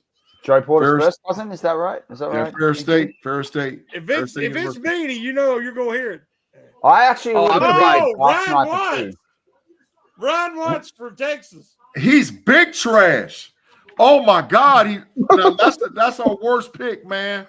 Ryan Watts is big trash. So he had a Steelers visit. I'm a Longhorns fan. I didn't like it. He's a UDFA. Ryan Watts. No, he's an Ohio State transfer that got ran out of town because he couldn't compete with the rest of the defensive backs in Ohio State. And down in Texas, he was their link. That was if you go back and watch Big 12 games, they 28 was his number at Texas. They targeted him he was lighting him like a Christmas tree. Yeah. It was terrible. Yeah. They must have got him to be a gunner. Hey, Shannon, we got another Levi Wallace. I'm going to do everything. Big trash. Don't say that. Get him out of here, man. Big G. Big trash. Big G. Do you think they could try and convert him to a safety though? How much does he weigh? Let me see. Let me see how much. How big is he? He's 6'3", He's 6 foot 206 205. pounds. He's Yeah. 6'3". He's 6'3", according to. No. I watched the play. There's no way that kid is 6'3". He's not a boundary safe. He's not a boundary corner. He's No. there's no way. Could he be a safety? Could He's you turn him into a 6'2", safety? 6'2". Yeah. They he's said he had the 208. longest arm. They said he had the longest arms from any defensive back in the combine this year. His combine measurables are 6'3", 208 pounds, 34.5-inch arm, 9 3/8. At least I picked the cornerback, so Hey, I'm going to win the prize. I need some backup here. He stunk in the Big 10. He stunk in the Big 12. He's going to stink in the AFC. That's just going to – come on, guys. That's a big trash pick. I'm mad. That's combine stats. Combine stats. So this is the worst pick of the draft right here. Oh, Yeah. 100%. Yep. Okay. Oh yeah, easily, yeah. That's Man, pretty I'm unanimous. that pick, man. I like it. I don't Screw you know. guys. I don't know either, Mark. I Mark, have no you're idea. just – you're delirious. Someone's got to go cheer him on. Jeez, it's Someone's been gotta- 1 minute. He's not even walked in the door yet. He's not even Oh, got to be a Steeler signed in the ink, and everybody's He's like, even got his jersey in the locker room. He's Pelton gonna with get a cut. rock. You're gonna cut him. He's my new favorite player now. Hey, Get the Mark hell needs outta a here. diet of Iron City and pessimism. That's what Mark Yeah. needs to be a true Steelers fan. He'll be a cheaper what jersey anyway. That Yeah, jersey would be like probably $90 and But not $100. I'm usually like that, and I'm like, I was going to give the guy a chance, but everybody's got the pitchforks out ready to. You know kick- what? You know kick what? him off If you write them off and then prove you wrong, you look really silly in about a year's time. So I never say I that. do- unless- I'll tell you what.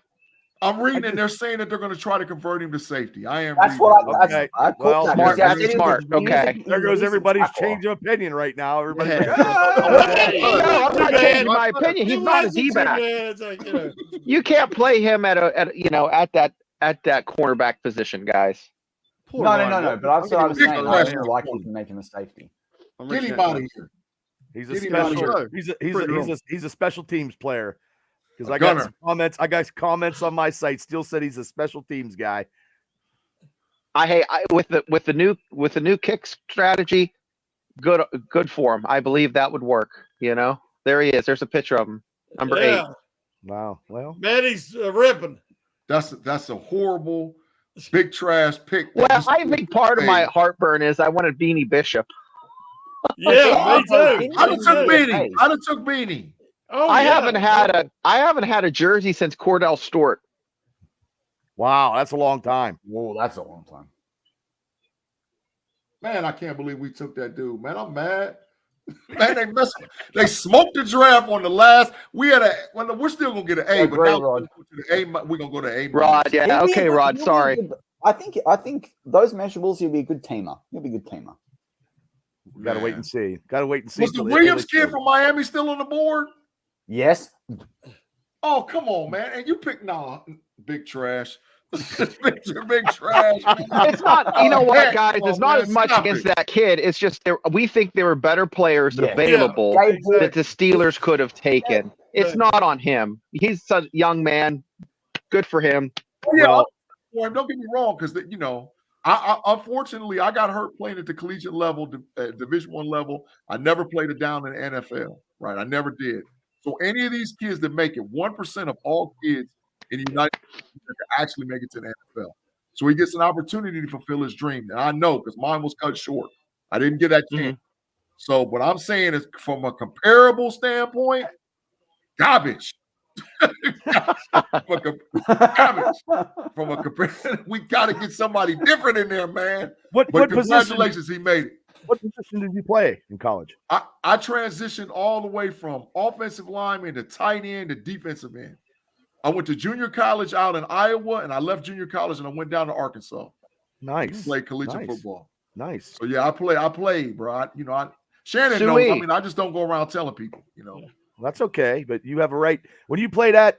Even in that, you got a right to have your opinion and stuff like that. Unlike this guy over here, right here, sitting in this chair, I never, I just give an opinion because there ain't no way my blazing 7.8 speed in a 40 band would have got me some. Yeah, I get it, man. I get it, but yeah, he That's wasn't cool though. I had opportunity, like I said, man. And I got a son-in-law that works for the Buckeyes right now, man. So I get to see all them guys up front. I was at the Woody a few weeks ago, man, walking through the Woody and looking, and I was like, man, this. And now listen, I'm gonna give a little plug. I'm gonna tell y'all something way early. The kid ain't played a college down yet, not one down. But what I'm telling you, Jeremiah Smith, the wide receiver freshman at Ohio State, is the real deal. He will be the best wide receiver that ever played at Ohio State. What? Ooh. Whoa. That's big. That's big time. I'm telling you right now, I'm gonna put up the Go Buckeyes, and I'm gonna put up my G Stradamus sign as soon as I find it. And I'm telling y'all right now, he will be the best wide receiver that ever played at Ohio State. Wow. He's 6'4", 217 pounds. He runs a 4.32 40-yard dash. Ooh. He's got a 45.5-inch vertical jump, and he runs up to 23.5 miles per hour. Wow, that's fast. Guess what the killer part is? Wow. He reclassed. He's supposed to be a senior in high school this year. Oh my God, he's a baby. Reclassed up. He don't turn 18 years old till December 22nd. Oh my gosh. We ain't gonna miss Marvin Harrison Jr. a lick. We ain't gonna miss Marvin a lick. That's how good this kid is. At 4:55 and Marvin's just the Eastern number 4 time. overall pick. Yeah, Shannon. That sounds like Jerry Porter from back in 2001 for West Virginia. Yes, it does.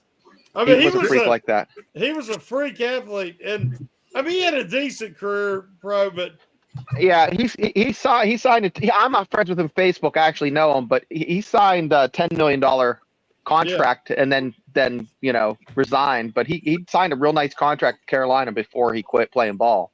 So he's all right. But he could stand and he could literally jump and almost touch the top of the backboard, just stand. It's just, I mean, these guys are such, and that's before they really got into the last 10 years into the development of the physical, like these kids are physical specimens at 17, not 20. Yes, exactly, it's just. I saw him and I was like, who's that? I thought it was Marv. I was like, who's that? And they was like, nah. That's a freshman. I said there ain't no way. Because what's amazing, my son's working out 5 days a week, sometimes in the morning and then after school. He's physically more developed at 15 than I was at 18. Yeah. Just from diet, exercise, and just having strength coaches. And stuff. What's a diet, Shane? What the hell are you talking about? The kid doesn't eat shit, man. He eats eggs and chicken and broccoli and protein. Protein. Yep. Yeah, I mean, I gave a shameless plug about it, but I'm telling y'all. No, we're gonna watch for him. Just Google him and look up his name. Look up Jeremiah Smith. Listen, he lost his black stripe in 4 practices. That's impossible. That's impossible. He lost his black stripe in 4 practices. So, Mark, how long you got to run? How long are you gonna have the show go now that it's just about the draft is winding down? 7 more hours he's got in him. I was like, well, it's on Matty's StreamYard, so he's running it right, so I can leave whenever. But I was thinking to the end, you might as well. We're already 4.5 hours in. Still straight back in.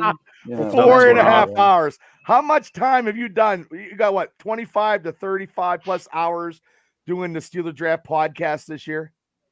Probably, I'm gonna guess. I mean, you got me blown out of the water. 15. But the last 4, I was really drunk, so I don't remember it. You were well, the other night, man, you were like, I don't even know, man. You had bottles, you were juggling them like your circus performer, and you're like, when this glass is done, I'm done, and then you just cut it before everybody knew. I know. Yeah. This would be a good time to plug your lonely fans. Well, like I know Shane would probably do it too. If I was a lady, you wouldn't see me here. You'd see me. Hey, mate, you can't say it better than what you said before. Easily. Or just play the video. I'd be working on my flexibility. Yeah. I'd be buying 11 cameras in my room. BG, you'll have to tell us what you think of this one. You ready for this? Go ahead. Watch this. Jesus. Sorry. A bit of a sidetrack, and we might, because I'm doing a live stream later, and you guys are welcome to come up if you want to. But like, if Jesus. Sorry. A bit of a sidetrack, and we might, because I'm doing a live stream later, and you guys are welcome to come on if you want to. But like, if I was the other gender, right, I'd be so rich. I have no self worth at all, so I'd be so rich. I'll be 24/7. It'd be 7-Eleven, but OnlyFans. I'll be open all day. You never worked in your life.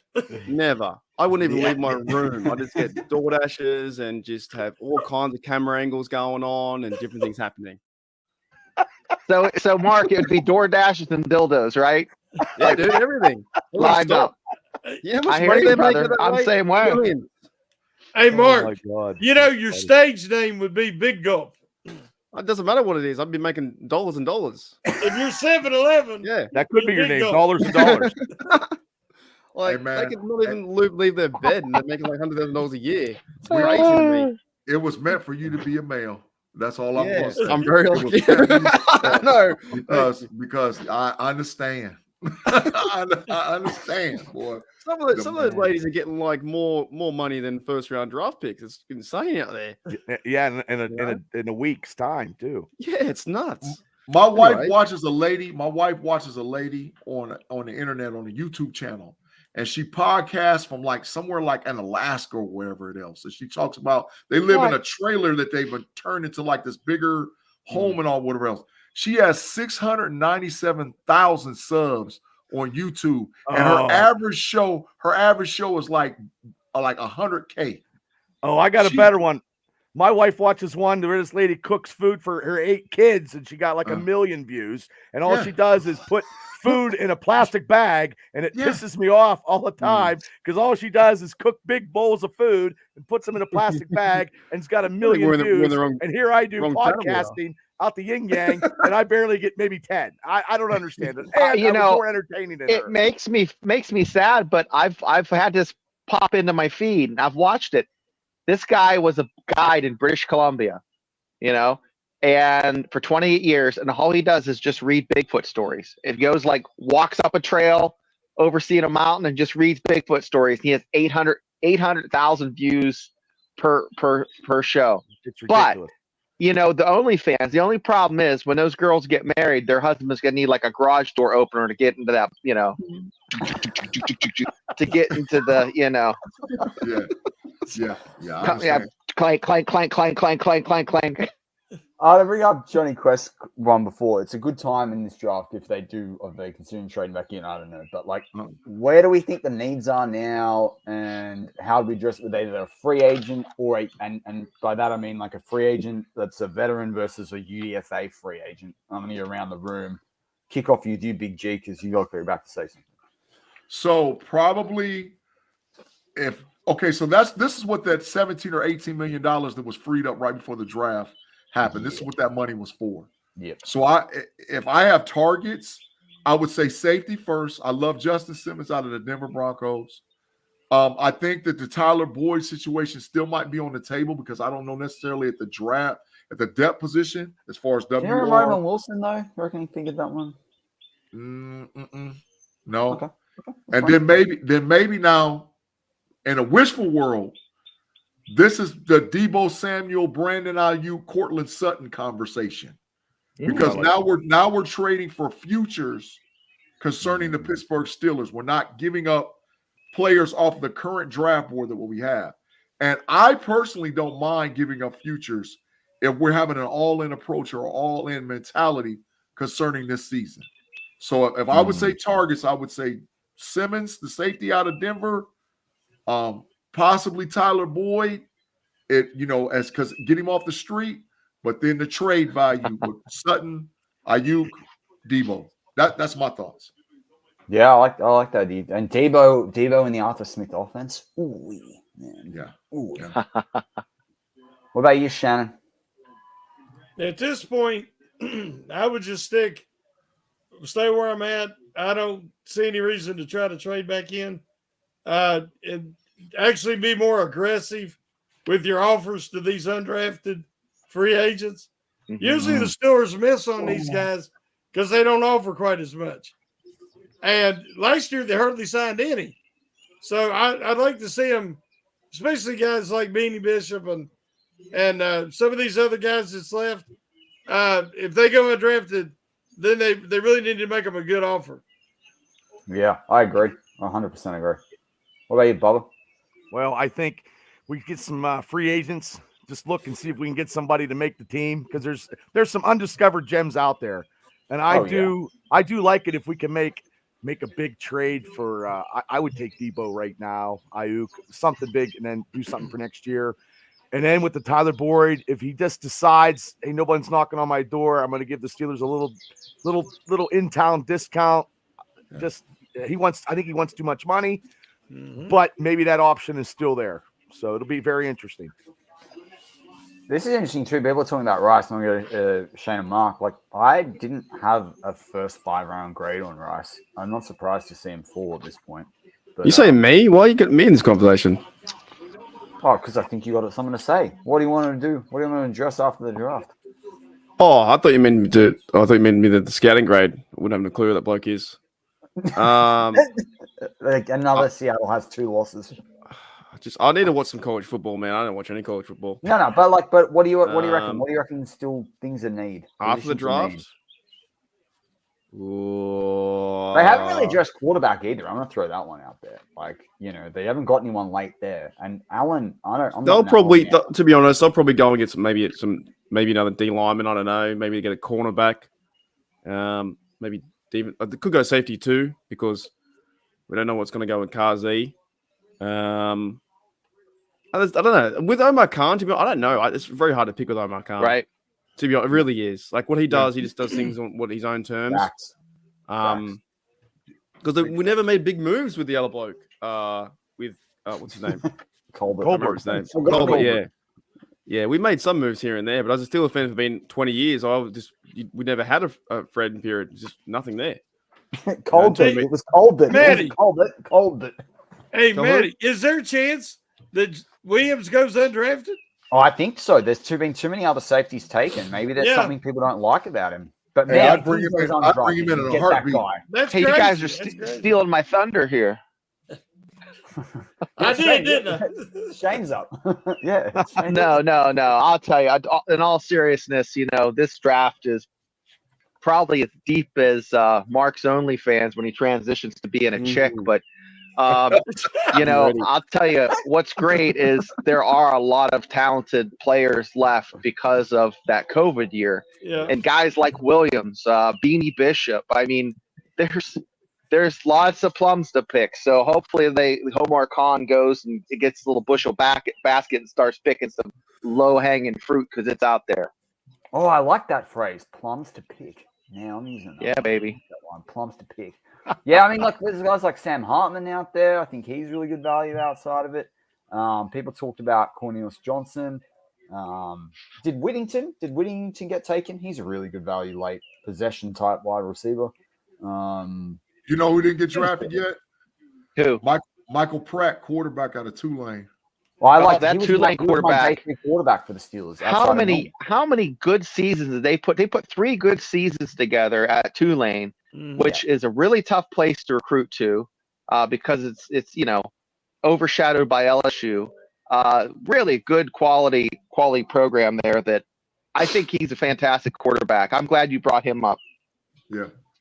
He was my day 3 guy apart from Wilson, and I had him over Milton. Yeah, I think surprise. He would be a good pick for the Steelers. Yep, he was my top quarterback fit for weeks on end. He's a guy that could work himself into a decent career as maybe a backup in the NFL, like a journeyman. I like that. Yeah. Like 6'3", who was that guy at the Patriots? Who was the guy at the Patriots? In the first round? No. The guy that sat behind Brady all the years. That Hoyer. Played, Hoyer. He'd be a good Hoyer type. Yeah. They had Hoyer, and then the kid that went to the 49ers that was a bust. And then they had that one that went to the Kansas City Chiefs. Yeah. Yeah. What was the kid? He said the kid that went to the 49ers. Is he still with the 49ers? Trey Lance. He went to Nevada. He played quarterback in Nevada. Oh, Carson. He played quarterback in Nevada. He played quarterback. He sat behind Brady for years. He played quarterback in Nevada. Oh, yeah. And then he left and went to the Raiders. And I don't even think. That's Garoppolo. Jimmy. Jimmy. That's Garoppolo. Yeah. Yeah, it was garbage. He was trash. Garbage. You garbage. We'll get him on for a podcast. So what's the over and under on Frazier jersey sales? I mean, people are losing their shit. Did you listen to his interview that they had? He said he drove his F-150 up or whatever truck he had. Usually they give Toothman Ford gives these guys F-150s, but he drove his truck up, and what a great kid. He'll be starting 54. He's locked in at 54 jersey number 2. Yeah. He's locked in. He's just keeping his college number because it's available. 54. If Pratt goes undrafted, I reckon if Pratt goes undrafted, the Steelers pick him up because I agree with what Apple said. Like the Steelers didn't like him at the Senior Bowl. Did you know that he drug him? Like I think I've told this story, but against Baylor, there was just 30 seconds left when he broke his leg. Oh yeah, So they didn't get a penalty. I've told this many times. Yeah. Oh, okay. Yeah, he drug himself off, did a roll. Yeah, that's unreal. Like, when it happened, I'm like, what the hell? It wasn't until after. Well, that's his character. That's football IQ. Character. To be in that pain and think of that. Slap his leg, so his leg was broken in half. Yeah. And I'm the president. I'm his hype man. Yeah. No. There you go. Yeah. There's video of me celebrating on the internet. Yes. But no, they might have lost if it wasn't for that. If they got a penalty, or if they got that, they would have been 10 second. They wouldn't have got a penalty, but they would have had to assess 10 seconds to the clock. That's smart. Not a lot of college kids would have known that. But no, one of my good. But he friends, only got two B's. Two B's in college. 2 B's. Yeah. Academic All-American. Yes. Yeah. Anyways. Yeah. One of my good friends, man. His name's Jimmy Freeman. Yeah. He played running back for West Virginia University. Me and him, we grew up together, right up the street from each other. He went to West Virginia after we got out of school. He played when they went to the national. Was that 96 or 93? 93 when they played down there in the Sugar Bowl. Yeah. I was down there then. Yeah. Jimmy Freeman. Yeah, and so he's a West Virginia alumnus. They love him down there. Yeah, he graduated 95. Yeah, 95. Yeah, I know. He told me that Zach Frazier is a top 25 West Virginia all-time player. Absolutely. Easy. I said, say what? I said, say what? I said, a center? Jimmy said, dude, you don't understand how much they love this dude, bro.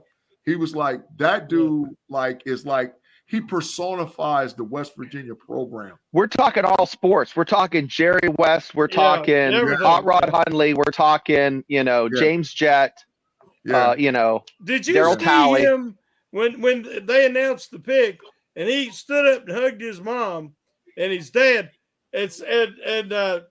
Maddie showed the clip.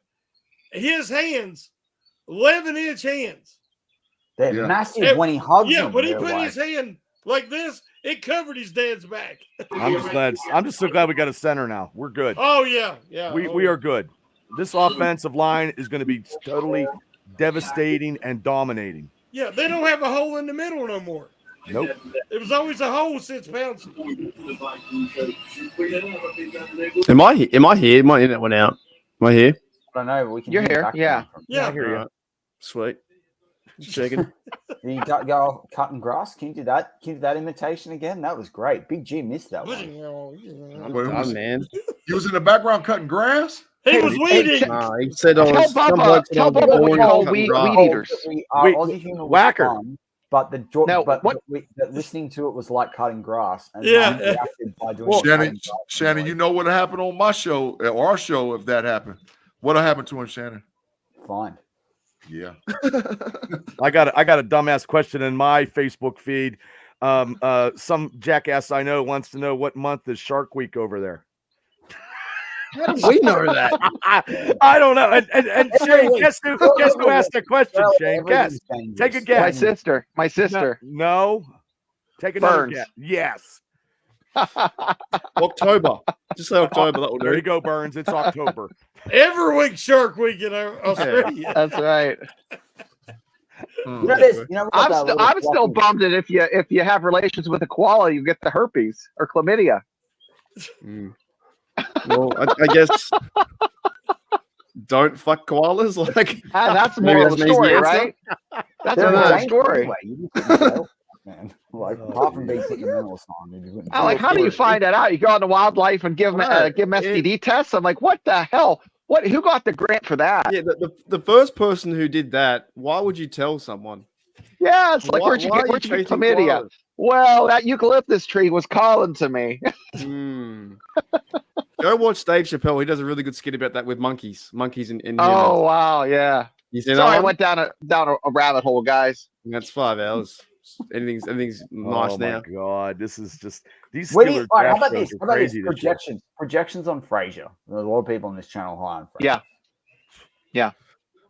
Steelers, and Chan, you've been talking the whole draft process about Steelers drafting a legacy center, right? They got him. Ceiling, I mean, obviously his floor can be that he just doesn't believe work out or, believe you know, never makes it out of the preseason, you know, whatever, right? Where do you see his ceiling on the Mount Rushmore of Steelers centers? I'll throw it open to the whole room. Hopefully, I'll go. Want me to go first? I'll go I'll first. go first. So, you know, you have Mike Webster, Pouncey. I mean, it goes back. I would say he would, if he stays healthy and through his career, going back to even playing, you know, high school, you know, wrestling high school. I don't recall, or I haven't seen anything as far as injuries until that last game.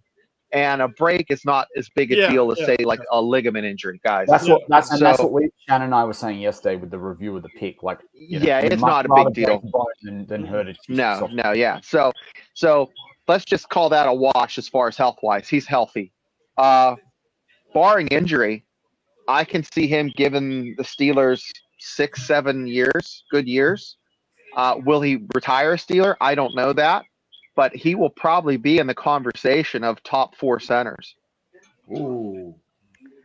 Top 4. Maybe four. Maybe there is only 4 top 4 centers in Steeler history. Yeah, that's what I'm Right saying. He'd be in the conversation to right beat. He would have to kick somebody out. He would have to kick Pouncey out. Pouncey would be the one he's going to compete with, guys. You've so got Pouncey. Webby's in a class by himself. Yep. And Dermontti Dawson's God right status. there with him. Yeah, those guys Right are there God with him. tier. Yeah. Now I can see Frazier giving Pouncey a run for his money, definitely. Yeah. So y'all Pouncey saying type. he would jump past Jeff Harding's too? Yes. Yes, he should. Yes. Okay. Yes, sir. Yes, That's sir. fair. That's And fair. we got to And remember it's- Ray Mansfield I was was going a to heck say of a that. center Yeah. before. Yeah. Webster. Yeah. He's got 2. Now Super here's Bowl what rings. sets him apart, and then I'll be done. What sets him apart is he's so goddamn smart. Like Yeah, he that's is creepy, weird, smart. The only he got B's, but he was doing like mechanical engineering or something. Yeah. You know, that's what he got his B's in. He wasn't taking marketing and sports management or some bullshit.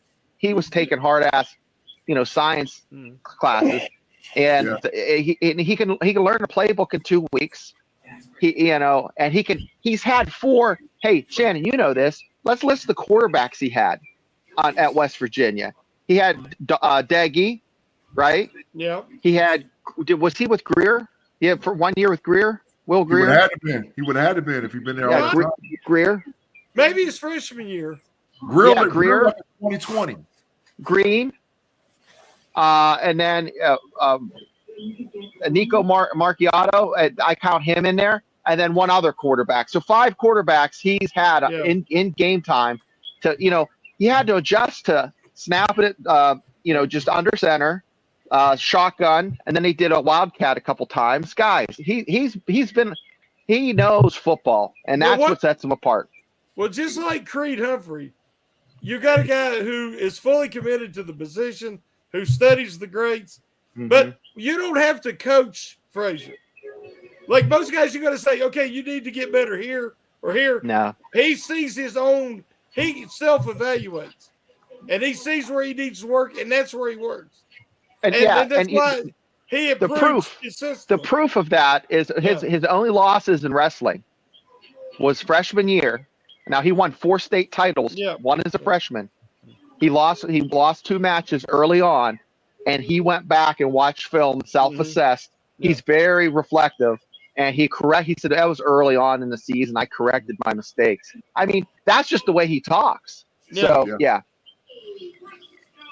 Do you know what I liked about him too? Like, multidisciplinary, and like he talks about, they're like, what do you do for fun? He's like, oh, I do woodworking, right? Yeah, like, yeah. It's And he's married. Brain. Like, he's good with his hands. Like, he's just off doing something productive. I like that, man. And did you hear Fatanu? When Yeah, they I know. interviewed That's what I'm saying. Fatanu, he After says, yeah. I play guitar, some piano, I do this. And he says, I get bored, and I like to use my energy constructively. I mean, the Steelers are looking for a certain type of player. Right. They got him. Yeah. They got him. We need a big fact sign, Big G, because I have never heard a true statement typed in a chat before. Where? What did he say? Steeler Chick 46 said, lol, ESPN threw it to Schefter and we couldn't hear him. It was the best news from Schefter ever. Big facts. Big facts. Schefter, you're killing me, man. Killing me. Hey, I asked Shannon and fellas, I asked the Magic 8 Ball, Bubba and me on our show, and it was freaking spot on. Yes, it the was. First 3 rounds, the Magic 8 Ball. So we're going to be using the Magic 8 Ball through the season. You're gonna review that too? Review and put in a video. Do that. We're gonna go back and talk about it and toot our own horn, I guess you could say. Hey, can I give a shout out? Can I give a shout out to a kid that just got drafted from a local program where I'm at? Yeah, man. go. Yeah. Michael Jarrell, offensive tackle at the University of Findlay, just got drafted into the NFL. Findlay, Ohio. Findlay, Ohio, University of Findlay. Man, I'm like 30-some miles from Findlay. I got ties to the Findlay program. Yeah. He just got drafted in the 6th round, man. So congratulations to Michael Jarrell. That's awesome. I mean, he's Cooper a smaller Tire. school D2. Yeah, Cooper Tire. He's a D2 small school kid. Just got an opportunity to play in the NFL, man. So congratulations, man. Congratulations. What Big Ben for Finley? No, yeah, around there. That's a myth. That's a myth. Big Big Roethlisberger was born in Lima, Ohio. He lived that's where I live at. He moved to Findlay because his father got a job at Marathon, which is the corporate headquarters in Findlay. Yeah, but he was in Findlay for a while. But this, of course, but he came there. He played midget league football in Lima. Then he moved to Findlay. When he got to Findlay, he didn't play quarterback. Ben Roethlisberger did not start quarterback at Findlay High School until his senior year because the head coach's son started quarterback. Yeah, and who never played a down in college. He never played a down in college. Roethlisberger's senior year, he got one scholarship offer to Miami of Ohio. John Cooper was supposed to have offered him, but there wasn't enough film and enough tape on Roethlisberger for Cooper to offer him to come play. Wow, you're dropping some knowledge bombs. Wow. That's fantastic. I love it. That's the story. I mean, I'm right here in Lima, so I know. I'm not far. I'm in Slip. I'm over in Slippery Rock, PA. Oh, yeah. But yeah, Ben Roethlisberger did not start high school quarterback until his senior year. I love Big Ben. I don't care. I love him. One scholarship offer, Miami of Ohio. And one thing to remember is Big Ben was a point guard in high school.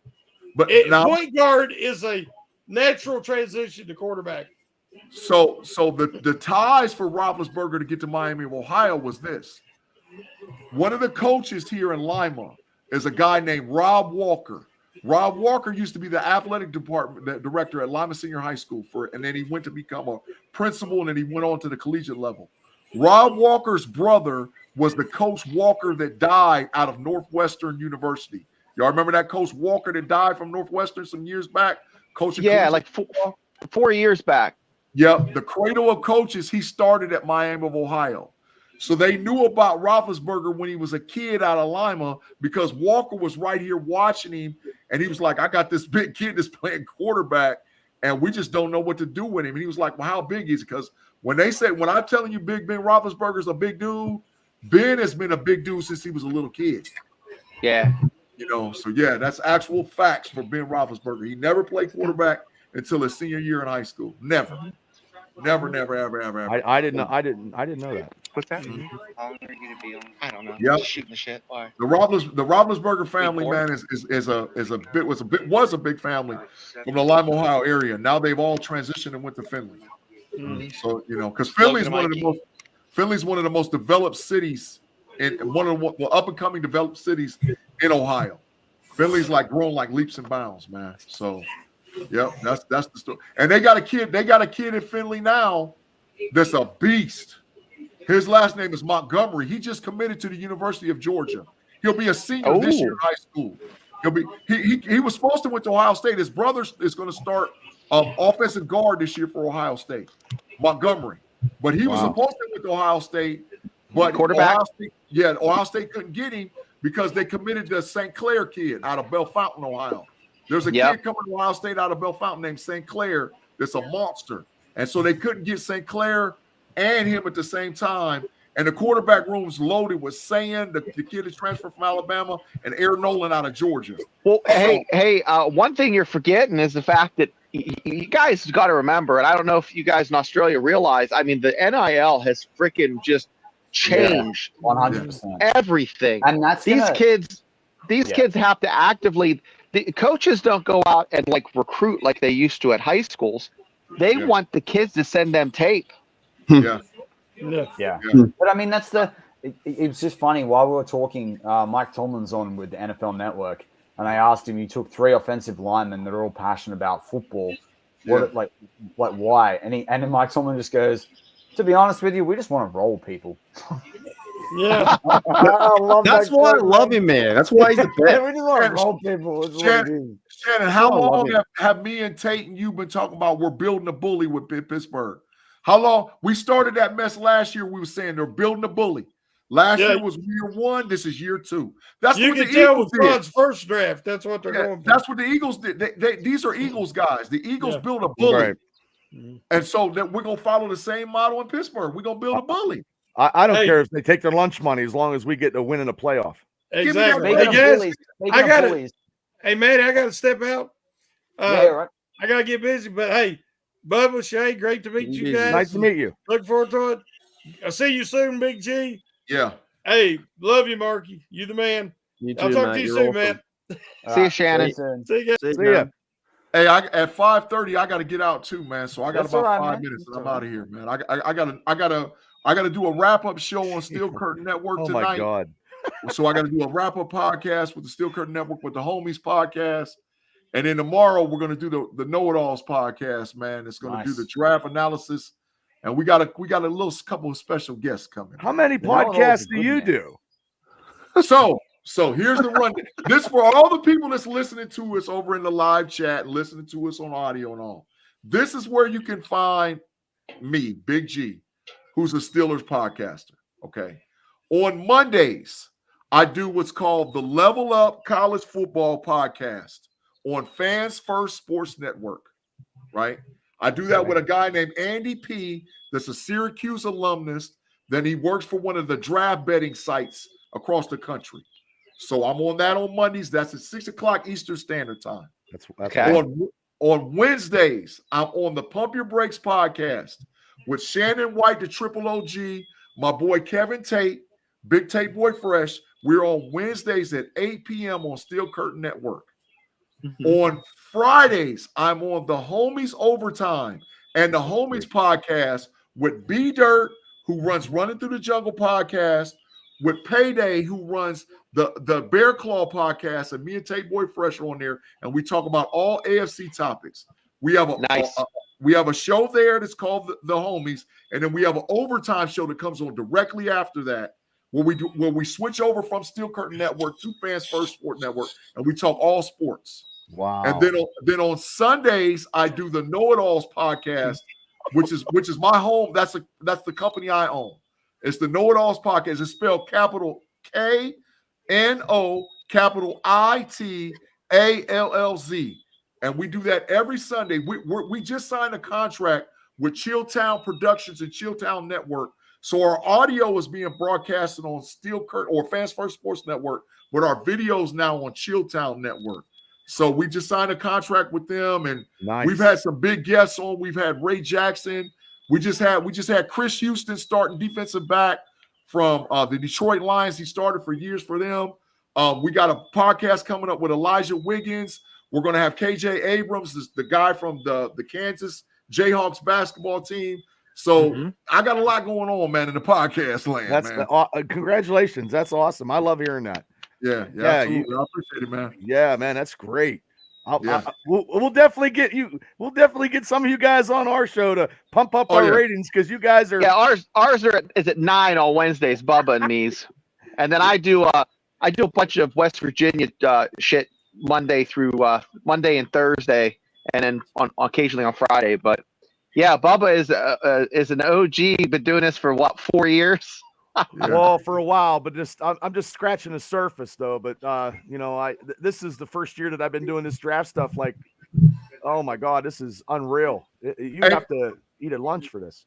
Yeah, Matty, do me a favor, man, and just send them one of you guys send them my email information. That way they got it. Yeah, I'll link you up in it. And once you get to us, man, once you get to me, you can get to everybody on my team. We have what's called the Know It Alls crew. And so we all came together and jumped in together podcasting all at the same time. Go ahead, bud. Okay. So we stretched out all across multiple different platforms, man. So when we all come back together and we do the know-it-alls on Sundays, man. We did a live draft show, first round, second round, third round, and we actually had the draft up on our feed. So we was watching the draft and talking about it the whole time, and we had a blast. Well, you seem like you know what you're doing, and you're knowledgeable as hell, so I appreciate what you're doing. And yeah, Mark's the man, though. Mark's like the connector of all. All connectors. He's the Hey, fellas, before I go, I'm gonna hit y'all with the algorithm sign before I get up out of here, man. Y'all make sure you like, subscribe, and share this podcast and any podcast that we see the guys on with, man, because we got a lot going on with Steel Curtain Network. And it was an honor and a pleasure to be here with you guys, man. I appreciate it. Thanks for joining us, Big Thanks, G. Big G. Big Your legend. Send me the link again to Know It Alls because I can't pull it up when I'm in the thing right now, and I'll drop it in the comments, and then people can go on and sub to that. Well. I'm gonna send it to your email right now. I got you. Perfect. Legend. All right, legend. All right, I got you. Have a good one. Have a good one, man. Yeah, Bobby, you're Steelers Dynasty, aren't you? You're that one, aren't you? Yeah, I can share that one. Hang on. Put that one in the comments. Good name too. Great name. Well, we got that. Look, we had to ask about there. We had to ask about the legends with Frazier. Oh man, crazy. Definitely. You guys are I'm telling you, guys got to be packing lunches and eating supper right there in front of your computer and laptops. I don't know how you guys are doing anything. Have you done anything, Mark? I bought just 2 coffees, man. Yeah, 2 coffees.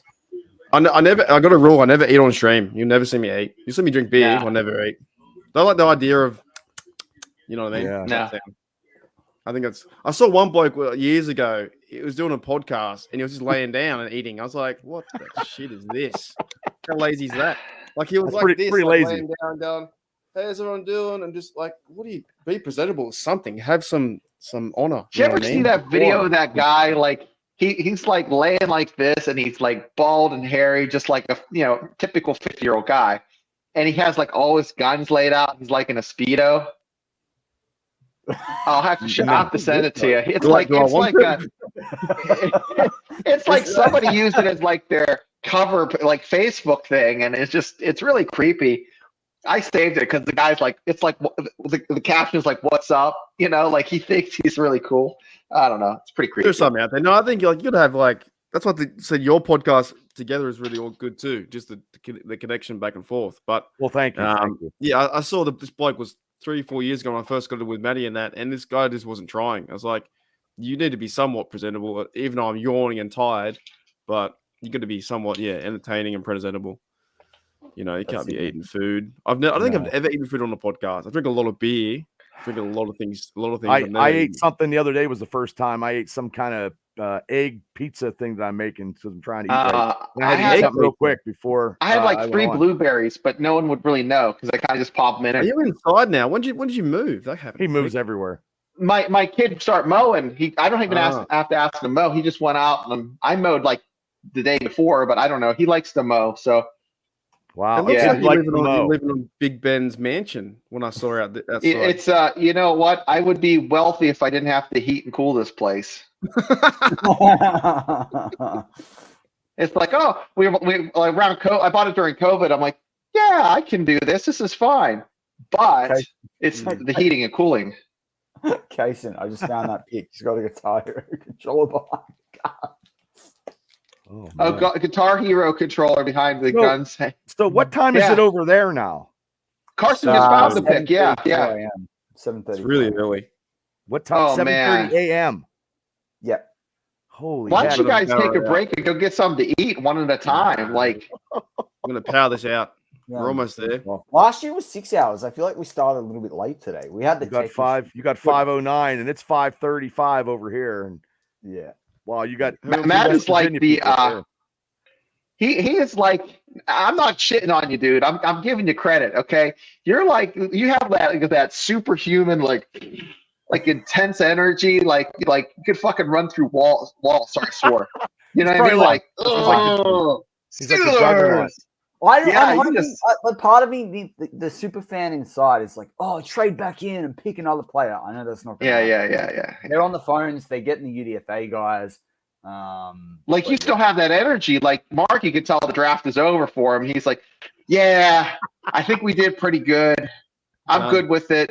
I'll talk about it in 2 days' time. You know what I mean? And then Mark scolded us, Bubba. He hopped on when he was scolding us for giving that kid crap. What that kid from Texas. Right. He's like, hey, give him a chance. Oh, yeah. we just clip Mark like that kid that was like Brittany. Just leave her alone. I always find it funny, though. Like, the very first minute he gets drafted, and then that's what we think about him for the rest of his time there. That's what I'm just saying. Yeah, I mean, he didn't get drafted for 10 seconds, and everybody's like, bad, no, cool, no. Give the bloke a chance. Casey, I will actually tell you, outside it's a of 6th-round stuff, pick. I'm a big procrastinator. It's a 6th You are. pick. Yeah. 6th-round picks. I mean, there's a few and far between that made, super and headway. We're all at this point. We're all GMs. It's been a long draft, thing. I think overall, well, AB was a 6th-round pick. Yeah, but he's crazy. Yeah. Looks nuts. Yeah, but he's crazy after Burfict knocked his head into freaking tomorrow. No, but we're all GMs, and it's been, like, I think the draft overall has been good. Like, I think so too. They O-line three O-linemen? I've never seen a drafting 3 O-linemen in a draft before like this. I've never seen it like that. Linebacker. I like it. I think overall it's good. I just the way the Steelers are doing things now is completely different. We're going to run the ball. Not completely, but they're just getting better at certain positions. It's like they're doing it properly. But that's unfair to call it. But I feel like they're not doing the 7 out of 10. They're doing the 9 out of 10. They're trying to play chess instead of just being happy being really good at checkers. That's a good analogy. Well, I think we're just going to be. We're going to get our sway back on, because I got an argument with Rich Smoke last night on our podcast. And Shane, me and him, I was defending the Steelers, man. I'm going to defend the Steelers to the day I die. And he was like 10-6, and I'm like, I don't care if we're 10-6. If we're 10-6, that's not playoffs, and then you got to worry about it. But I think we'll be better than that. I think we're going to be better than 10-6. We're going to be a better team than we were last year. We are going to run, and I try to tell them we're going to run the ball. We're going to be dominating and having.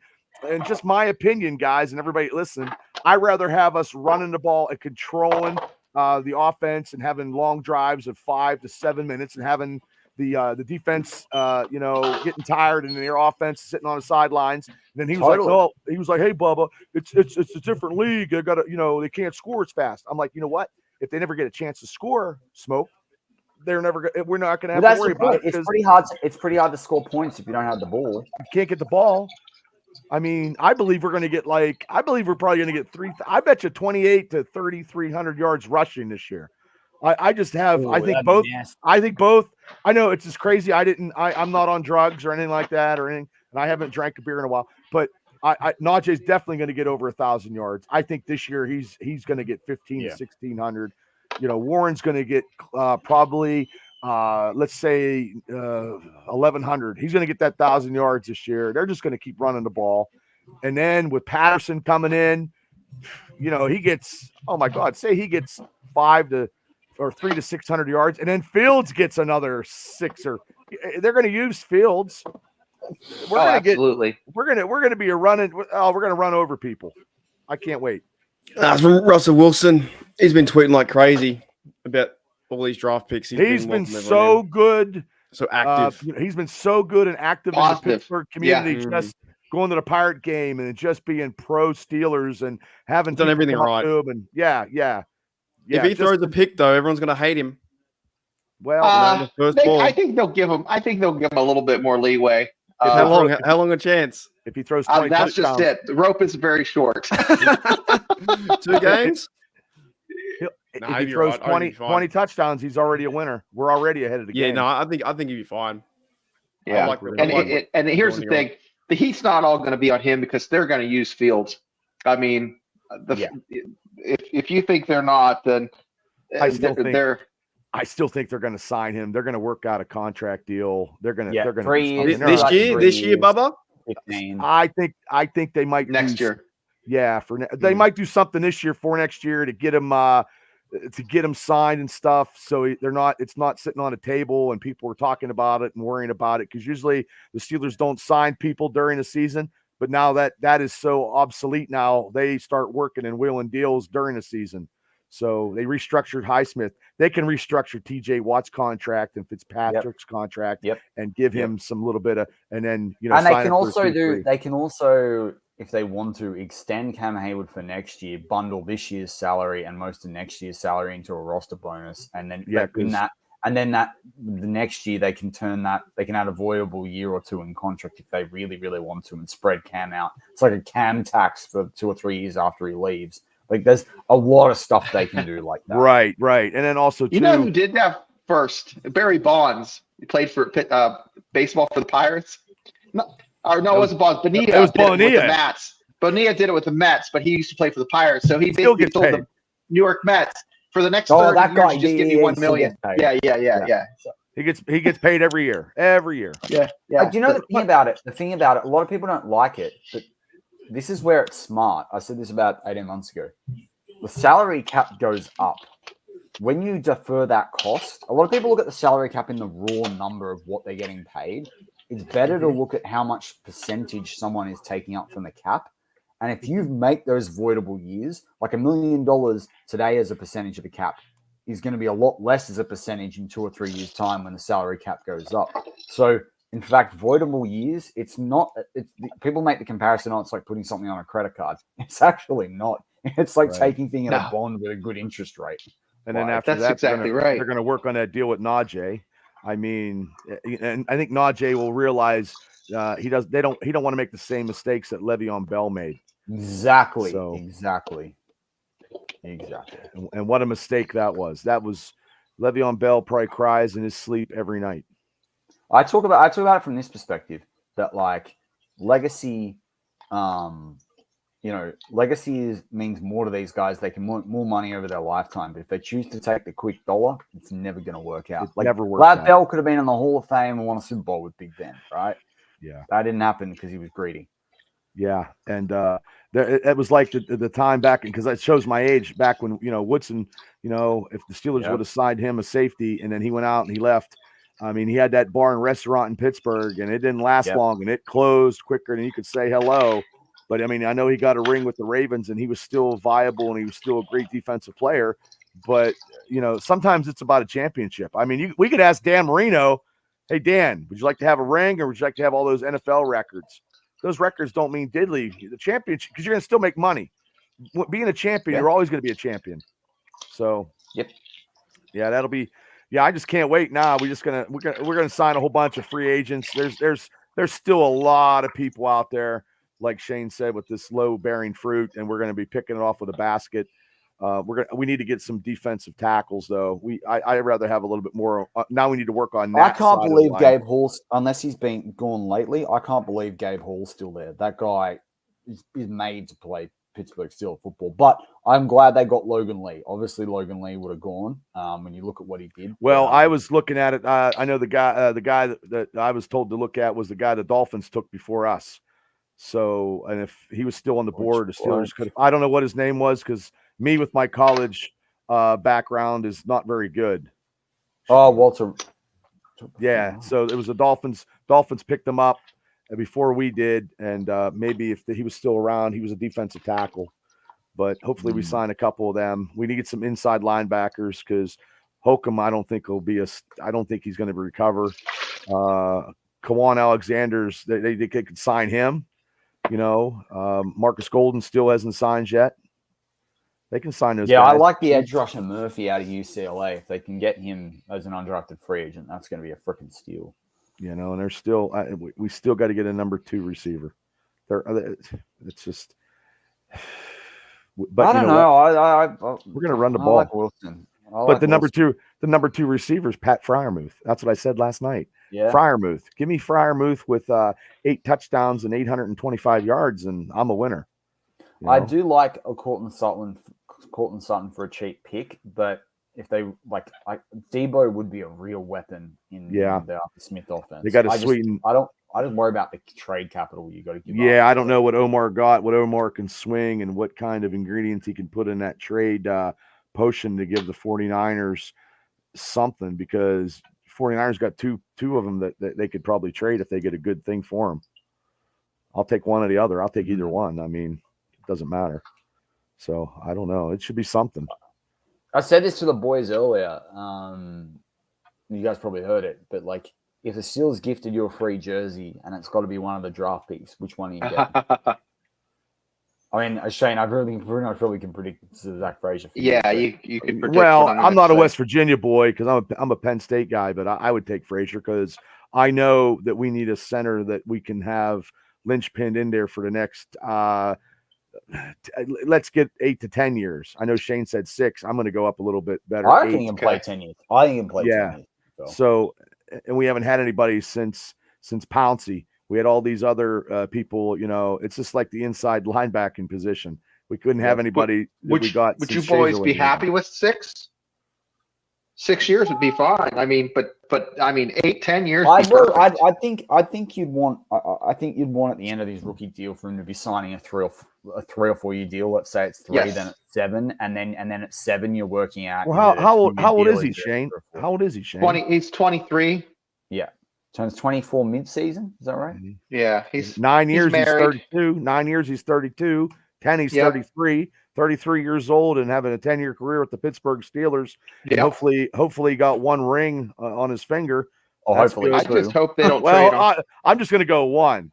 Yeah, no, I know. Yeah, I don't want to go too crazy because I could be like, I pick them all the time. I just want to get a playoff victory and go from there. I feel like though it's going to be like the dam bursting. I feel like it's going to be one. Yeah, this is like where they dynasty win one building and then they're on a draft. roll, and then it's good luck and people can't stop them. I'll go for that. And as long as our defense can stop the run, we'll be okay. I mean, as long as TJ Watt is TJ Watt, and they got to get him somewhere. They got to get him to an AFC champion. He's got to have an opportunity to play for an AFC championship. Got to. I mean, he's going to go down as the greatest. He's going to go down as the greatest sack leader in NFL history. I mean, he's got to get a championship. He's got to get a ring on somehow with the Steelers. Totally, man. Totally. Yeah, I'll tell you what. When it was that friendly fire injury where he ran into his own guy, I thought I was going to lose my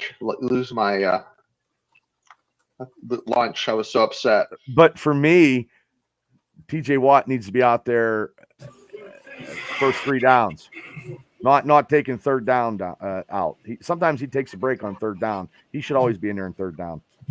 Yeah, I think they can rotate him more on some of the second downs. I think that this is why I kind of want them to go still get an edge rusher, whether it's now trading back in or it's getting one late like a Murphy, someone who's productive, because they just need to rotate. I just want them to continue to rotate guys and just constantly quarterback pressure. With the Nick Herbig rotating in, that was great. So that's awesome. He's gonna, But I think Nick Herbig.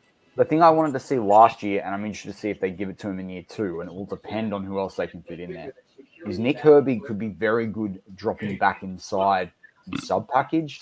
We haven't been able to see that because he's been considered the third outside linebacker edge rusher, right? So I don't want us to miss the potential that he could have to do something different for us in sub package. Right. He Okay. really I offers something. I can agree. I can see that. Because our linebackers aren't known for covering, and it's been a long time. They're not a Jack Ham. I mean, Jack Ham was probably the prototype of, covering in my eyes, because I'm old, and I mean, Shazier could, he could chase down a gazelle, but totally. But we shall see. Still out West says TJ comes in when he wants to, so we've got to talk to TJ about coming in on third down. I'll give him a call. It's like, just stay in there, and then, because that third down is very vital. Because most of the time it's like 3rd and 12 and 3rd and 8, and then if they got to worry, and if you don't see TJ Watt on the field, you don't even have to. You're not worried as much. So you're the offense. You're like, oh, TJ Watt's sitting on the sidelines taking a breather on third and long. We're going to get this first down because he's not in there. You know what I mean? Just having his presence on the field makes a bold statement. Yeah. Well, Monkey, you agree.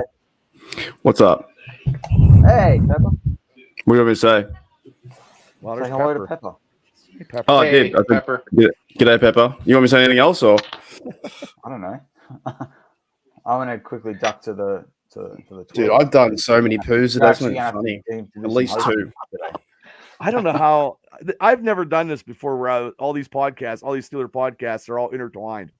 It's like a community of a community. Yeah, we can connect them now via StreamYard, which is pretty awesome. So it goes on to. I'll show you guys. We can probably try. And the thing is, so Maddie has the control with StreamYard. It's going to TDU. So.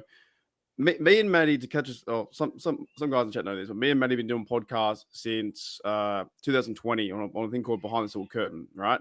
Yeah, I think you told me about that. Yeah, we worked for them for about 2 years. Great blokes. That's why we know Jeffrey, Benedict, Shannon, and they know the other blokes too. Now they have a thing called Steel Curtain Network. So we left that on good terms, great terms. We're all mates. And then I started doing podcasting on Steel Nation Oz 3 years ago because I was like, I want to make a channel. I'm already doing podcasts. I might as well do my own solo thing. That's gone really well. Got a really good community. I know. And then me and Maddie decided to build Steelers TDU. Now, pretty much like TDU is Maddie's, and that's his adventure. But we're working together. Like, we're not enemies. Right. We're not. You know what I mean? We're just mates. So he does his videos. I'll do mine, and we're building them together. So there's no real bad blood there at all, you know what I mean? Like, I don't want to be I'm too busy now to help. Well, I help Maddie out and stuff like this, but to put work into the channel, you got to put stuff in your own. It's very hard. Yeah. So, and I'm the same way. Maddie and you guys, it's not going anywhere. It's good fun. We're here 6 hours. Oh man, it was awesome. I mean, I can't believe I went to work and I'm like, I was just doing podcasts at 4:30 in the morning. I took a C4 energy drink and a Sheetz pizza, and I was good to go. I've been watching this since 12 noon. I popped off for like 20 minutes to do something for the kids. And then, this has been fantastic. Too, like I've always said, if you're here for 5 minutes or 5 hours, that's what's up. Yeah. It's it on. And now I'm that far into it. I don't want to stop till it's over because I'm bloody stubborn. Stubborn's good. So, but no, that's like, we know we had up peaks and valleys, but then guests coming here and there. And I know that Maddie's really dedicated now to building TDU and getting to 500, 1,000. But to me, it's just about building the Steelers community and having fun. That's it. Yeah. You know what I mean? So I haven't got always the big takes on like who's the best player, whatever. I don't really care. Right. I'm like Tomlin. I love that what Tomlin said, roll over him. All I want to do is see fucking Najee hit some bloke in the head. I'm the same way. That's all I want to do is see that guys like that and play good football, and then we can react to it. I just want the score to be Steelers 23. Anybody else 6. I'm okay. Yeah, those kind of games are great, weren't they? Yeah. Back on the Keys days. I mean, I'll even take 23-13, 23-20, but as long as it's we need a 30-6 game, a 30-7 game, something like that. Yeah, Mark and I are on the train of like. One game, have a few blowout games. I like them too. You've got to just settle for like a score. I want a 40+ game. Like they need one to really knock it out. Just I one like at that least to against the start. Cleveland or in the division rival game Bengals. where we blow them out.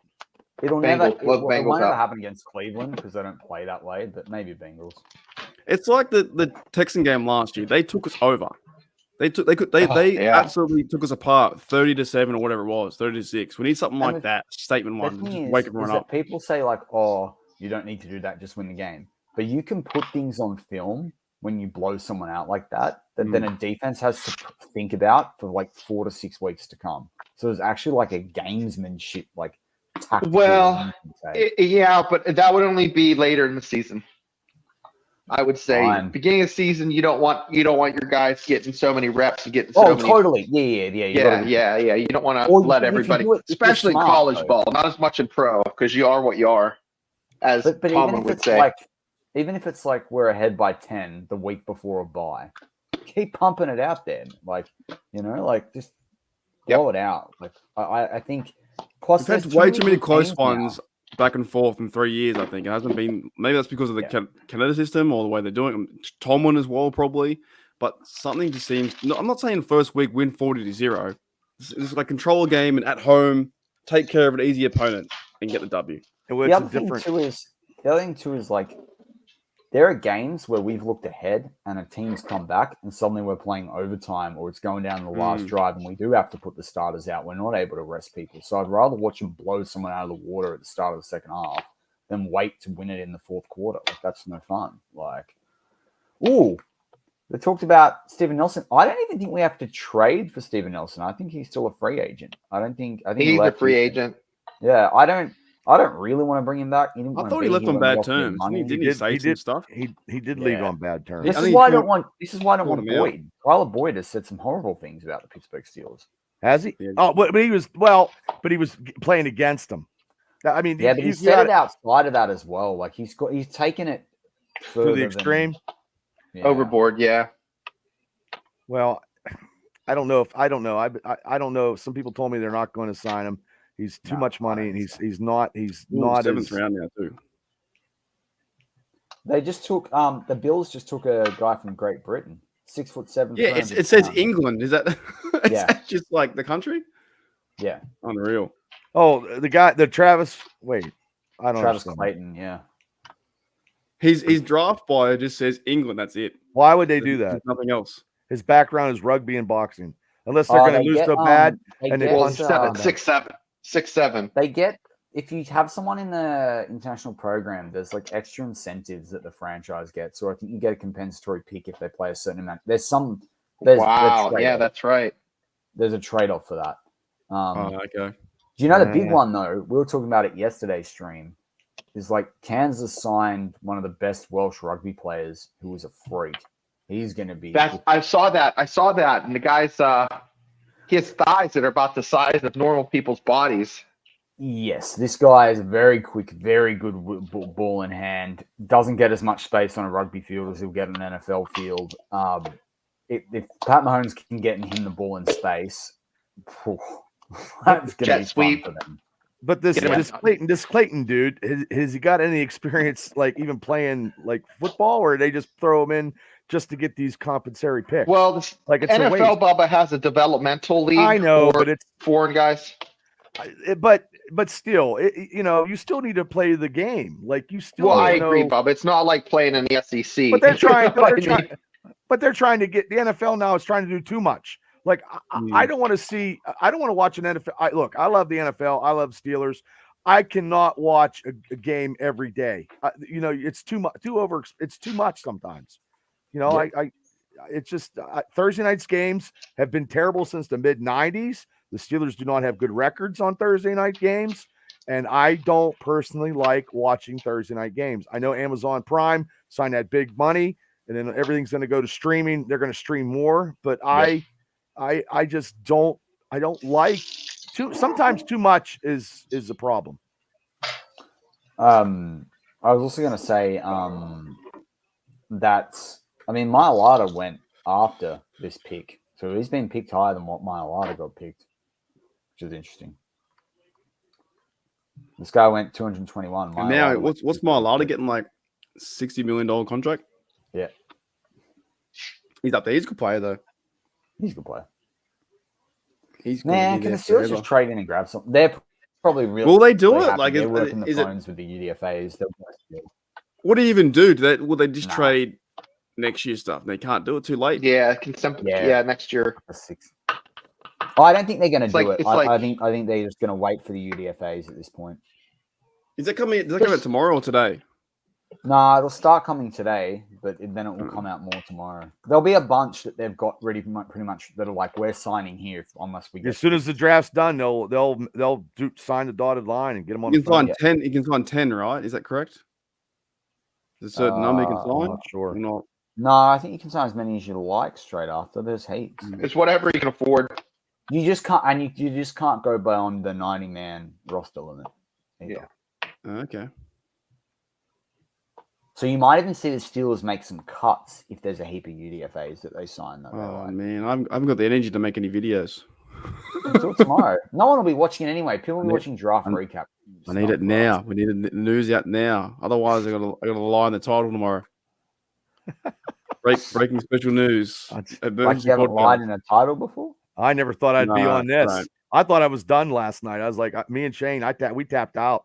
I'm like, we're done. As soon as the Steelers draft, Shane, we're wrapping it up. Yeah. And I got in an argument with Smoke on the Eagles Steelers, and then I got a little extreme. So no, Mark was like, bring them on. I was like, yeah, easy. We'll just keep rotating people through. So it's good. It's been good to talk Steelers with different people. It's like being at a bar, like this is what we do it for. 100% at 2:00 in the morning. I don't even watch the Steeler games at the bar anymore. Yeah. You can't be around other people watching the game.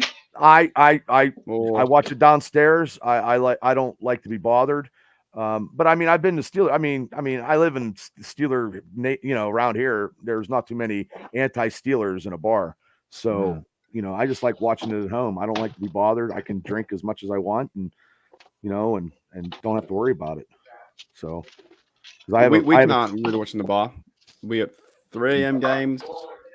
Oh yeah. 6. Yeah. What's we that? can watch the nighttime games in the bar. Make a what? Wow. That's crazy. But not the 3 a.m. games.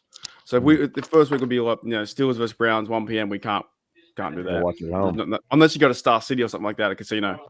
Maybe it could be they're definitely not trading back in because Mike Tomlin and Omar Khan went home. Did an end of draft press conference 49 minutes ago. Oh, they're done. Are you Yep. hungry? Oh, that means they're not going to do anything at all. Nope. Yeah. Oh, yeah. They just went They're out. Checked out. Yeah, they're like done, dusted. Shake our hands at that. I thought so. They won't do that and still come back out if something happened. No. I don't think so. I don't think so. They're going to sign. They're right now. They're just waiting to see who gets signed.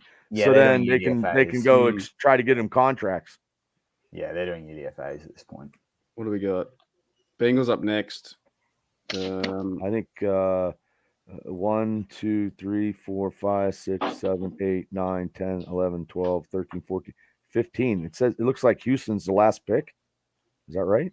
Nah, there's more than that. It's Jets. 257. I'm gonna have to plug my phone in, so that's what I'm doing now, fellas. Looking for a little extension cord. I know where it's at.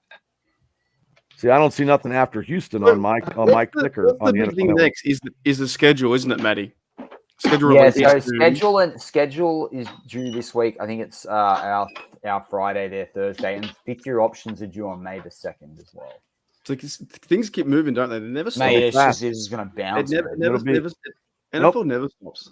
It'll be training camp, and we'll be looking for the kickoff for the first game. There's always something next every week. We'll have free agent set then. Well, as soon as that's the other thing, and we kind of alluded to it, Bob was kind of alluding to it in the chat before, but like we're now also going to go into that.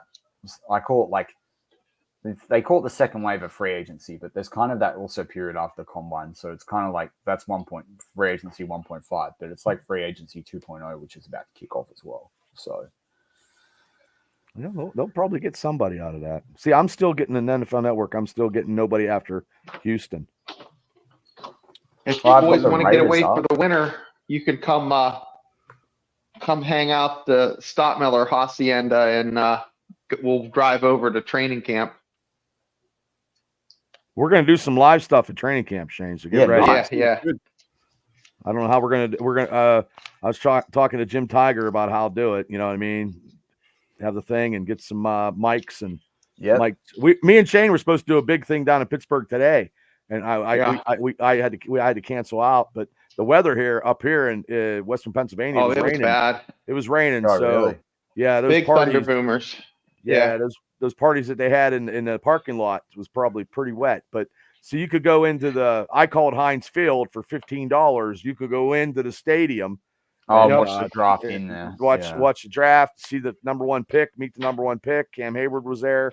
You could go in, and I did this before. You could go into the press box, walk around, take some pictures, take to the podium, get on it. You can walk out on the field. So it's definitely worth $15. It's definitely worth $15. That's a good $15. Yeah, and then you get the they were putting the displays of the alcohol, the Steel Curtain rum was coming out today. I want to. Oh yeah, the new mixed drinks they have. Yeah, I'm gonna have to buy a bottle of that. I just like the name of it, Steel Curtain rum. Do you boys in Australia have moonshine? Do you know what moonshine is? Yeah. I've had it, but not here. I had it in Canada. It's crazy, man. Yeah. See, it's nothing for us because you can get moonshine anytime here. Yeah, but we do it. We have a lot of so it's like it's a respectful thing, but like ethnic moonshine. So like the Greeks, Aboriginal, the Croatians have it, and they're different names of it. Right? Oh, okay, yeah, I got it. So like the Croatians do one called rakia, which is literally like smells like petrol, looks like petrol, is 70%, is like blow your socks off kind of thing, right? Oh my. Greeks have a similar version as well. My wife's half Greek, but I think the Italians, if you have proper Italian like limoncellos and their berry based stuff, it's not like stuff you buy in like a store. If you get it as like I think 30 to 20%, you get their stuff. Like I've had it in Italy with one of my friends. Like no Mad Dog 2020 over there, huh? Yeah, it's wild. So. Yeah. You know what? None of that stuff. Well, the Appalachian Mountains have these hillbillies, and every time I go to a game, I have a contact that gets me some of this called apple pie, and it's just smooth as anything. But I've been hearing rumblings that they have this peach moonshine. I'm going to try. It's supposed to be really smooth, but I've had the apple pie a number of times, and I've had the apple pie with cinnamon. Shane. That'd be funny. I'd love to see you. I used to play Dizzy Bat. I used to play Dizzy Bat. That'd be funny. Then when I had a going away party. Oh, Dizzy Bat. Okay, take a baseball bat. You put your head on it. Yeah. And you chug a beer, and then you spin around. Then you have to hit the can. Yeah. And if you miss, you got to chug another beer. It sounds like a game we'd play here. Actually. Do you guys do beer pong over there? Yeah, we do. You call it beer pong? What do you guys have? Yeah. Okay. Wheel of Goon of Fortune. On the yeah, we do that. Flip cup. We have one of those. Flip cup. I played that in Canada a few times. Okay. I'm not real good at any of these games. We used to play it with cards, and you get dealt punishments. King's Cup. We call it in the States. We call it asshole. It's like you have a vice president. I don't play this game anymore. I'm so glad. No, I'm a bit 30 years now. Like I'll just keep drinking. I just don't like. I think 10 years ago was last time I did Dizzy Bat. Maybe 10 years ago. I would only drink it at football college games. And I remember West Virginia played LSU, and it was 8:00 game. And LSU has some of the best people, and they tailgate like rock stars. But literally, I took pictures of kids at 10 in the morning that were passed out, and the game was at 8. Like I can't do that stuff anymore either way. Yeah. I went to that one party with Arthur Motes, and I was doing bongs, shotgun bongs, and beer and stuff. And that was the game that Mason Rudolph got knocked out in Pittsburgh and had his helmet removed. With his helmet, yeah. Yes, I was in another world, and all I remember was a Pittsburgh police officer tapping me on the shoulder because I was out there in another world because I was hammered. And my girlfriend, which is now my wife, I texted her, and I don't even know if I spelled anything right. And she came down and told the cop, she's like, officer, he's got the flu. They were gonna cart me away, man. It was Devastation Incorporated. I mean, it was bad. Pepper's keen on the apple pie moonshine. Yeah, apple pie. Yeah, that's it. Apple pie. That's it. Moonshine will make you. It'll turn you. That's stuff you didn't have. That's what we do. And then I can arrange that. You ever drink dandelion wine, little, Shane? little papers. No, I and never stuff, had dandelion wine. Dandelion had, wine will mess you up. It's devastating. I've had Applejack, and what they do with Applejack is they take apples. We had an apple tree behind the house, and my one roommate was this complete hippie, and he had this recipe literally from the Revolutionary War. And you take apples and you stick them in you stick them in a 5-gallon bucket, and you literally stick it outside. Every time it freezes and thaws, it renders alcohol through fermentation. And you just drain it off, and it was. That's just cool. It was that's like different. It was pretty different. Yeah. Not that I drink that crap, but that's effectively just alcoholic kombucha, really, right? Yeah, pretty much. Did you drink any of my jungle juice I made for my wedding reception? Yeah, I had a sip. That's all you had? Yeah, well, I see why I don't drink now is I had a head injury, and I'll just okay. I was at a party. When I came back from Iraq, and this guy was peeing. This was like in a college house. You know, here I am, 10 years older than these kids, and they're throwing a party for me because one guy's getting his doctorate. So, long story short, this kid started peeing in the house, and I took him outside and said, "You got to go out here. You can't pee." He did it again, so I start smacking him around. So I can't be drinking and smacking people. Well, you could be RoboCop. I mean, it's okay. Nah, none of that shit. Hey, Matt, are you watching the draft on KO? No, I'm watching on Days. I think it's stopped. I'm watching it right now on NFL Network. No, legit, I think they said, "Oh, we've had enough. It's just over." So you boys get what they call KO. Yeah, KO. Yeah. They stopped. Now they it's stopped playing the anymore. Now and it's the then Saints. And then we also get the Dazen, which is the old That's NFL Game Pass, but it's terrible compared to what it used to. It's gone back to the start. It just stopped That's at like so funny because it's the looping. time limit. It's hit the time limit. Yeah. Because Cincinnati's picking right now That's a joke, on my isn't it? TV. They're at What if you- 224. Now they're at 225. Yeah, I think it's round 6. It stopped. Now it's just going in progress. Round 4 to 7. It's over. Mark Lancaster says, I think Roman Wilson is best overall player in this draft. Must be from Steelers' perspective. Only 2% of his targets. I know it's crazy. He had literally 7 drops in all of college football. It was nuts. Yeah, he has hands like crazy. Well, Yeah. He's not very big, but Puka Nacua. That's a nice comparison, Mark. But I think he's a thicker guy than Puka, which is a good thing. Nobody knew who he was last year. Nobody. So what are we on? Pick 7 for round 7? Round Yeah, 7, we're in round 225 at the Chargers. There's still another 30 picks to go. It's effectively a whole nother round, but they'll fly off now. I can't believe that KO stopped. What a joker. It's unreal. I mean, I'm starting to fade now.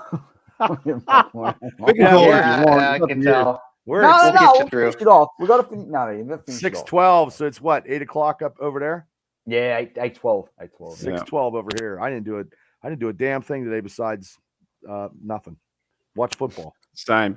I listened to you boys. I made cinnamon rolls. I made potato salad and chicken. What else did I do? I would have mowed my grass if it wouldn't rained. I was going to hit the gym. Oh, I did a load of laundry. There you go. I was doing Yeah, some I did a wrestling lot stuff. today. I'm trying to get a grant, Shane. A grant. That's good. I'm That's trying. good. I got to apply for it. Yeah. You get it in before the 30th. I I'm remember trying. reading that. I'll put up posters Yeah. tomorrow. Marky Yeah, D, you Bubba want went to from- give me another pass? You want to give me another Hail Mary? Ball's over there, bro. Like I would. Oh, you're doing a Cam Newton. Mate, it's I'm here and it's over there. So you probably look like a sad panda, Mark. Yeah. because of the grey hair. Oh no, not because of gray hair. I just You noticed drink? that. Do you ever do an energy drink? I have took them over coffee there? today. Just coffee? Coffee.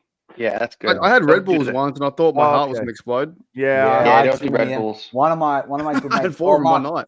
You met him at my Kiwi groomsman. He we used to go out drinking. You guys talking about drinking stories? Triple tequila Red Bulls, right? And we drink. You do not feel the alcohol hit you, and then after about 3 or 4 of those, you're like, wow. Like your heart's beating out of your chest. It's not a. We did one night of them. I'm like, nah. Yeah, I think went out sober. I had 4 Red Bulls, and I woke up worse than alcohol. Yeah, 'Cause I that was caffeine, bad. the down on that is incredible. Yeah, I was 19. I thought, I just want to do Red Bull instead. Had 4 or 5 of them. It was terrible. The next day, I felt awful. Felt sick. Yeah, I can't do the. They used to give it. You could get Red Bull at the dining facility. And when you were in Iraq or Afghanistan, you could just go as many as you want for free. Just take like a case back and stick under your desk and just you.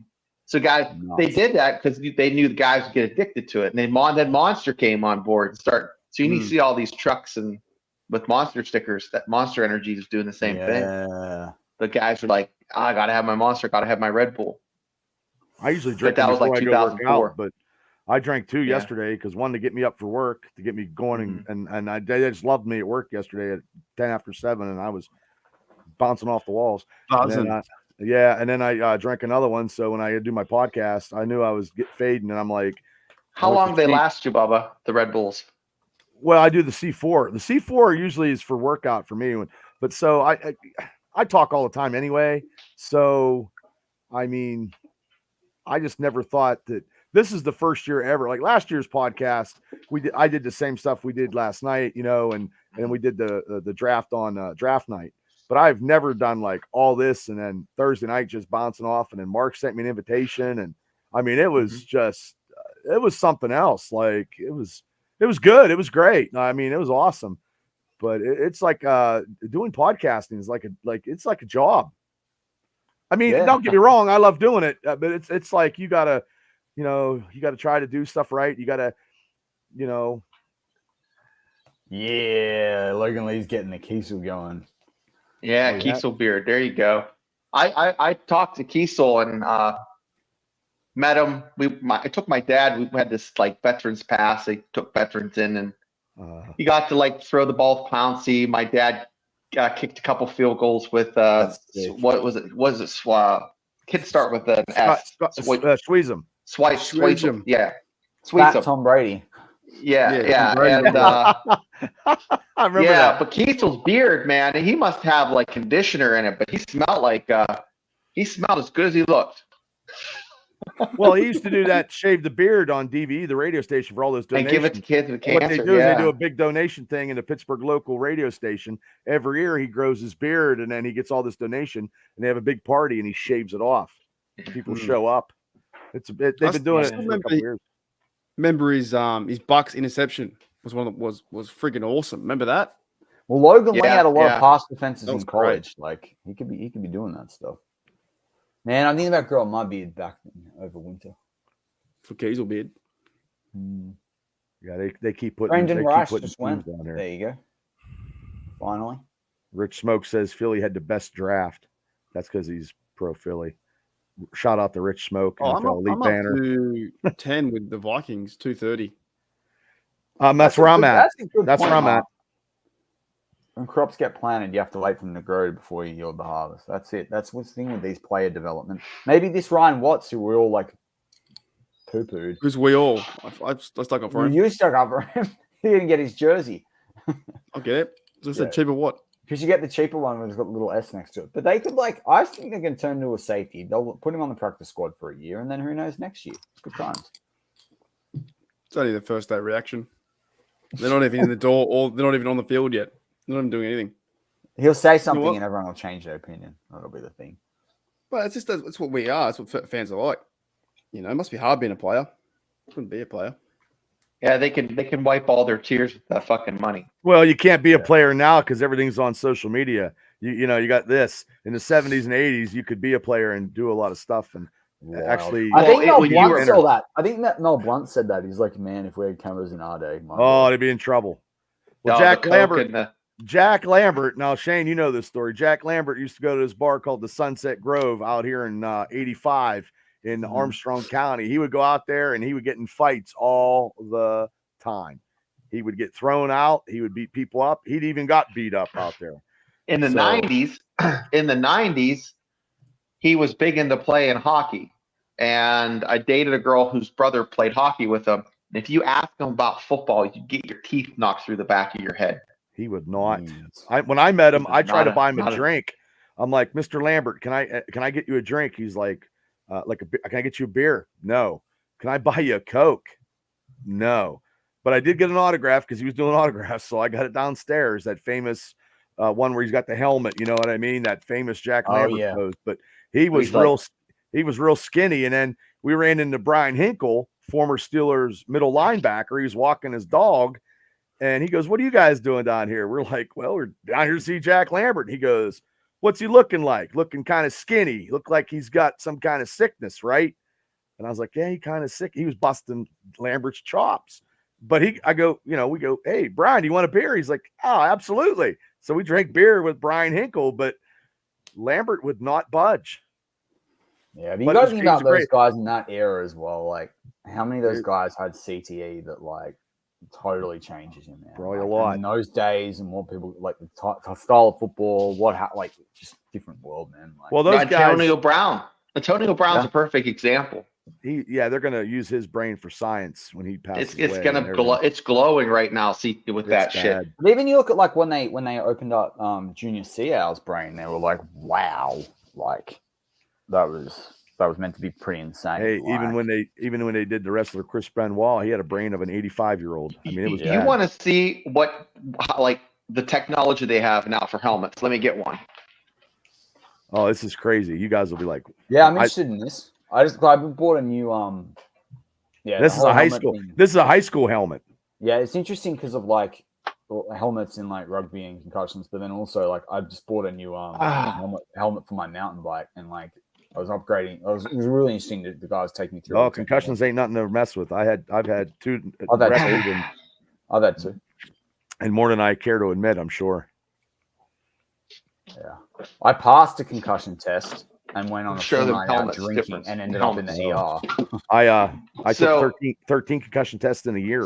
Look at that helmet. Yeah, this is a 15-year-old helmet that has, Yeah, right. it inflates. It's a lot better than what me and Bubba had. Yep. Oh, it inflates. this is Okay, This is a maybe 15-year-old helmet. Okay, this is a $650, $700 helmet, cool. Whoa. and it has the Speed Flex top here. Yep. This isn't the Speed Flex. This is what is this one? Oh, this is F7. This is shit. Show the the Speed inside. Flex Show the Yeah, inside. the inside. The padding Speed looks Flex. The Speed Flex is the other brand. This is the other. This is more for defensive players. good. Man, that's But some look at Russian that padding inside. in there. But it's like crazy, and you feel it. I mean, it's really high quality. Yeah, look, it looks like it's pure. But that's high school. I That's mean, why high school now we taxes bought go up that. with them helmets. We bought that because I think they were doing Speed Flexes, and this is better helmet for defenders. Mm. But he'll probably have maybe 2 helmets next year. But yeah, that's what they're getting in high school. So in 15 years they went from this to that. So It's pretty interesting because, like, you look at science around helmets, and like, I'm interested to see the way that they've brought on the technology over the last 5-10 years for NFL helmets, because actually a helmet in every other sport, like particularly the rugby, because you only wear the soft helmets, right? The concussions have been proven to be worse, because the problem is that it sends vibration around your head when your neck is built to the way and it's it built rings. to absorb Yeah. impact and spread the impact. So like, I mean, but helmets are part. Like, you are never going to get rid of helmets as a part of like American football gridiron, nor would you. Yeah, it's a critical part of the game. But so that's did you why I've guys been see- interested to see the way that they're working. Did you guys see they're putting the pads on the helmets now? Yeah, and they voted in the last Yeah. 2 days though. They voted Right here. You can play in the NFL this year with those helmets over them. Yeah, you might see it, but who's going to be the first person to do it? Tight ends over them. Well, it's like face masks in hockey. Yeah. You remember what that was like? Yeah. Oh, you're a sissy. These That's guys what are I'm saying. going to I don't think anyone would do it. I highly doubt anyone would do it. they're getting these. They're called halos. The high school had bought 40. They're going to get 40 more for the program. But here's the thing. My kid's high school program went from having a lot of kids to not having as many this year. They're just not. Well, you got to Yeah. remember, Shane. High school football in our area, the schools are smaller, the teams are smaller, and schools got to combine to actually have a high school program. And Yeah, and- they and had some- 80. They had 80 kids like 4 years ago, and now they have like 35. So Yeah, that's not good. That's not good. How many people play both ways? Well, my son did a couple years, but usually not very many. Smaller schools like where we're from, Marion Center. When I played, we played both ways, so it was Yeah. everybody. So you had maybe 4 in my senior year of high school, and this is going back 3 years ago because I'm only 20 years old. But we had 24 total football players on the team, and that was it. Yeah, right. And that was 1988. There's potato salad in there too. Because I reckon, like, if I was raising kids and they were playing like American football, I want them to get fairly progressed before I stop letting them play both ways. Like, well, no. Here's the thing: when he was little, he played both ways, and he got a bad concussion one year. Because they don't have qualified coaches to tell people if they get hit to pull them out. Some of them that well, happened. it was after it happened they knew. Like he had, play was over. Some coaches don't though too. So, yeah, that's true. They train the hell out of the coaches now, but yeah, it's different. It's definitely and he stopped playing for 2 years, just played soccer, and it's just they're a lot safer now. They don't do the 2-a-day practices anymore. Yeah, that's a bit. They changed it up a little bit. They don't call it 2-a-days. They just break it up into. They do it later in the evening, so it's not as hot. Yeah. When do you have them? They have 3-day. I've heard them have 3-day practices before. Yeah, they get there at 7. They leave at 4, but then they have some night practices too mixed in there. So they're not even called 2-a-days because they don't use that word. They don't need to practice all year round in high school in this area, which they do. That's how they do it, guys. Over here, they do football all year round. They either do that's same here. If you're top high school in rugby here, like from 14, 15, you're pretty much playing all year round. Yeah, and it's well, and if you try, around here, the economy, and Shane can attest, like some of the young kids have to go get a job. Yeah, if they're working, if they're playing athletics now, athletics are all year round. Now, when we played, look, you had 2 weeks of football practice, and then the season started. You practiced on your own. You would go to the gym, work out, go do whatever. That was on your time. That was if you've invested in it. Now you have to do all this, like baseball, basketball, and football. It's just coaches, and you'll be amazed at the coaches and the faculty and staff and the parent boosters. They buy a lot of shoes out of pocket, and they help a lot of these kids out. And the one good thing is it's a tight-knit community, and there's if they have kids on the team that they're just there because they're part of the team. They show up to practice. They don't have any ability other than some of the kids might have some other issues, but they're part of the team. If they get picked on, players stand up for them, and they'll get heat, But so that's really nice to see, and they're all real good kids. I don't know of any dickheads that are on my kids' team. Well, so that's good. Well, Shane, when you play football and stuff, you're doing sports. You're not hanging out on the street. You're actually committed for sports, so you're not doing stuff that you shouldn't be doing. So that's good too. And yeah. What is this? This 7th round. Marky D, did you see that post they just put on YouTube? Roman Wilson is ready to work. He's fucking working. Tomlin said that again? No, Roman Wilson said he's ready to work. He's I reckon they all are. From what I've seen so far, they seem very character pumped up. Yeah, committed to go. I have a Steelers culture question for the group, so we'll get back on Steelers stuff. So I know Bubba and me have mentioned this last year during our pick show. We thought the Steelers culture was basically dying, and Ryan Clark has said it. We talked about this a lot. We talked about this a lot. Okay. Do you think getting guys like Zach Frazier and Roman Wilson from Michigan, get guys that are blue collar lunch pail type of cats in? Is that the kickstart that they need to bring back? That type of lunch pail mentality that the Steelers used to have. It was even to me. It was when Minka was fighting everyone. That's the kickstart. He was fighting. Yeah, Claypool, I agree. Claypool with a bitch. That was the start. That was the it start of was DJ whinging and whining. Well, I like DJ, but still sometimes he's whinging and whining. I think George Pickens to a certain degree, if he gets out of line, Minka's going to clean him up. I think Kenny's getting out of there. Yeah, that's. I was always a Kenny dude, but then now you find that he didn't want to be there. So there's guys like that definitely were whinging and whining. So yeah, culture thing. I think for the last 2 or 3 years, this has not been there. Dead set.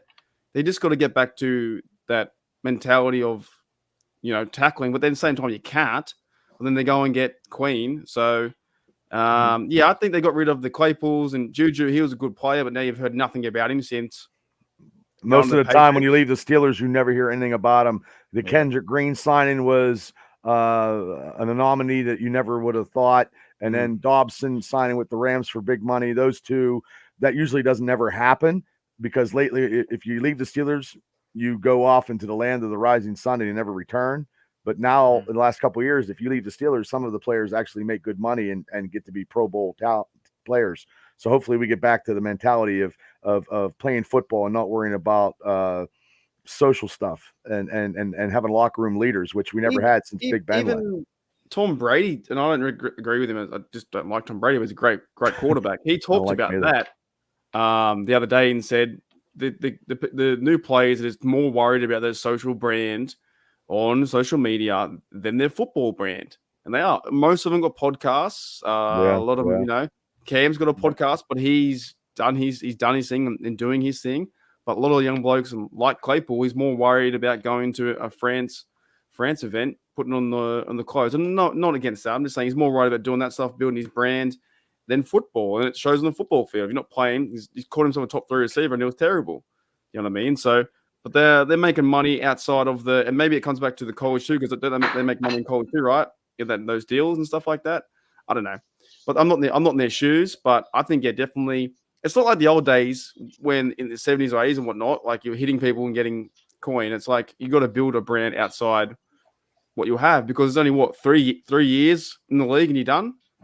Well, back in the days, they didn't make much money. They had other jobs, boys. Do you know that? They like a lot of these guys had second jobs. Yeah. My point on the culture is I said to Mark, it was hitting a tipping point as well with Minka, right? Like big time. I think a lot of people put a lot of stock in Cameron Hayward. I'm not here to smash Cameron Hayward, but Cameron Hayward's not the leader that people necessarily think he is on the defense. And I think that like this whole carrying this torch from Ben and all this, I kind of put it to one side. Yeah. But leadership and culture, the leadership and culture starts with the coach. And so a lot of people will criticize Tomlin, but I actually think Tomlin's kept it from changing like it would have with other teams. What I like about this draft is that the biggest knock, because we do have Minka on the defense, TJ Watt's a quiet leader, but still fits that bill and leads by example. The problem is the offense hasn't had a leader like that. The offense got a leader like that in Zach Frazier. People talk about Najee. Najee is a skill position. Najee ain't going to be there for a decade, right? And he's certainly not. He's already been there. What we're about to talk about is 5th-year option. So he may not be there even another 2, 3, 4 years' time. Zach Frazier is a chance to learn this Steelers way, brings all these natural traits, abilities, character that fits this natural Steeler way. We'll be around some of those Steeler alumni. I'm sure he's the first guy to, how do I get in touch with, the former Steeler greats on the O-line. And so that's what I like, because they can now make him a bedrock of this. I think Broderick Jones isn't this type. I think he's a bit more of a modern type. Fatanu seems like he could be one of those types. But to me, it's Zach Frazier, like this natural leader. And I think that's what I see a little bit of it in Pat Freiermuth, but whether Pat Freiermuth's here, I hope he is. That's a question mark. So you talk about the culture. I like, and bringing it back, I agree. I think this was an issue. Mark and I have talked about this, every other week. I feel like over the last 2 or 3 years when we've done shows, but I feel like we're on the right trajectory again. And you think about this draft in a Benton, for example. I think Benton's a freaking leader. I don't think we've seen that yet. They've made him focus on his rookie year. I think Patrick Queen's a leader as well. Like already the way he's talking. The way they came in was really, they came in, everyone that they brought the past 6 weeks. And last year, if you would have saw me on Bubba's show, I was very pessimistic. I was a little bit shitty about the Steelers. But you know what? They've brought in guys that have been adults and carried themselves with poise. But the Steelers, the player that everyone's sleeping on which is why I was like, this whole. I'm not on the bring in Justin Simmons train. I've got in debate with people about it, but he's not a strong safety. He's a free safety. We have Minka Fitzpatrick to play free safety, but Deshaun Elliott, culture, fit, steal of football, knows the AFC North, big hits, fast, can play in the slot in certain sub packages. Deshaun Elliott is going to be one of the most astute pickups we've had in the last 2 or 3 years with free agency. Like, he will complete that defense. We just got a faster, better hitter at strong safety than what we had in Terrell Edmonds. Yes, Terrell Edmonds was more athletic, could do a bit more height-wise against some of the tight ends. But Deshaun Elliott's going to rock people's socks when he comes down and into the box. And like, I'm very excited. Our defense is so upgraded right now. Oh, all you got to do is play it on the field and just shut everybody up. 100%. Like, and I think preseason too. I think we all got lost in the preseason. We did. I did. I got lost in the sauce. And every team that like does well in preseason, yeah, we all did. And I remember Mark, I was a bit like down on it, and then everyone's like, "No, I get hyped," and then eventually I got like hyped in the. I was so hyped. I thought we were gonna beat. I was 10. Like, popping champagne bottles. But every team that wins this preseason never does well during the season. Yeah, we were humbled pretty quick in that first week. Oh yeah. Oh yeah. Humbled. I don't know if humbled's the word. Like, I just think someone just reached in and pulled people's hearts out and squeezed it in that 49er game. Like, it was terrible. It just showed what we thought we had, but we didn't even have it. It was like nothing. It was like a mirage. They picked it like a plum. Yeah, because I mean, during the preseason, we were driving down. First team was scoring touchdowns, and then they were getting off, and they were sitting on the bench. They were done, and I'm like, oh man, we don't even have to show that much. We're scoring touchdowns on our first drive. Yeah, we're okay. We go into that game against the 49ers, and they don't even get their car out of the shop. So they still have a couple. I mean, I think on offense they look good. Defense, they're looking really good, but they're still inside linebacker. You know, there's not a lot of depth in that. You know, but the cornerback. We just need a depth. little depth.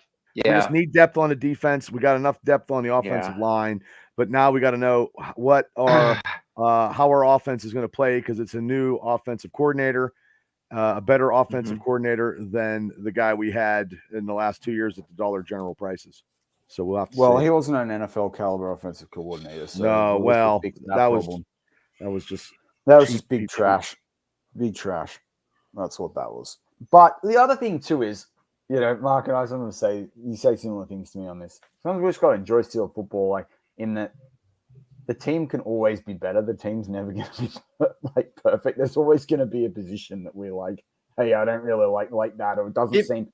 We might not trust the Steelers right now, but like the Ryan Watts pick. But then like come preseason, Ryan Watts does some massive hit on, you know, in a strong nickel package. Wait, I just got an email stating that he is he's ready to go play for the Steelers. This Watts guy, he's ready. I reckon they're making him a safety. I said that straight away. I reckon we might be missing a trick on him. They see something, man. Like, well, it's too early to judge. I don't want to. I don't want to be like that, because sometimes I get like that when I meet somebody for the first time, and I'm like, oh, they're a great person, and then you find out they're a serial killer. You know, like, you know, I don't want to do that. So I'm not going to judge any Steelers until I see him at training camp, which I'll actually be paying attention, and go from there and see how they go. Last year they signed 7 free agents straight after the draft, so I'll be over under on that. I'm just waiting. Now they're at 241. I think Tampa Bay was the last pick, but I am not sure. I don't know. No, I've got Jets last pick. They're going faster now, I think. I got the Dolphins right now at 241. Hey? I said they've been going pretty slow for a while. Oh, they're not as fast as I thought. No, this is funny. The first round was way faster than it needed to be, and then this round's been like day 2 was slow too. The first round, they knew what they were picking in that first pick with the Bears, and they just hold it out for the whole time, 15 minutes, and then the second pick. So right there was 30 minutes, and everybody knew what they were picking. I love Ryan. Like I love how like honest, open and honest about it. We're all gonna love it. Russ is going to torch someone. Fields is going to come on in the second half of that game and torch someone. Kyle Allen's going to have some crazy touchdown pass and be like, "Oh, look at him. He's a third quarterback." Yeah. You can't help it. That's what being a fan is, right? Like the ups and downs. That's it, man. That's why we're all here for 6 hours. So how many we have? How many are left to pick? I think there's. I thought it was 10. 30. No, there's 14. They're up to 22, but it goes to. They're up to 242. Oh, Tyler's watching this one. Yeah, 241, and there's 257 picks. Matty, why does the last round have 37 picks?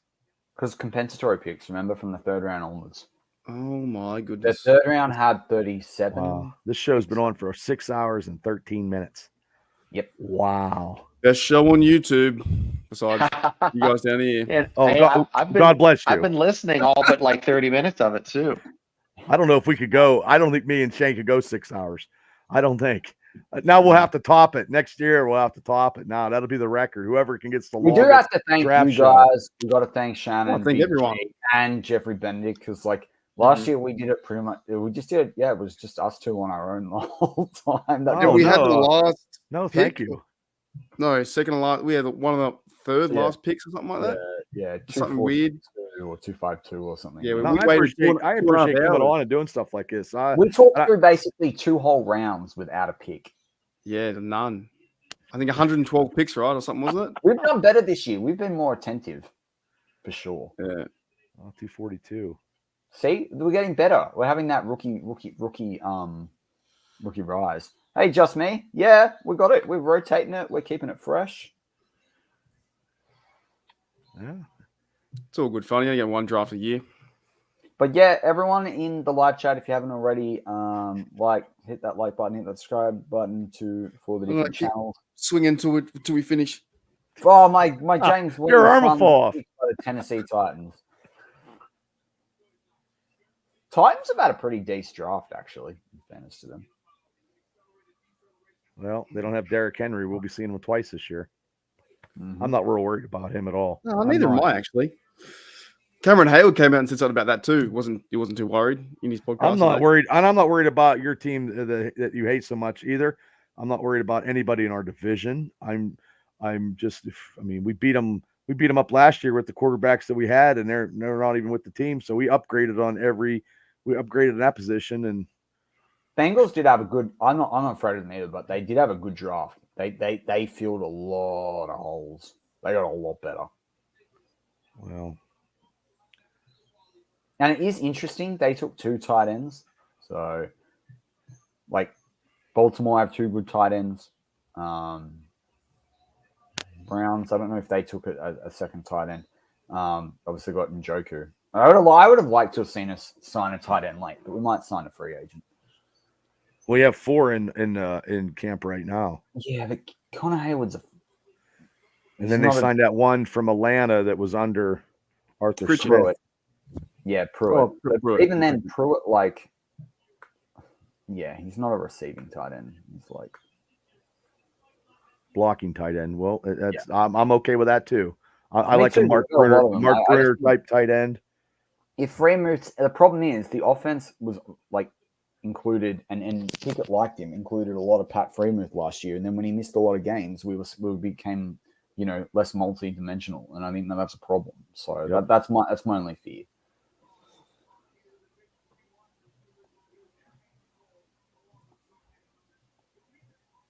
So is New York the last pick? Yes. Okay, because I got 2 inches on my TV thing on the banner. There's no other team behind New York Jets. There's 1, 2, 3, 4, 5, 6, 7, 8, 9, 10, 11, 12, 13, 14, 15 to go. We're almost did it, fellas. We're almost there. Yeah, I got nothing else to do tonight. I'll hang. I probably do. I don't know. It's only 6:43 over here. Good for the watch hours. Yeah, exactly. That's right. I'll probably have a house full of teenage boys tonight. You got kids over.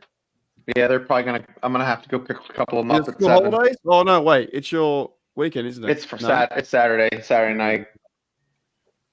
Well, you got the holidays coming up soon. I though. can't believe it's bloody Sunday. Oh, I know, man. The whole weekend. What's going on? So, boys, you gonna take a nap after this? You gonna nappy time? I'm going to coach pickleball in 3 hours. Oh, no kidding. Oh not my even God. not even a 20-minute nap.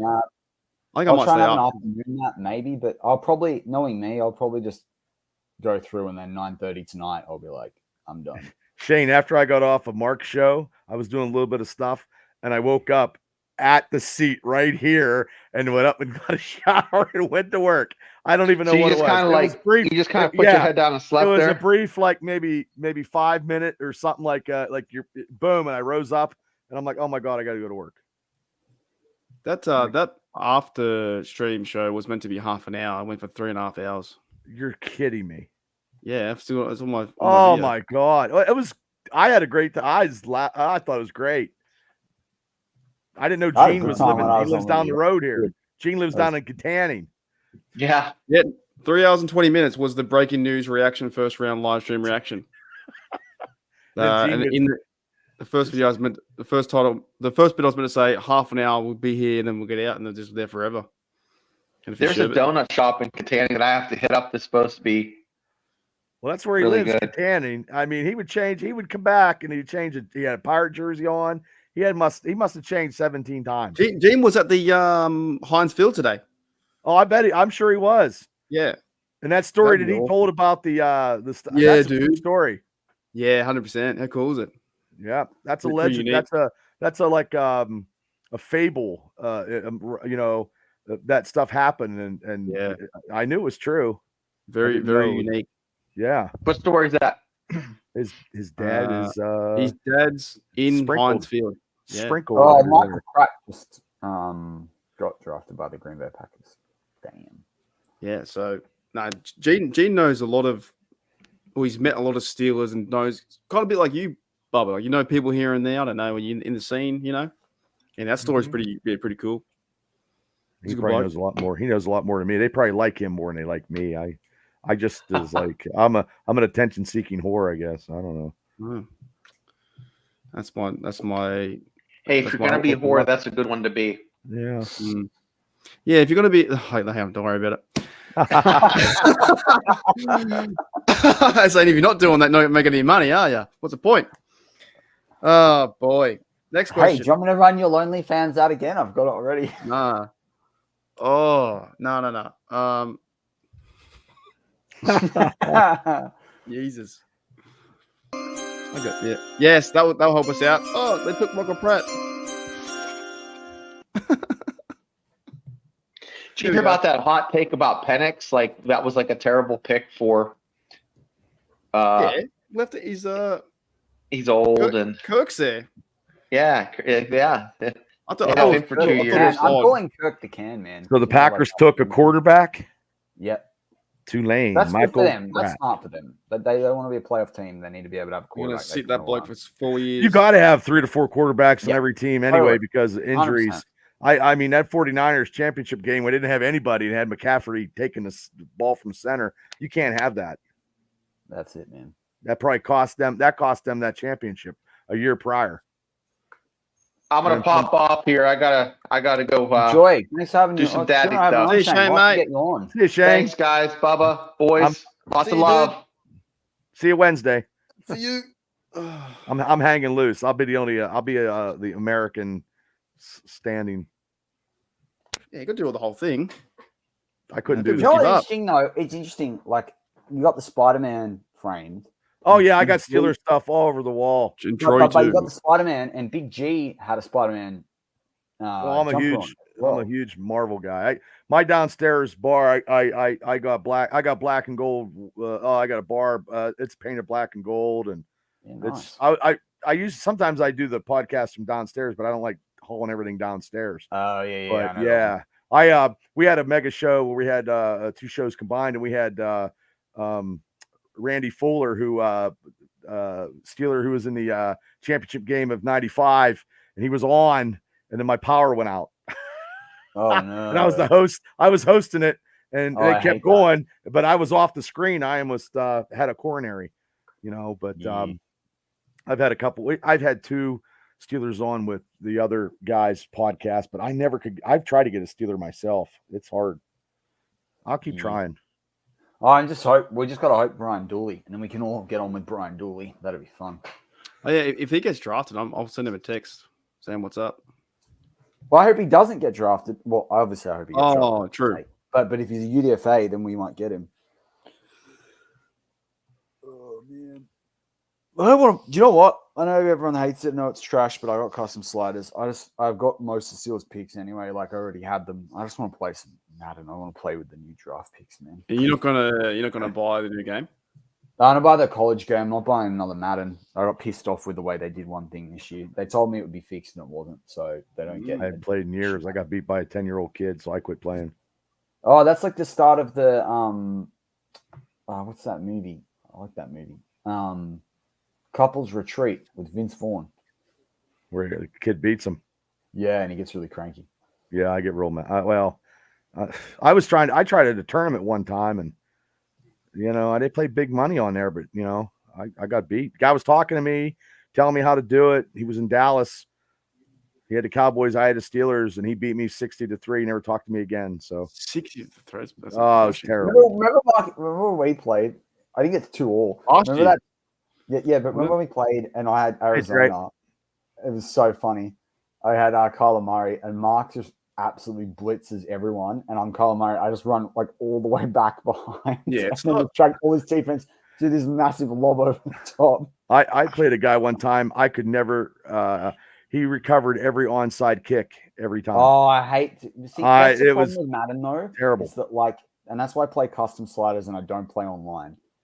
The base game is terrible, but if you actually fill the sliders up and you're not playing humans that are just trying to game the system, they're trying to play an arcade game. They're not trying to play football. It's a different thing. Mm-hmm. It's a totally different game. Yeah, I don't think I got the ball once. Yeah, that sucks. Yeah, terrible. It's terrible. What's your best moment of the draft, Matty?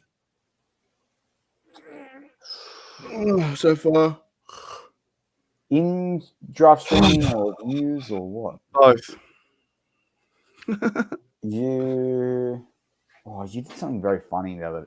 I mean, your Lonely Fans thing was pretty funny. I honestly can't remember anymore. No, because you've been doing this for 35 hours. Yeah, you have to ask me tomorrow when I can put it all together.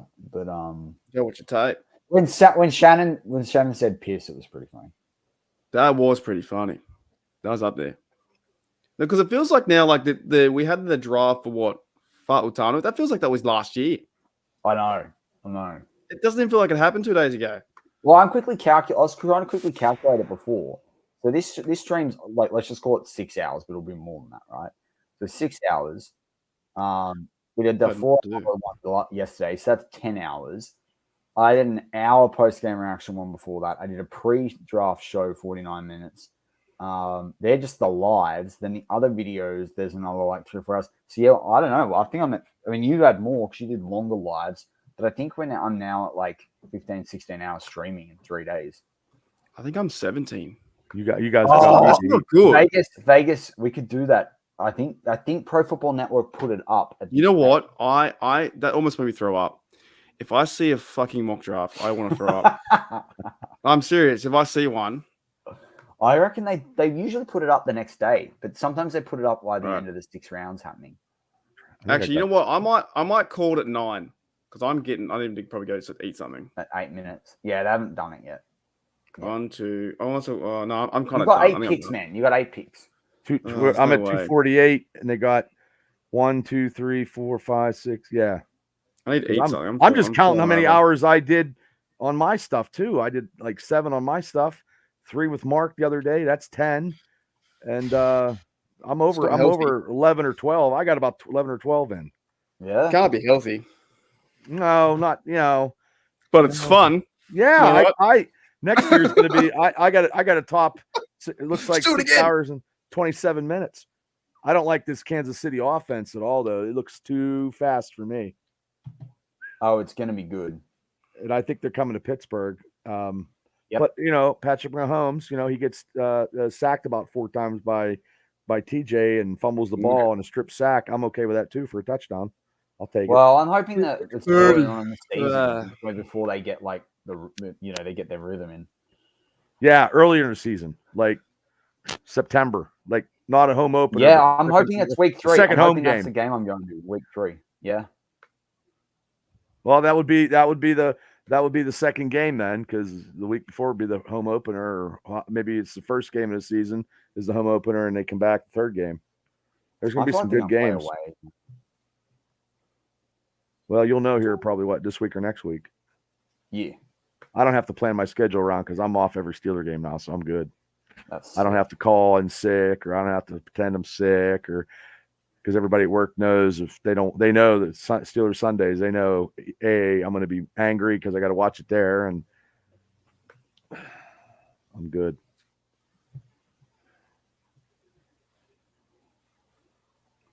Six minutes till I go. I might have to go at 9.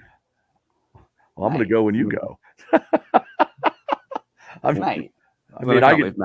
Well, no, okay, I won't. I won't leave you behind, Maddie. I'll stick around. Yeah. I'm not doing nothing. My wife left. She went out. So, she didn't leave me. She's coming back. Oh. No, she's good. She lets me do this. She lets me do the podcast. She doesn't, like the other day. She's like, "You were still doing?" I was like, "Oh yeah, I jumped on Mark's show, honey." She's like, "What?" I go, "Oh yeah, till about 4 o'clock in the morning." She's like, "You're crazy." You know what? Have you ever seen that meme that's like men will literally watch a game and then spend 5 hours talking about it on the podcast after? Like, that's what we do. Well, I'm on another show. All right, let's do it. I'm on another show tomorrow, I think. Yeah, I'm on another. Legit. No, I can't. I don't want to see it, mate. I'm on tomorrow. Just give me a position. I'm on Ralph Williams' show tomorrow at 7. I forgot that. You guys started reminding me. I got one more in me tomorrow. Shit. Yeah, I'll do this for me, so I can't close my eyes. Can't look at it, mate. We're picking pick 23. We're almost done. Oh, we've been offered a try. These last picks are going fast. And everybody on my Facebook site, hey, I appreciate you guys tuning in, man. This is I'm international. I'm with the boys from Australia. Mark, you accept the trade? Well, no, trade it all away. Trade everything Steelers an A. We got some people giving Steelers A's in the draft. My buddy Boothie's giving them an A. So all right, we've got quarterback Drew Aylar, who's a pretty good quarterback. JT Tamalolo out of edge rusher out of Is that who we got? Is that who we got on the? They signed free agents, or are we just waiting to? No, I'm talking about 2025. This is the mock draft for next year. Oh, ridiculous! Well, next year we will draft it. Next year they'll definitely have a quarterback next year. Either the I tell you what, if we're picking at 23 and Drew Aylar's available, they're picking him every. They're gonna definitely draft a quarterback next year. Well, we'll pick Drew Aylar. That's a freak pick, but he won't be available then. Thanks, Matt. Matt says you guys are awesome. Oh, thanks, Matt. Yeah, if you guys and my stuff and overseas, over here in America, you guys follow me, follow these guys, and subscribe to their channels, and they'll tell you what channels they are, so you guys can subscribe to them, because these guys are huge Steeler fans in Australia. I'm telling you guys. I'll tell you mine first. Steelers Nation hates the Bengals. That's mine. All right. I can't finish that mock draft. Vegas, we might do one for fun in a week, but I can't. I can't even finish it, Mark. I can't. I can't do it. I'm done. I'm spent. Do you see them though after the in Twitter, like 20 minutes later? Do you ever see those? Legit. Chris Carter always does one too, and that loses me. I'm like, I did one, and that was it. I did pick Frazier in the second round though, so no, Bubba, like for next year. I know Vegas is joking, but there are legit people that like get it next year. That's like I don't even know what it's like. I can't even do an analogy on that, because you don't even know how they're going to play until they get a college season under them. It's ridiculous. Well, some people might not got a life if they got to do it right after the draft, to go and do a mock draft for next year right after the draft ends. Like, they can't even soak up what we drafted already. They got to do something else. That's pretty bad. I feel like that's kind of football anyway. We're always looking to the next person, next something happens. Never really focusing on what we have. Yeah. Well, yeah, and then what we do More have, time we wish we had something better. Or we don't let them develop. Like everybody's busting the 6th round pick we just got. Yeah. they're ready to torch them, kick them off the Vegas. curb. I did wonder if you were joking. I just wanted to see how mentally capable I was, and I proved mentally incapable. Well, doing this stuff is a mental game. Doing a podcast for this long, and actually having to be coherent and actually being informative and doing this, it takes some talent. This is informative. As I look yes. at as I look at your hat, yeah, that's informative. I guess. Oh, my mom's watching. Hey, Mom, these guys are from Australia. Bubba's mom. Yeah. What's going on? She used to hate that when people. Mrs. Bubba. Yeah, she'd hate that when people call. If Bubba's on the call on the phone and she'd hang up. She's like, I never gave Born to know Bubba. Get out of here. I like that. That's a good one. Oh, my mom's she's a little Italian. She's like 4'10". There you go. Yeah. Yeah, because every time that the Steelers play and they lose, my dad's like, "Oh, hey, your team lost." Like I own part of this. Like I'm an owner of the Steelers. I'm like, "Geez, Dad, it's not my team, but no, we didn't, and if we did win, oh, you're still, yeah, the Steelers won, Dad. That's right. 1, 2, 3, 4. We got 5 to go. All right. Yeah, do we have the link for? Can we put Mark? Do you have the link for Facebook so we can? Yeah. In the Facebook? No, I got these channel. Everybody hit me at Steelers Dynasty Podcast. I've got your channel. I haven't got a link for it. That's one. Mark told me to split my channels, so I listened to him. Yeah, keep doing videos though. You gotta keep the content up. Oh, I will. I'm gonna do some tomorrow. I'll do some tonight or something. Like I said, since my wife left me today, I can go do some videos and then she can. Yeah, you're free time now, mate. Yeah, I got free time now. Yeah. He's a good little edge rusher, the guy that the Titans just drafted, Harrell, out of. I'm kidding, Mom. Tammy will be back. She didn't leave me. I just want to let you know. My mom will be calling. She'll be calling on the phone. She's like, "What do you mean?" I'm like, "No, Mom, it's okay." She can dial in. It'll be like callback radio. That'd be an idea. I never had. I had one radio call in. It was Shane one time called in, and I answered the phone. That'd be a good idea. Yeah, you guys do call-ins? I get them on the podcast, but not. You can do it somehow. Maybe it's more of an American thing. Yeah, there's an app. There's a thing you can. Yeah. Well, see, I got my phone. Jayquest. I use my phone for the, for all the Facebook comments. So I should use my tablet. You know what? Big quest to John Quest. Credit to you. Bubba says it's hard to do this. It's probably hard watching us too for the whole time. I bet it is. This year's been better. I wonder if anyone has done both streams the whole time, both times. Well, if you got people watching you the whole time, God bless them. I mean, and you guys have a good following anyway. Yeah, but that's like half a day. I know, and I got people are jumping in and out on mine. But what I do is, like I said, I just, I hit like yours the other night. I tagged, your show on my Facebook, and you're like, "Oh, Bubba, just call off work." I go, "I can't because I tagged your show on my site." And then, I don't care. It was fun. You know what? It was a great time. I had your show, the reaction show was a reaction show on a reaction show. Actually. Yeah, the live reaction show was actually got more views too because the way I did it. It was good. Live reaction to a Steelers reaction show 2 hours later. Because that's everyone else was liking the Ryan Watts trade. I feel like our chat was the only one that didn't. That's fine. We'll see what happens, mate. Give him the ball. You never know. Well, we got. Do you have any UDFAs yet? 3 picks. That's been signed or not? Yeah, I haven't seen any. They can't sign, right? Unless I don't think they can do anything till its draft's done. Yeah, that's right. As soon as the Jets pick, then they're probably There's on always the phone a rumor, though, calling that, people. One's like, maybe they got a 5 minute delay, and then it's like a mad race to the phones. Yeah. Jay Quest, I was listening while pressure washing. Cool. Wow, that's crazy. In the new channel, I made a mistake. I was meant to say make a new live stream, but I said new channel. Now that's going to stick with me forever. You're going to make a new channel? Peppy, you a sub on TDU as well? Yeah, I think she's I think she's on both. Pepper's been everywhere all awesome. week. God bless you. Pepper's my security guard. She's my modder. She jumps Oh, on mine. actually, She's everywhere. I gotta say, there's a player that Shannon talked about that I thought had come out last year from WVU, Doug Nestor, who's 6'7". He's a pretty decent tackle. He could be a good target, unrestricted free agent. UDFA, and he played with Zach Frazier. Ooh, well, that's a tight end. Oh, just me. That's interesting. Like I wondered this the other day, and then YouTube sent me a weird insights about your channel, and I was like, wow, 20% of viewers watch on their TV. I watch a bit of YouTube on my TV, but I always forget that. That's smart.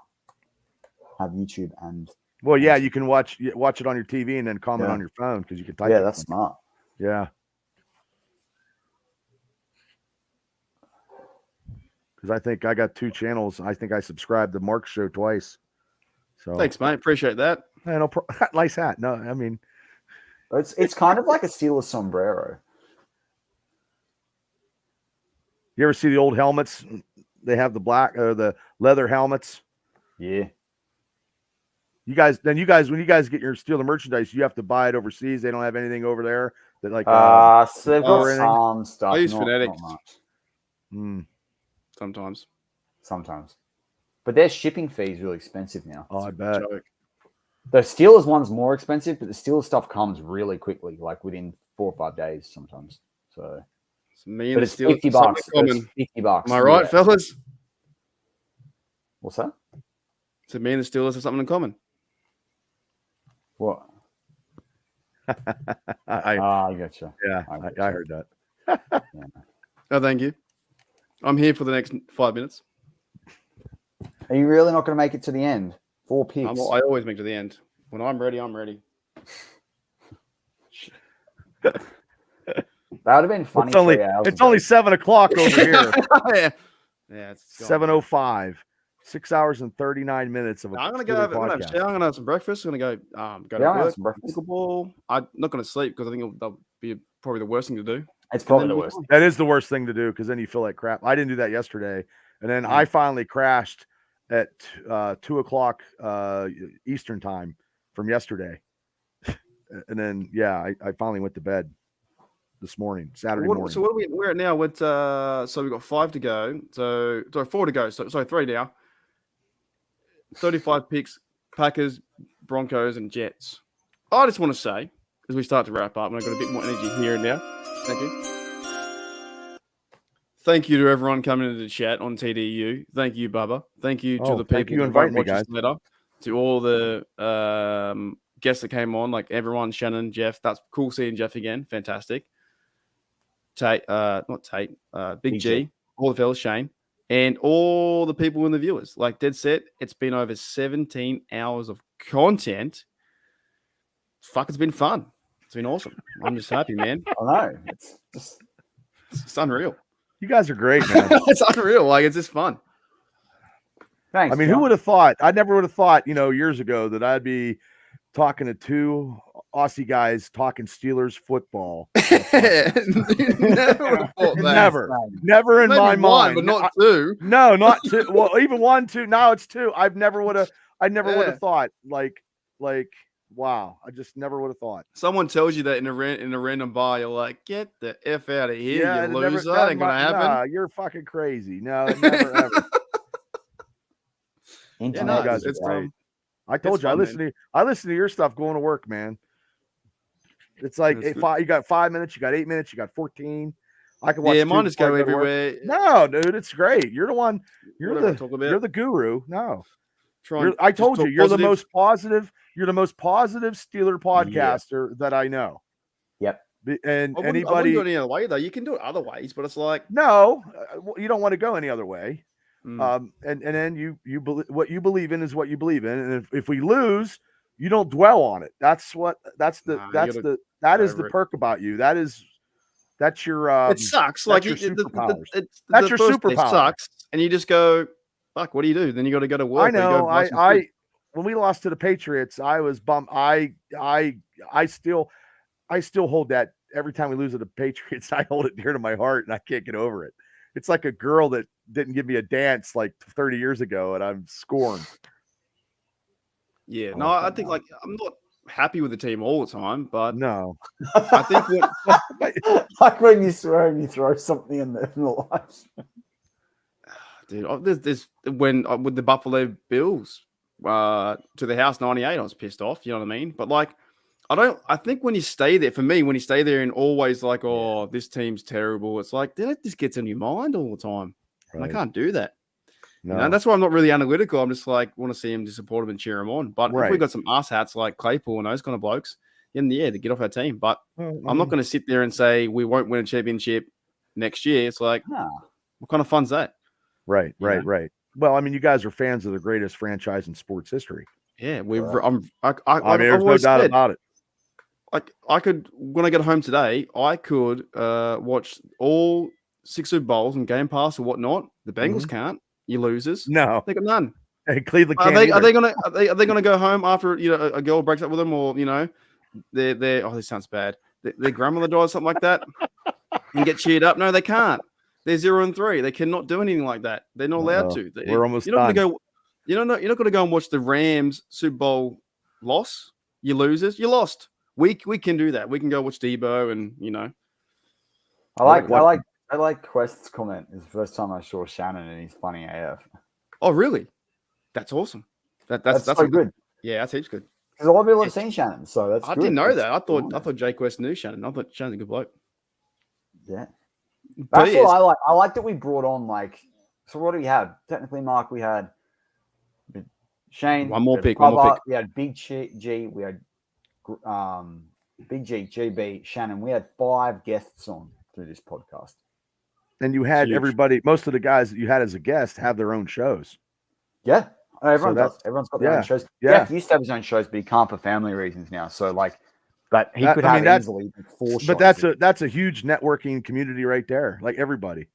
Totally. That's cool. And it's what I mean. There's some channels out there that don't want to promote other people. Like I promote people all the time, man. I think I think you got it. I believe in rising tides, raise all boats, and I believe that we're all in this with the same thing. So. Oh yeah.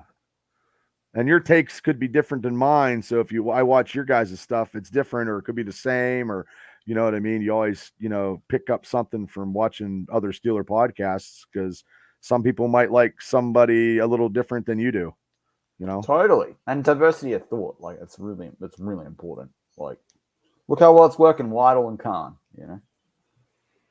Well, in Khan we trust.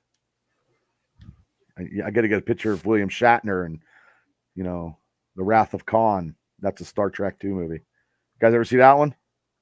No, I'm not huge into Star Trek. I know of it. Yeah, Star Trek. He yells Khan. Yeah, it's awesome. I do that every time he makes a good pick. We're at the last pick. Jets are on the clock, by the way. It looks like that guy looks like Burt Reynolds. I can't see it.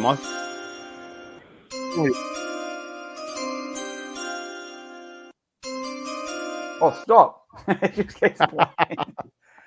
Dude, that would have been torture. You kept playing that over and over. I'm gonna hear that tonight when I go to bed. Yeah, when I go to sleep. That's a good sound effect, though. I tried one on my show the other day, and I had nowhere near the sound effect that you had. What's that? Bob, you know what I had to do? I had to find on YouTube, because I don't want to get done for copyright. So I got down on YouTube, right? I recorded the screen on my phone doing it, right? So that became a video, which then StreamYard wouldn't recognize it without taking us off screen. So then I had to send it to a file converter, convert it into an MP3, download it, re-upload it, and then fix it. It was like a 12-step process. Yeah, it was like a 12-step try to get sober program. It was yeah, exactly. If the Jets pick Brian Dooley here, that would be so cool, because Eastern Michigan's green and white as well. They could do with an extra tackle. That would be really cool.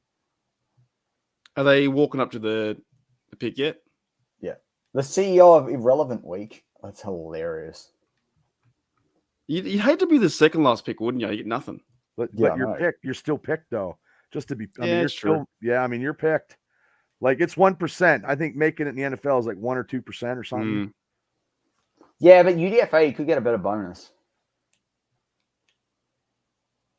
And you get your pick of where you want to go. I mean, it's just like trying 1% to make it into WWE, making it into the NFL. I mean, it's few and far between. I just talked to my one buddy today where he said something about a kid in my area who was going to be drafted in the Major League Baseball years ago, and he got offered $3 million, and his dad said no. We're going to stay for a better deal, and he never got drafted. No. They blackballed him. Major League Baseball blackballed him, and he never. Yeah, that's unreal. Bad. $3 million. I'd have signed. Kid, you're signing right now. Boom. Yeah, 100. Yeah, I couldn't believe that. Is it over yet? Third Ferguson. Yeah.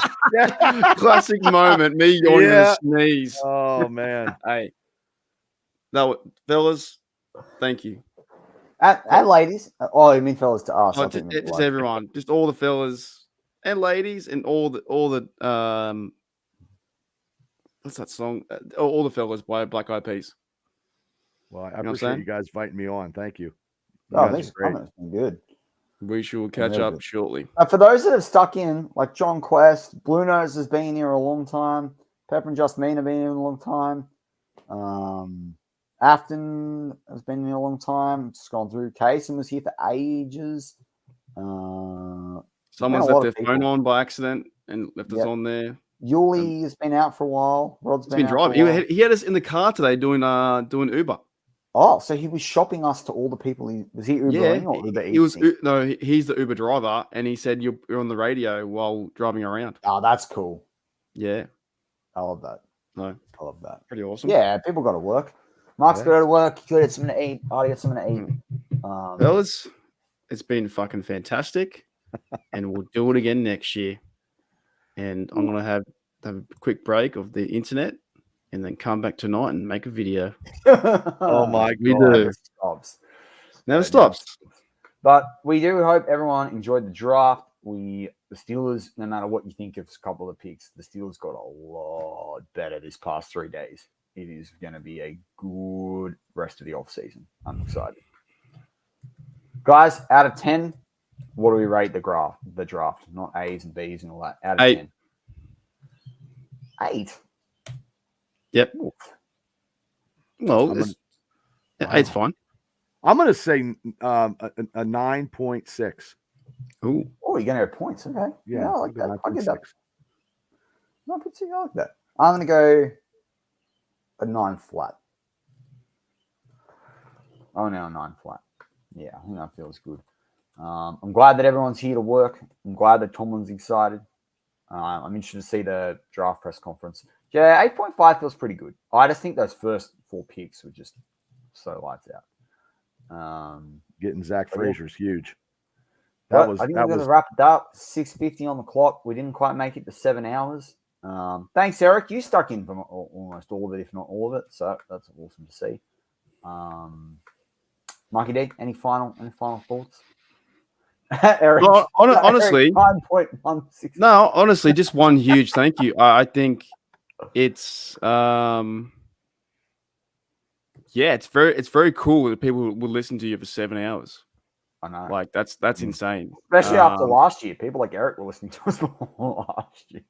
Yeah, it's a lot of fun, and it's like I didn't really want to get up, but then once you're up, it's fun. You have a good time, and it's just awesome. It is tough, I think, just in the morning, right? So it wouldn't be as hard, I think, at nighttime drinking sherbets. It's not easy doing this at all. It's not. But no, I really be doing it.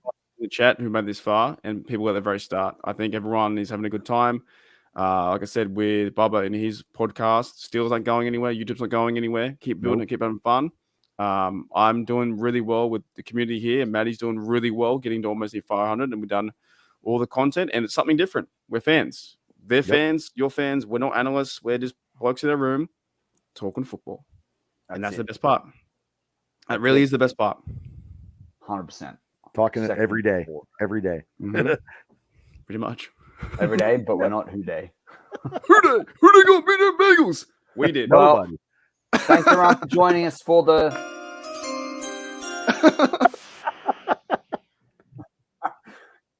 Go. I reckon, Mark.